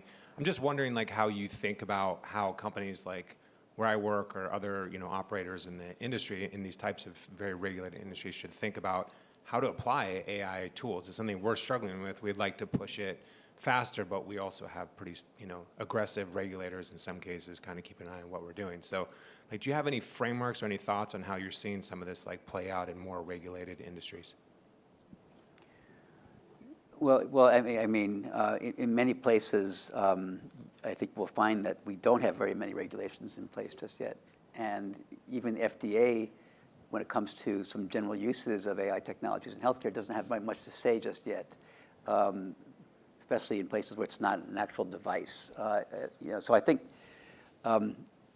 my guess is that for many organizations, it's going to be more concerns with internal policies about shipping reliable tools out to customers that will be more dominant than bumping up against a regulation. That's my sense for now. I mean, of course, it could change, and of course, we have the financial industry, which is highly regulated, and we have rising interest of FDA even in this administration that's thrown out a lot of the work that Biden put together, his administration, on regulatory activity. So I do think that I see a queasiness among, I'll stay in health for example, a queasiness for companies and organizations to actually, and users and hospital systems to actually use the AI technologies just yet.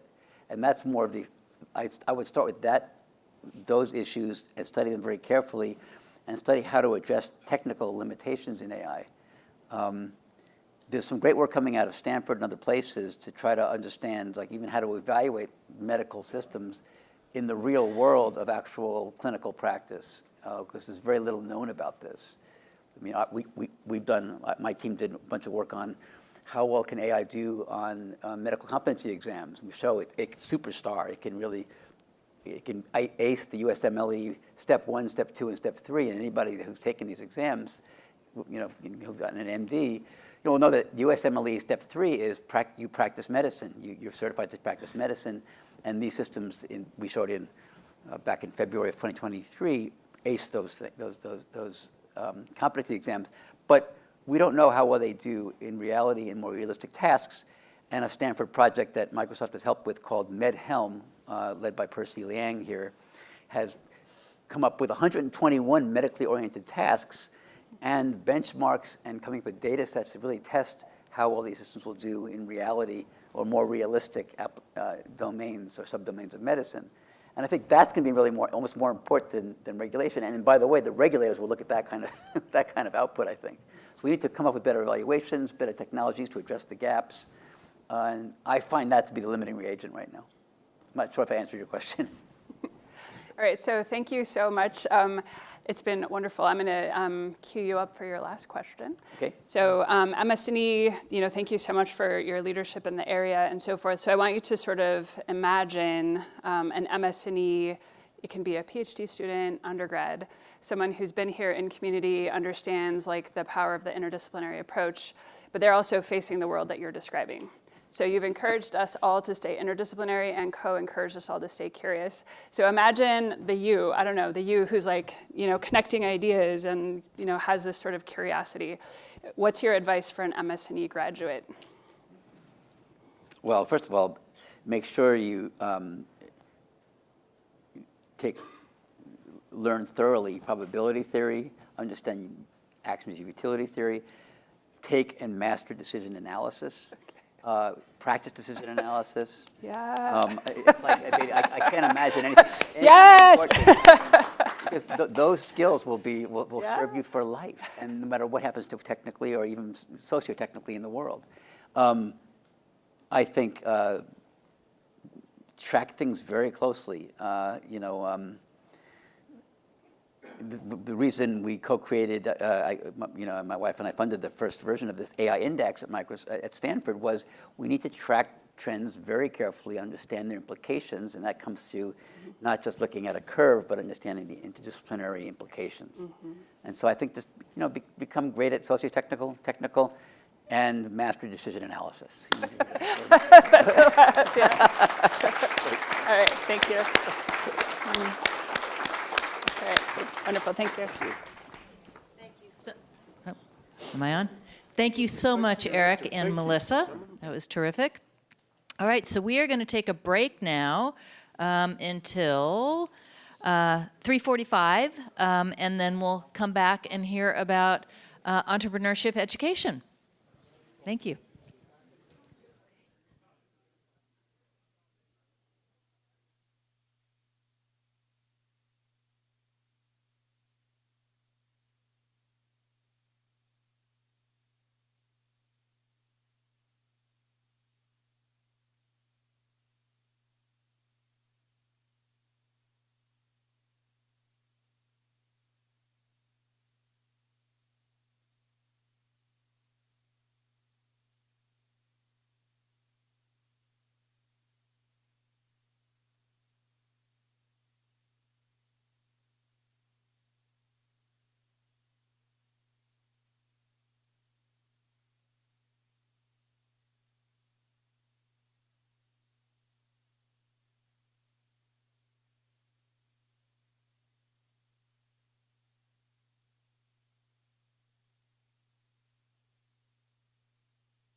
Hello, everyone. We are about ready to start, so please find your seats.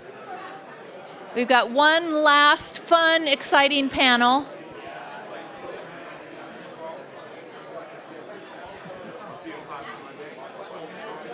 I haven't done the readings yet. What's Monday about? Are you teaching? You haven't looked at the syllabus? What are we doing on Monday?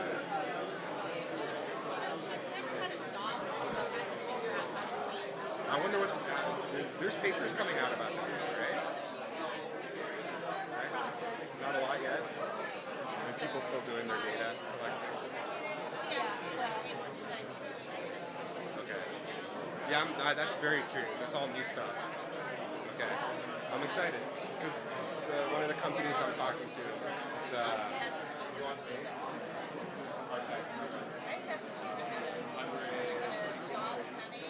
But they have the option to find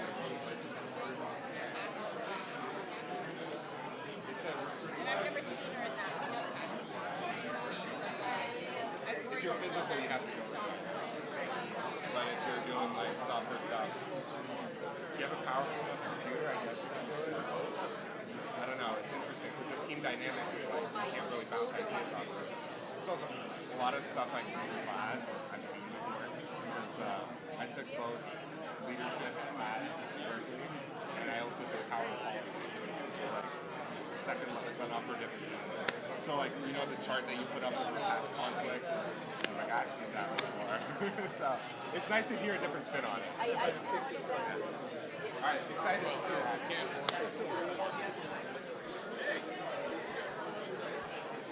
Okay, we are going to get started. So our last session of the day is going to focus on the future of entrepreneurship education. I have lost command of the room.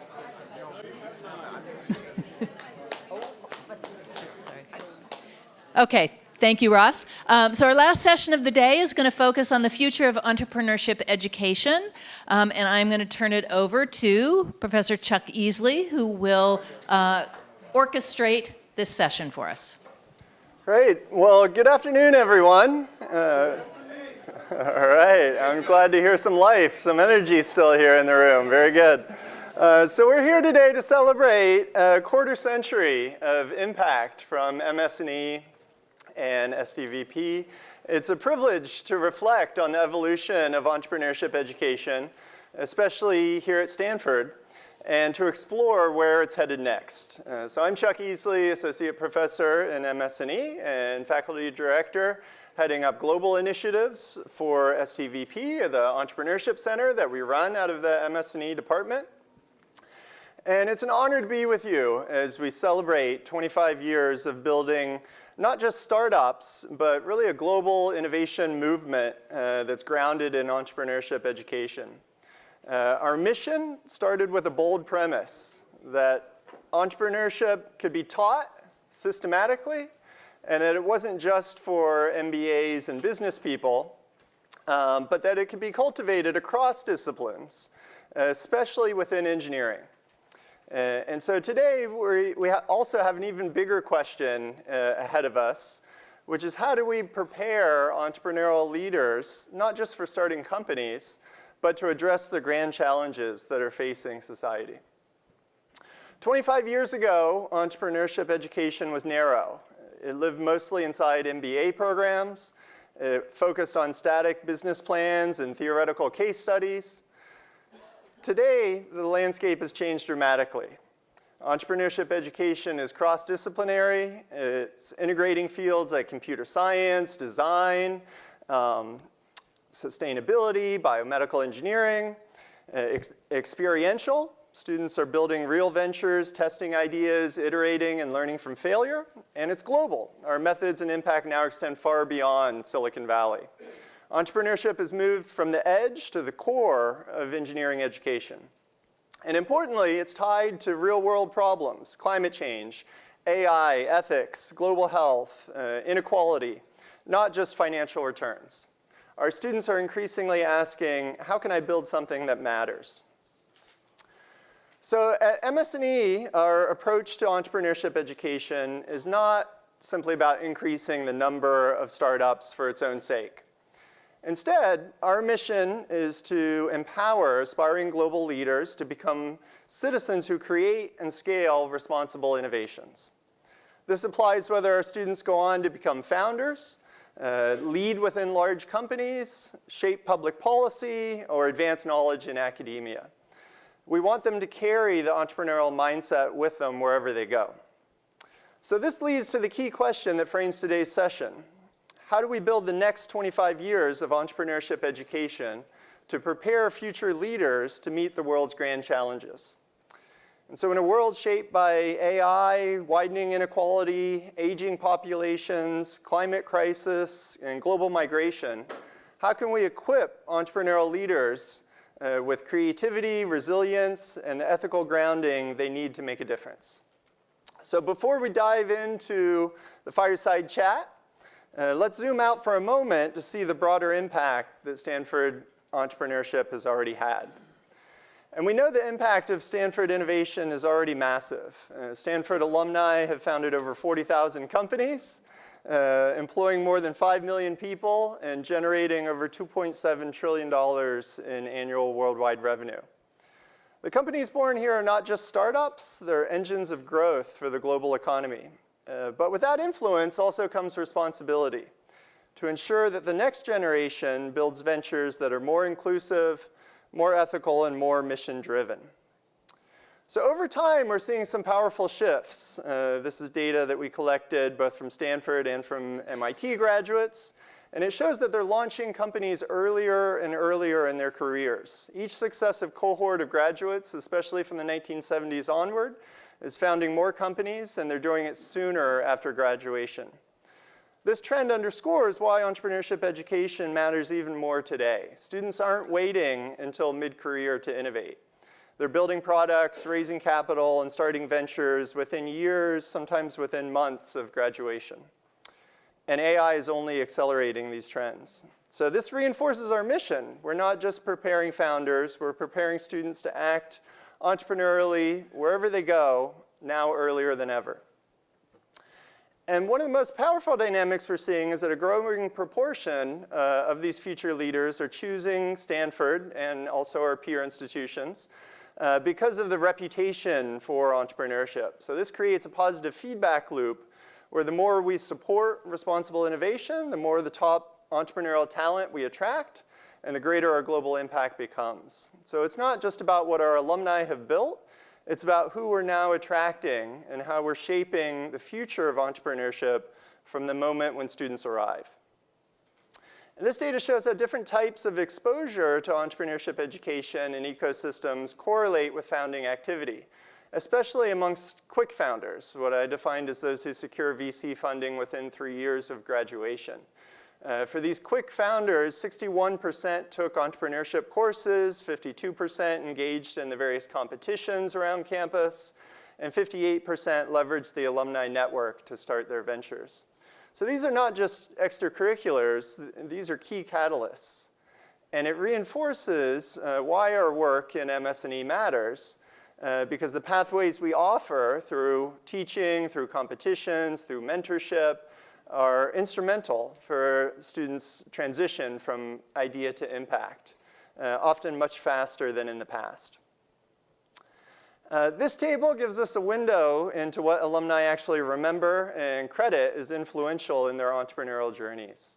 Notably, MS&E courses topped the list, narrowly edging out even the GSB. Courses like E145, the Entrepreneurial Thought Leaders Seminar Series also stand out, but there's no single course that dominates. There's a rich, diverse entrepreneurship curriculum in MS&E and at Stanford. And so the influence comes from a portfolio of experiences that combine exposure to theory, hands-on experimentation, and inspiration from practitioners. So this is exactly why STVP is more than a single class or a program. It's an integrated ecosystem of courses, mentors, and opportunities to learn by doing. So to help us explore how entrepreneurship education has evolved and where it's headed, I'm thrilled to welcome a key pivotal leader who has helped shape this journey. So Steve Blank, whose customer development model helped to launch the lean startup revolution.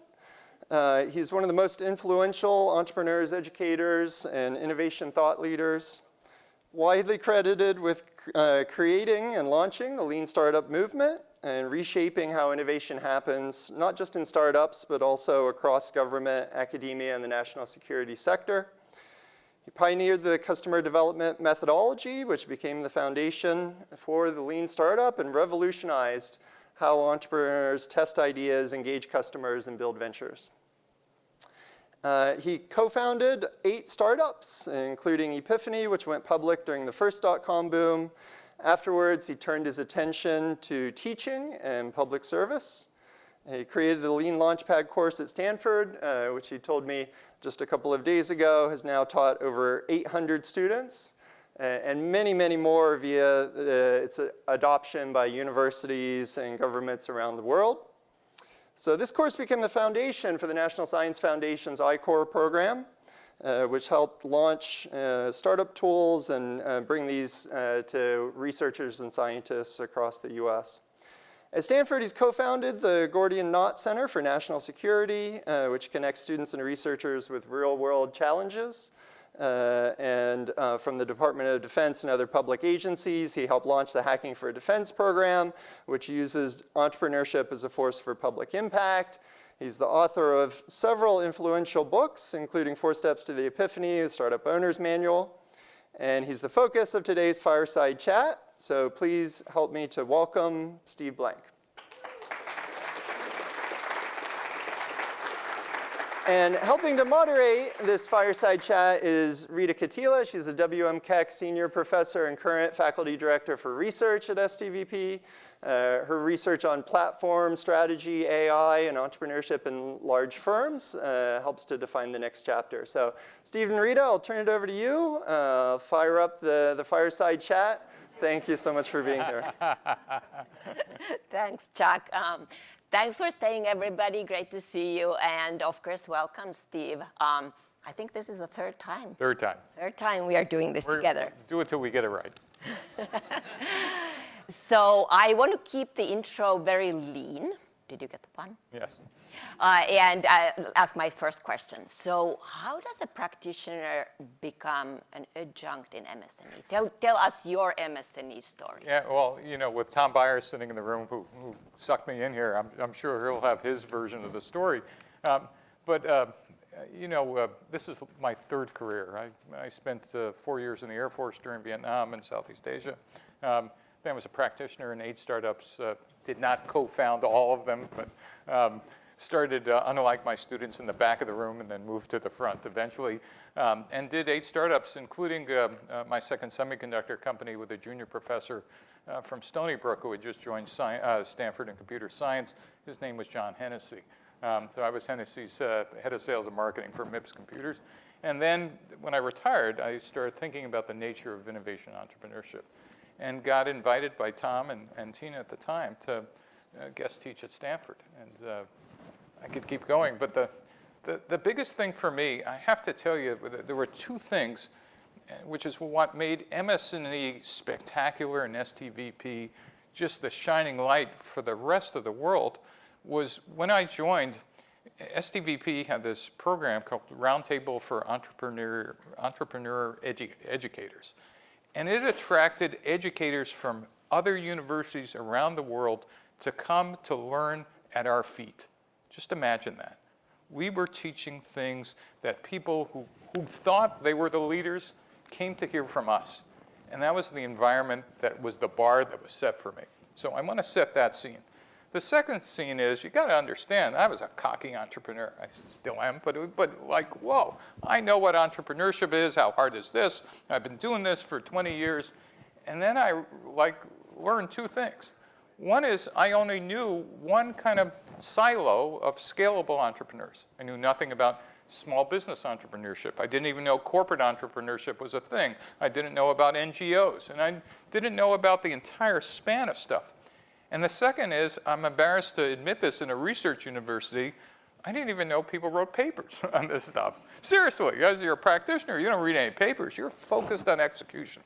And so I started reading Kathy Eisenhardt's papers and Bob Sutton's papers and eventually yours and Chuck's. Well, I remember when Chuck first came, it's like, wow, this is great. Do you remember that, Chuck, when I first read your MIT stuff? I went, whoa, this is amazing stuff. And so it made my head explode.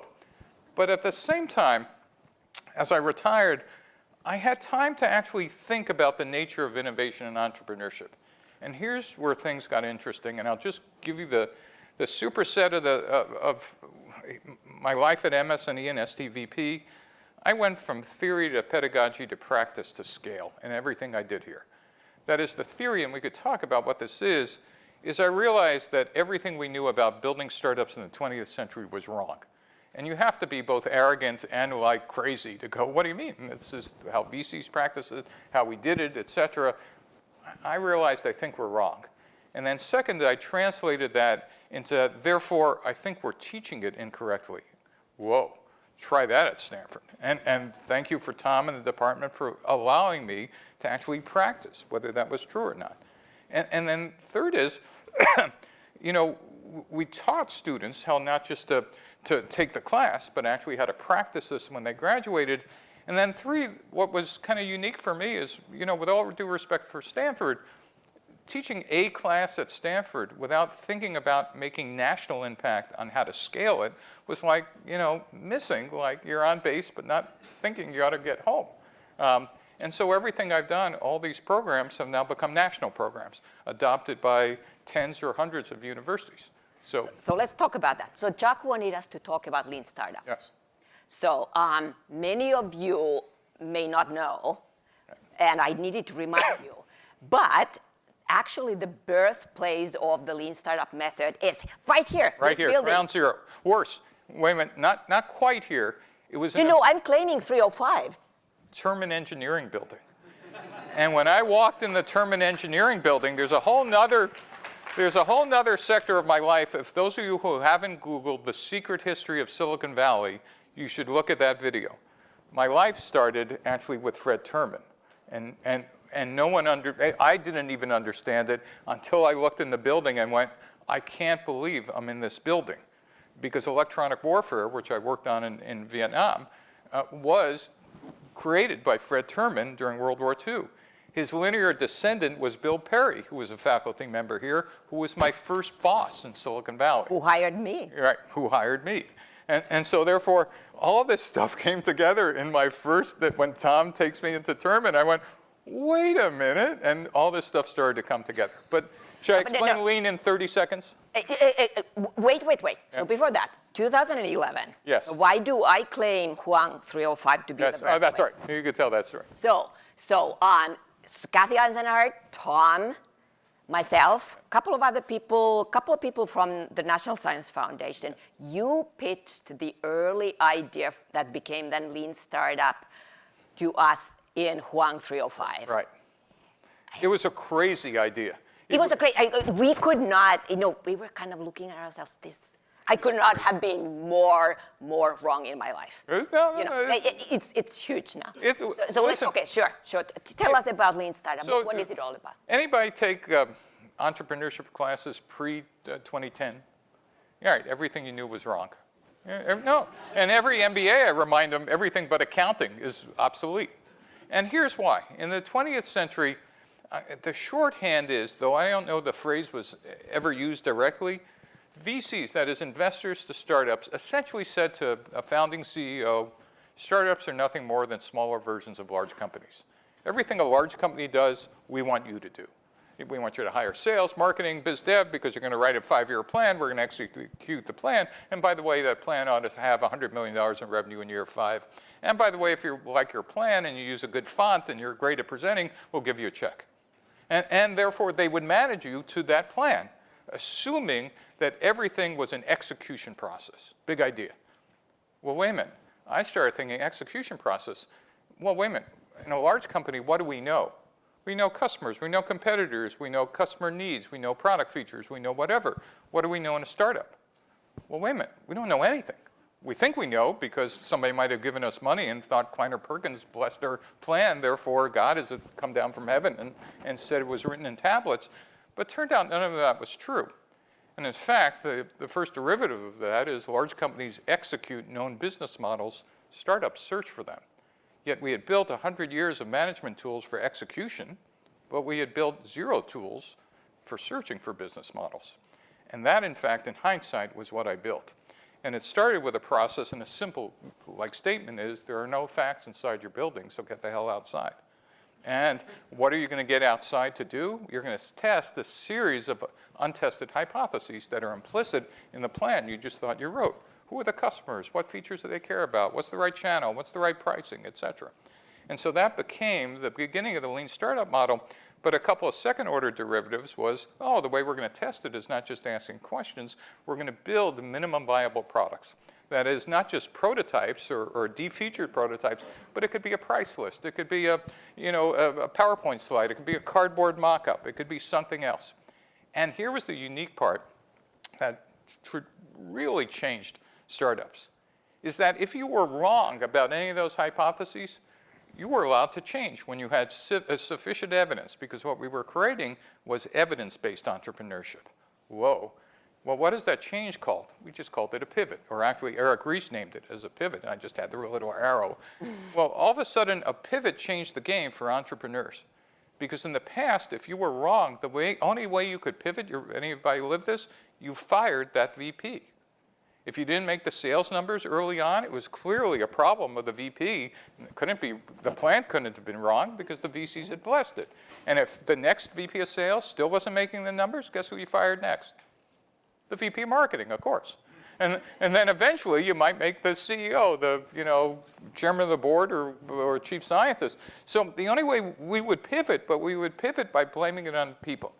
The sum of all these activities, customer discovery, agile engineering, and then something called the business model canvas developed by Alexander Osterwalder, those became the core tools that we ended up building this class around, which was completely different from what I was teaching here, which was MS&E 273, which was the ultimate on how to write a business plan, which was a darn great class. In fact, I got taught how to teach business plans by a guy named Jeff Timmons, who was the 20th century leader in intellectual thinking about this. 452 pages in his book, summarized by organizational resources and team.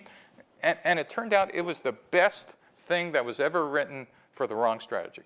And again, I didn't do what I was doing to obsolete Timmons or anything. I just said, I think I have a very different view about why infant mortality was being caused in startups, because we were actually asking the wrong questions. Does that?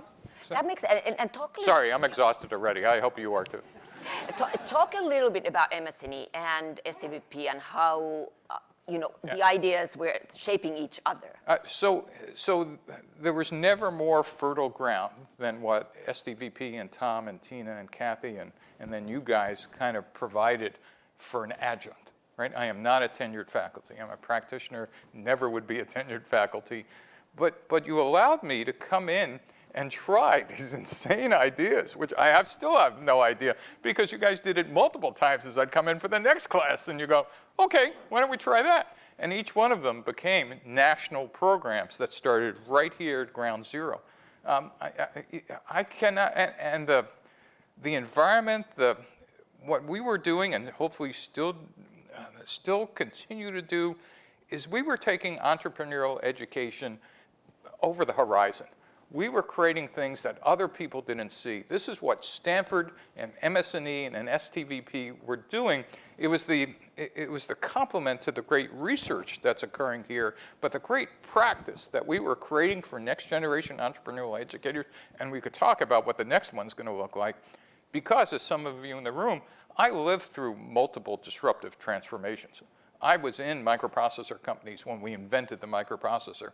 I founded one of the first CRM companies that used the internet. This AI thing, as we'll talk about later, is not only, you've heard the whole day about how it's going to affect everything. I'll tell you at least my view about what's it doing and what Eric Vollmer and I are doing for entrepreneurial education and AI.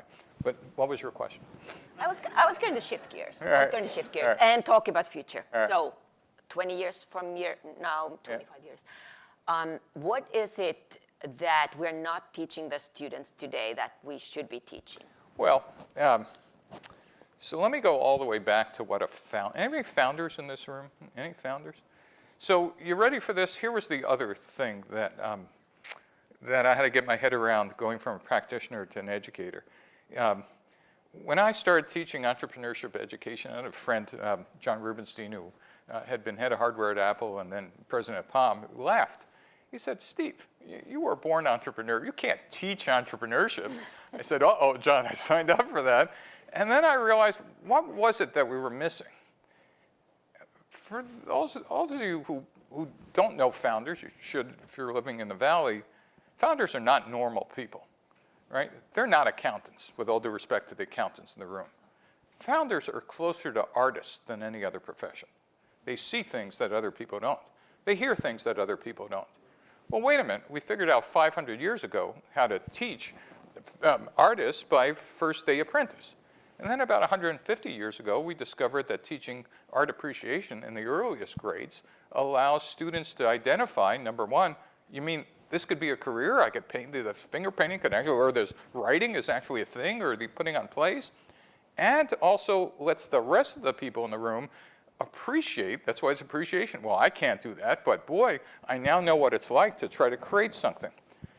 Once I got my head around that I was teaching artists, not accountants, all of a sudden also it influenced how I thought about the pedagogy. Does that make sense at all? That makes total sense. Well, I've been doing research on lean startup teams and how they perform. And it seems to me you are taking really the playbook of science and asking your artists to use the playbook of science. So and that's here was the most amazing story, which you should all appreciate and feel incredibly proud of MS&E and STVP. So once I told you that crazy story, the class I wanted to create, and like for whatever reason, you guys and Tom said, sure, go ahead and create this class. I created the class, and no one knew whether it would work or not. Even I didn't. Well, I believed, of course, it would work, but would. So I started blogging every week of the class. Every week. Here's what I thought would happen. Here's what my students did. Here were the slides I taught. Here were the slides my student presented, week by week. But I had no idea back in Washington, D.C., the head of commercialization of the National Science Foundation was reading it, as he told me later, like it was a serialized novel. And then he got his entire team to read it. Then he got Subresh, who was the director of the NSF, to start reading it. And 6 weeks after the class ends, I remember I was on Campus Drive, and I get a call from Eero Arkolek, the head of NSF. He said, hi, I'm from NSF. The government needs your help. Now, I have to tell you, like, this is the middle of Iraq and the surge. And I said, number one, who's the NSF?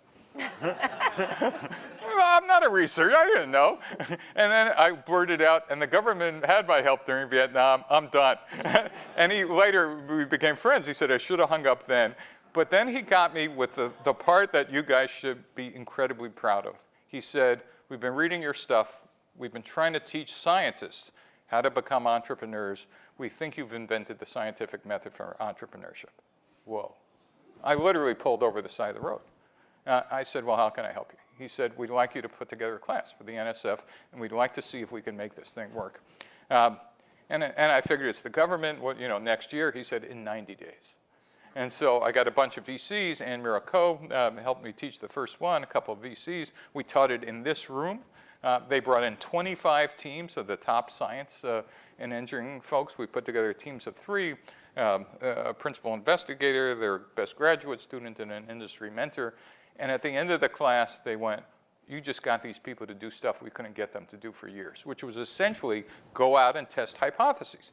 But because they were scientists, we framed the whole thing as this is just a scientific method, except now you need to talk to people you don't like, which are customers. And the thing I would tell them is the difference between, an introvert and an extrovert with you guys is whether you're looking at your shoes or my shoes. And I'm going to teach you how to make eye contact in 10 weeks. And they all do. They had to talk to 100 to 110 customers, stakeholders, regulators in 10 weeks. And they all did that and have done that for the last 15 years. We've put over 3,700 teams through the NSF, then the National Institute of Health adopted the program. It's ICOR at NIH. The Department of Energy adopted it. The DoD adopted it. As you mentioned, it's 100 universities. We trained hundreds of trainers. And then we came up with used the same pedagogy for the Department of Defense, created Hacking for Defense, which is now in 60 universities in 3 countries. We train educators in that one. We've spun out Hacking for Education, Hacking for Climate here at Stanford. In fact, we have 7 classes at Stanford. Eric Vollmer and I did Technology Innovation Great Power Competition, all using the same process. And we'll talk about the use of AI in the next generation of this stuff. We Does that should. make sense? I think we should. Let's talk about it. So I know it's your baby. It's scaled, and it's amazing. Listen, the biggest amazing thing is it's turned out not to be a fad, right? Because I interviewed you during the pandemic, and you said, well, it was a right idea at the right time, but I'm not sure if it's still. It turned out a lot of the principles, or most of them, are foundational, right? It's not the model to start a company. It's a model. But it seemed to be a lot better than the model we had before, which is how to write a business plan. That's the way I claim it. It's not, you want to do something else? Sure. If your investors want you to do something else, it's the golden rule. He who has the gold makes the rules. But now the change is coming.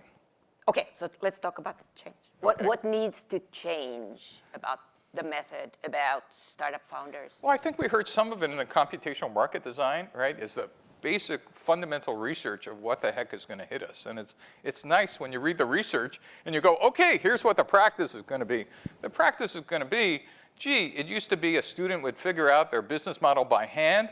Well, wait a minute, even now I could create 50 business models in about 30 seconds with ChatGPT. Why are you doing this by hand? Now you have to curate which one you want to approach and whatever. Gee, who's my competition? ChatGPT, So there's a whole set of things in that lean process, but wait a minute, things get even better. And most people now understand to do something interesting with a large language model, you need a great data set. So let's take a field that has perfect data, which is e-commerce. So I could buy, almost perfect data about transaction data, et cetera. I can now start creating artificial personas. And I could start actually doing customer discovery with my personas. I could actually create A/B tests and whatever. I want human in that loop. But now I can imagine instead of just interviewing people, I could also be interviewing synthetic data.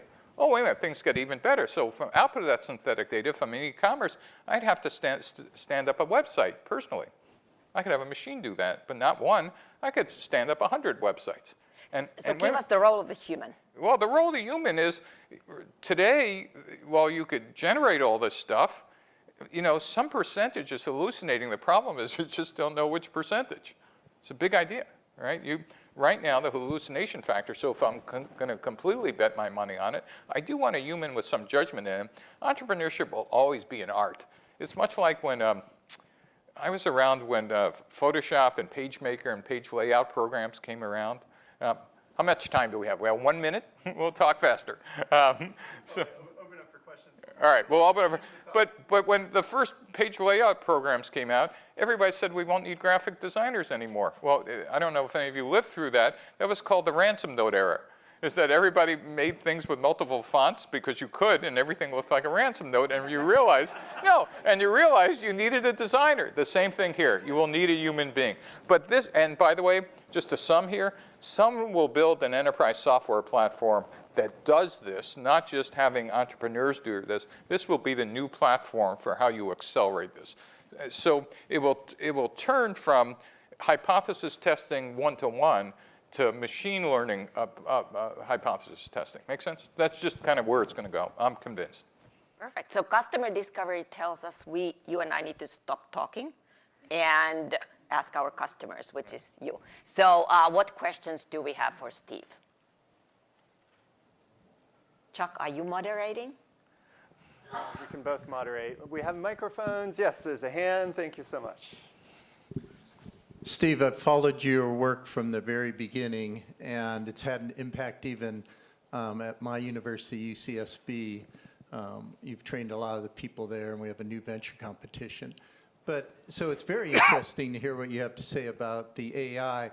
And just to clarify, you're not saying you don't have to get out of the building anymore, are you? No, but I'm saying AI will be a force multiplier by a factor of 100 in doing so. So you want to have some ground truth. Without ground truth, with synthetic data, at least for the next 5 or 10 years, you're really going to be like shooting in the dark. So yes, you've got to get out of the building, but at the same time, I would think of this as a force multiplier, you know, for your head, for your customer discovery, and for your bandwidth. Does that make sense? Multiplying the force in what sense? Well, for example, if I was slogging overnight with a team trying to create a business model, I can now create 50, right? If I'm slogging through a team trying to figure out, well, what personas, you know, actually, I could create artificial archetypes, right? If I wanted to create, the part I wasn't even, was going to get to, now I created websites, I could actually populate it with artificial products, not by hand. That's what I mean by force multipliers. It's still kind of the same process, and that actually might mutate over time as well. But at least to automate the existing process, to me, it's a no-brainer. That's going to happen. Right, but not, you still need to get in front of the customer, understand the problem. Yes. Firsthand. Yes. Yeah. Okay. Definitive yes. Yeah, I have a quick comment and a question. I go to a lot of innovation conference, and there's already companies offering exactly what you said that's AI-powered as commercial offerings, and they're getting great success with big companies. It's amazing. My question is about the difference between startup innovation and corporate innovation. And say I wander in the corporate world, and a lot of your lessons has taken hold, but a lot of them fall short. And I can't quite figure out which ones or why, but there are some real dramatic differences in their ability to experiment, their understanding or misunderstanding of the customers, their access to channels and capital, and that goes on and on. So I wonder if you could comment on some of the important differences. Chuck, do we have another hour and a half? So I've spent my time now in the last couple of years focusing on even something bigger than corporate, which is government innovation inside of, which is almost an oxymoron with an emphasis on the second syllable. But think about 3 columns: what startups could do, what companies could do, and what government organizations could do. Startups could do anything, including break the law. Go ask Uber, Airbnb, Tesla, et cetera. Companies can only do what corporate legal says you could do, and state laws and whatever. And in fact, innovation inside of large organizations is a small fraction of the execution machinery. Government agencies can only do, at least up till now, what was permitted by law. At least I don't know. Maybe we'll come back to that. But and so first you need to understand it's not about the innovation, it's about the organizational design and their priorities. And we could, I'm happy to spend a lot of time. But it really starts with the leadership who understands the role of innovation inside of each one of those organizations, right? In a startup, 100% of the company is focused on innovation. In a corporation, the CEO's greatest strength might be playing golf. And I don't mean that as pejorative. I mean customer, you know, getting close to customers and whatever. And if they're in charge of a very large company, it's truly how do I manage tens or hundreds of thousands of people where innovation is a small piece of the pie. Now, you and I understand that's their future, but that's not how they're measured on Wall Street, right? And the third part is government organizations. Until there's a crisis and a leadership change, which we just are now encountering, you don't really change those kind of things that we've done for decades. So happy to talk about that. Been living this for the last couple of years. Next question. Clint, did I see your hand up? I'm good at cold call.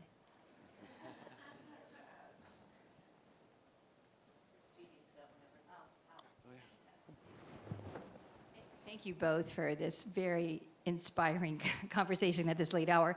And I was very intrigued by your last answer, Steve, about the prerequisites of being able to adopt the scientific method of innovation. How do you get around that? How do you get around when you have an imperfect environment and you don't have the leadership that I think I heard you say was a requirement? Yeah. So in other words, what are maybe the limitations that you've noticed, and what have you learned from those? You know, I've learned, well, let me tell you one of the things I have learned in large organizations, and that is the false creation of innovation, which I call innovation theater. Innovation theater in a large company might be, we just stood up an incubator and accelerator and it has beanbag chairs and we got great posters and coffee cups and whatever, but it's not connected to sales. It's not, in fact, sales thinks it's a channel conflict. In government organizations, it's, it stands up in a group called research and engineering, but it's not connected to acquisition and sustainment. Therefore, there's no money for it. In fact, the DoD has gone from, Department of Defense has gone from almost 0 incubators and accelerators 7 years ago to now there's close to 200. But I'd shut down 195 of them if it was up to me, because what they create are demos, but no deployment. And the reason why is they're not connected to people whose job it is to write requirements to actually get the systems out the door. So number one is, I would, much like I re-looked at how we kind of thought of innovation entrepreneurship, now I would relook about why are we building corporate incubators, accelerators inside of corporations and governments when we're not focused on the outcome, when we're focused on the fun part, which was how do we have a hackathon and how do we have acts? It might shape culture, but really doesn't shape deployment. Does that make sense? That would be the first thing I would do is go, what's the goal of this stuff? And a lot of them have kind of, it's almost like does everybody know what the cargo cult was? In World War II, the natives, it's an apocryphal story, saw military aircraft would land and it'd spew out like all kinds of amazing goods and services and whatever, and then the U.S. abandoned these Pacific islands, but the islanders built straw airplanes, hoping that like the goods would come out of those. Well, that's what's happened with these incubators and accelerators. We've built a cargo cult that says if we emulate what startups do, somehow magic would happen to our corporation. That's a pretty fundamental error. Did I answer your question, kind of? Kind of. I'm still looking for the fundamental science that, like, so for example, what did you learn from inventing this that you think is enduring, like Jim March might, Jim Collins might think? Actually, what I learned in inventing this had nothing to do with entrepreneurship. What I learned teaching actually helped me understand that later in life, you want to look back and say you've done service, to God, country, community, and family. And to me, this is kind of part of that ecosystem of doing service. As for the entrepreneurship stuff, I've absolutely concluded, whether it's in a university or corporation or whatever, innovation comes from the edge. It does not come from the standard, gee, I got someone who had a great history and a great career and whatever. It's the crazy people, and not necessarily crazy, but the ones who are seeing things and saying things like, you didn't throw me out of that room. Turned out that, that was the magic of STVP and MS&E.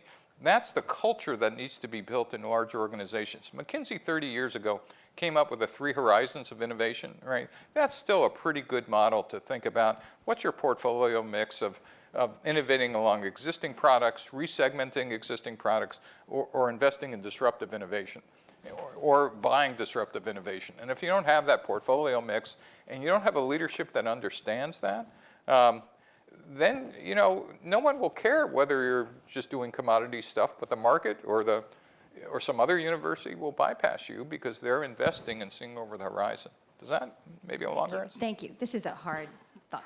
And one last. What's the best question? Oh, Ann.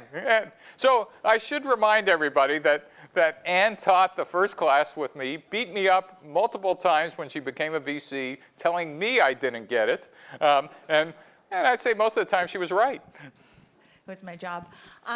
So I have this question that's been bugging me for a little bit, where we have scaled entrepreneurship education to all these different places, and part of being an entrepreneur is being a maverick, right?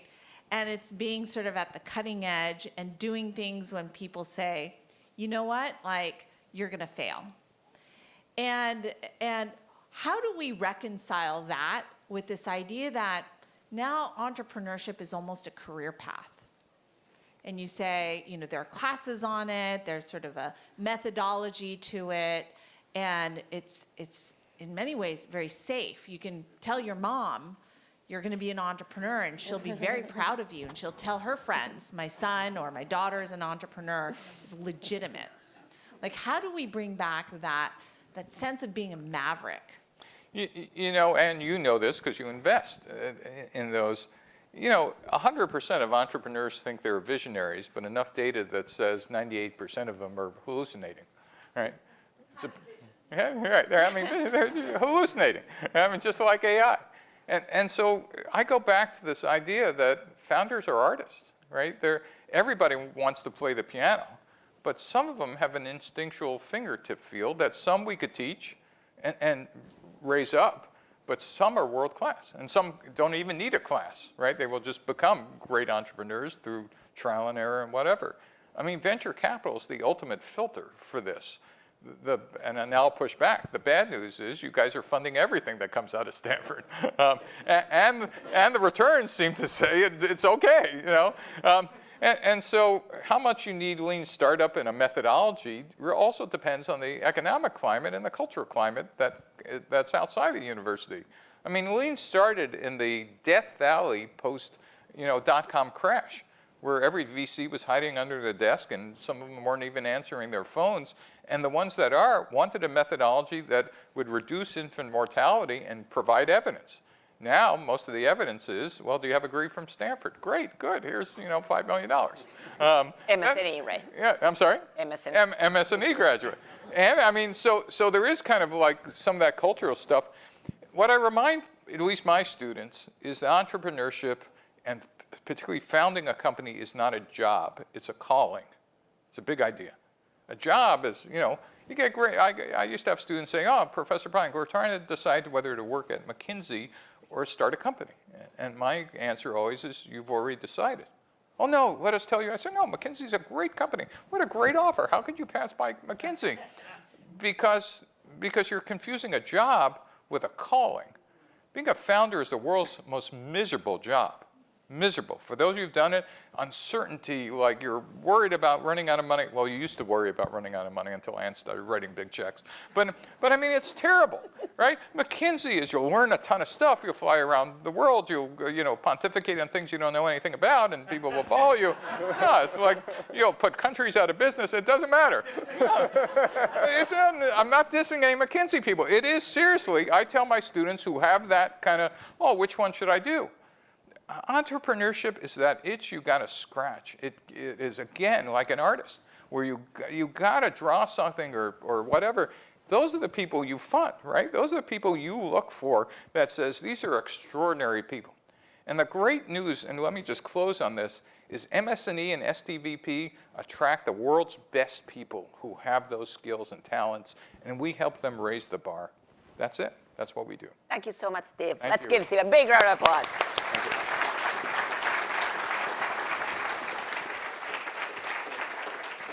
So thank you so much, Steve and Rita. That was fantastic. As we look ahead, I want to close by sharing just a few reflections on where MSNE is going next and STVP and how you all can be a part of shaping the next 25 years. So I want to shift gears a little bit and look at one of the ways that entrepreneurship education is scaling impact today. And this is a project that I'm particularly proud of, our work in Uganda.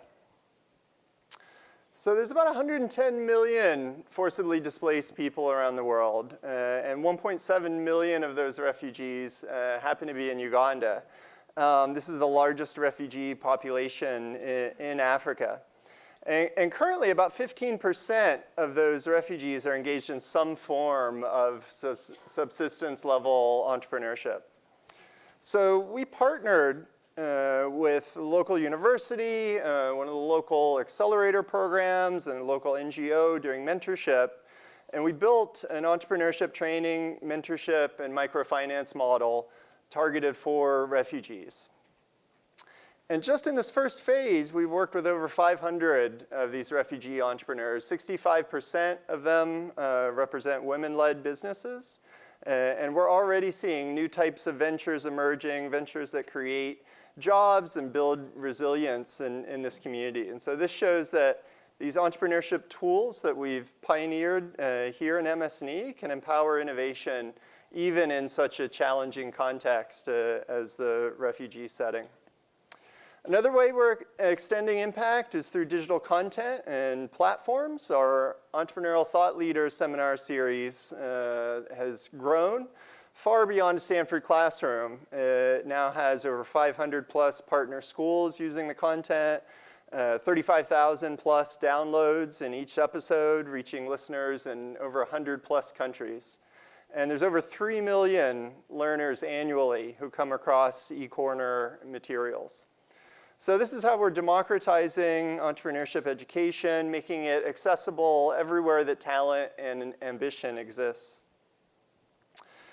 Scaling entrepreneurship education globally isn't just about open content, though. It's also about developing new types of courses and programs. So one example is MS&E 272, Entrepreneurship Without Borders, which I co-teach with Vimbai Kajese. So Vimbai brings an incredible real-world network of leaders building ventures across Africa and Asia.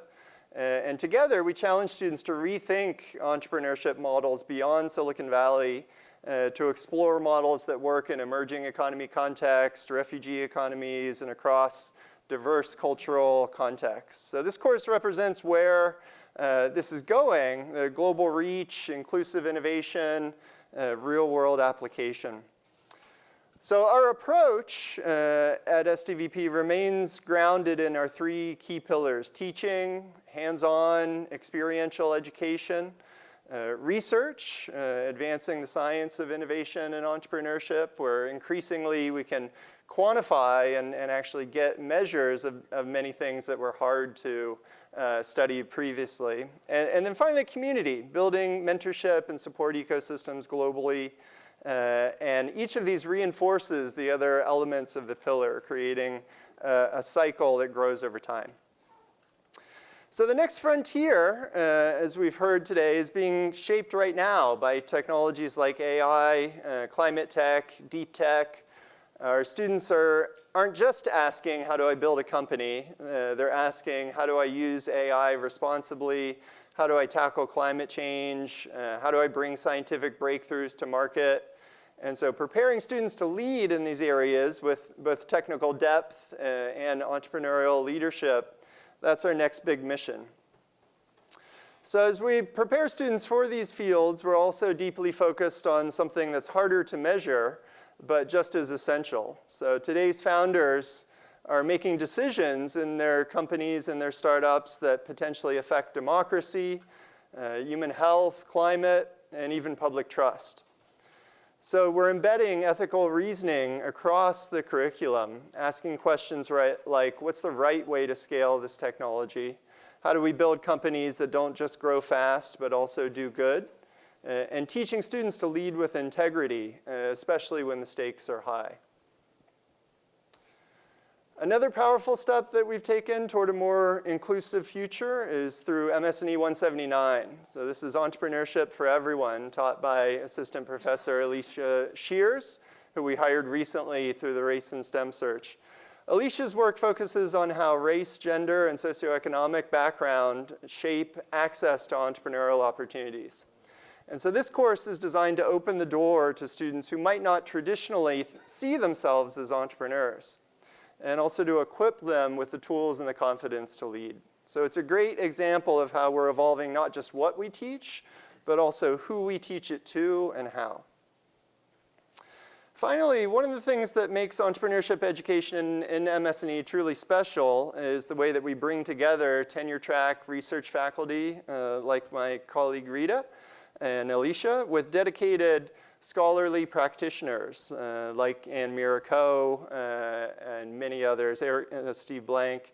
This partnership ensures that students learn not just from those that are producing cutting-edge research, but from those who are applying it in the real world. And that blend is essential to prepare the future entrepreneurial leaders. So some key lessons from the past 25 years: mindset matters, more than plans, iteration beats perfection, entrepreneurship is global. Where are we going? We're expanding access, refining our teaching for these new technologies, anchoring in values, creativity, and global citizenship. So entrepreneurship has always been about possibility, about seeing what doesn't yet exist and daring to build it. 25 years ago, STVP and MS&E helped to prove that entrepreneurship could be taught, that it's a craft, a discipline, that it can be a force for good. And today the stakes are, of course, higher than ever. The challenges are bigger, but so is the opportunity. And to build ventures that are global, that are responsible, that are bold enough to change the world. At STVP and in MS&E, we're not just preparing students to launch startups, we're preparing them to lead with integrity and with impact. So together, we have the chance to make it the most innovative, inclusive, and most transformative era for MS&E yet. And the future of innovation, of course, is not going to be built by accident. It's going to be built by the students that we teach in the classroom today, the communities that we reach, and the values that we uphold together. So I want to thank you all for being part of this journey, part of the vision and this community, and we'd love to hear from you and keep building this community over the next 25 years. Thank you so much. I will turn it over to Pam Hines.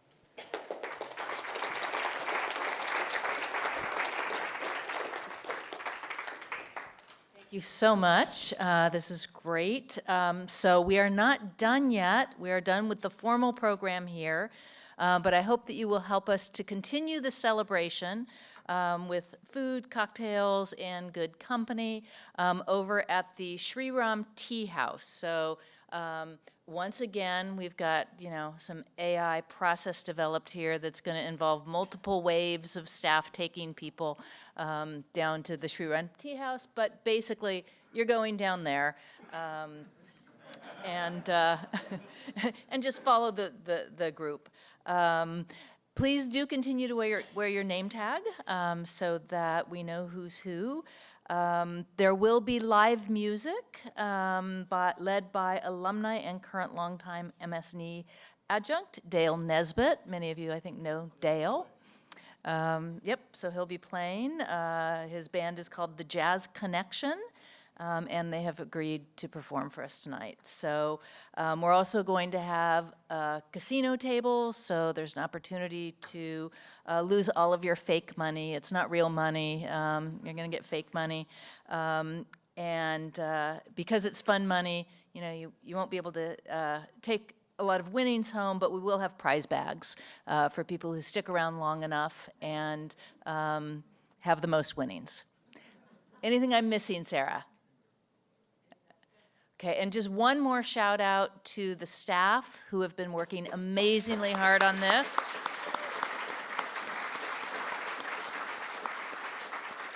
And I hope you will agree with me that they've done just a really incredible job.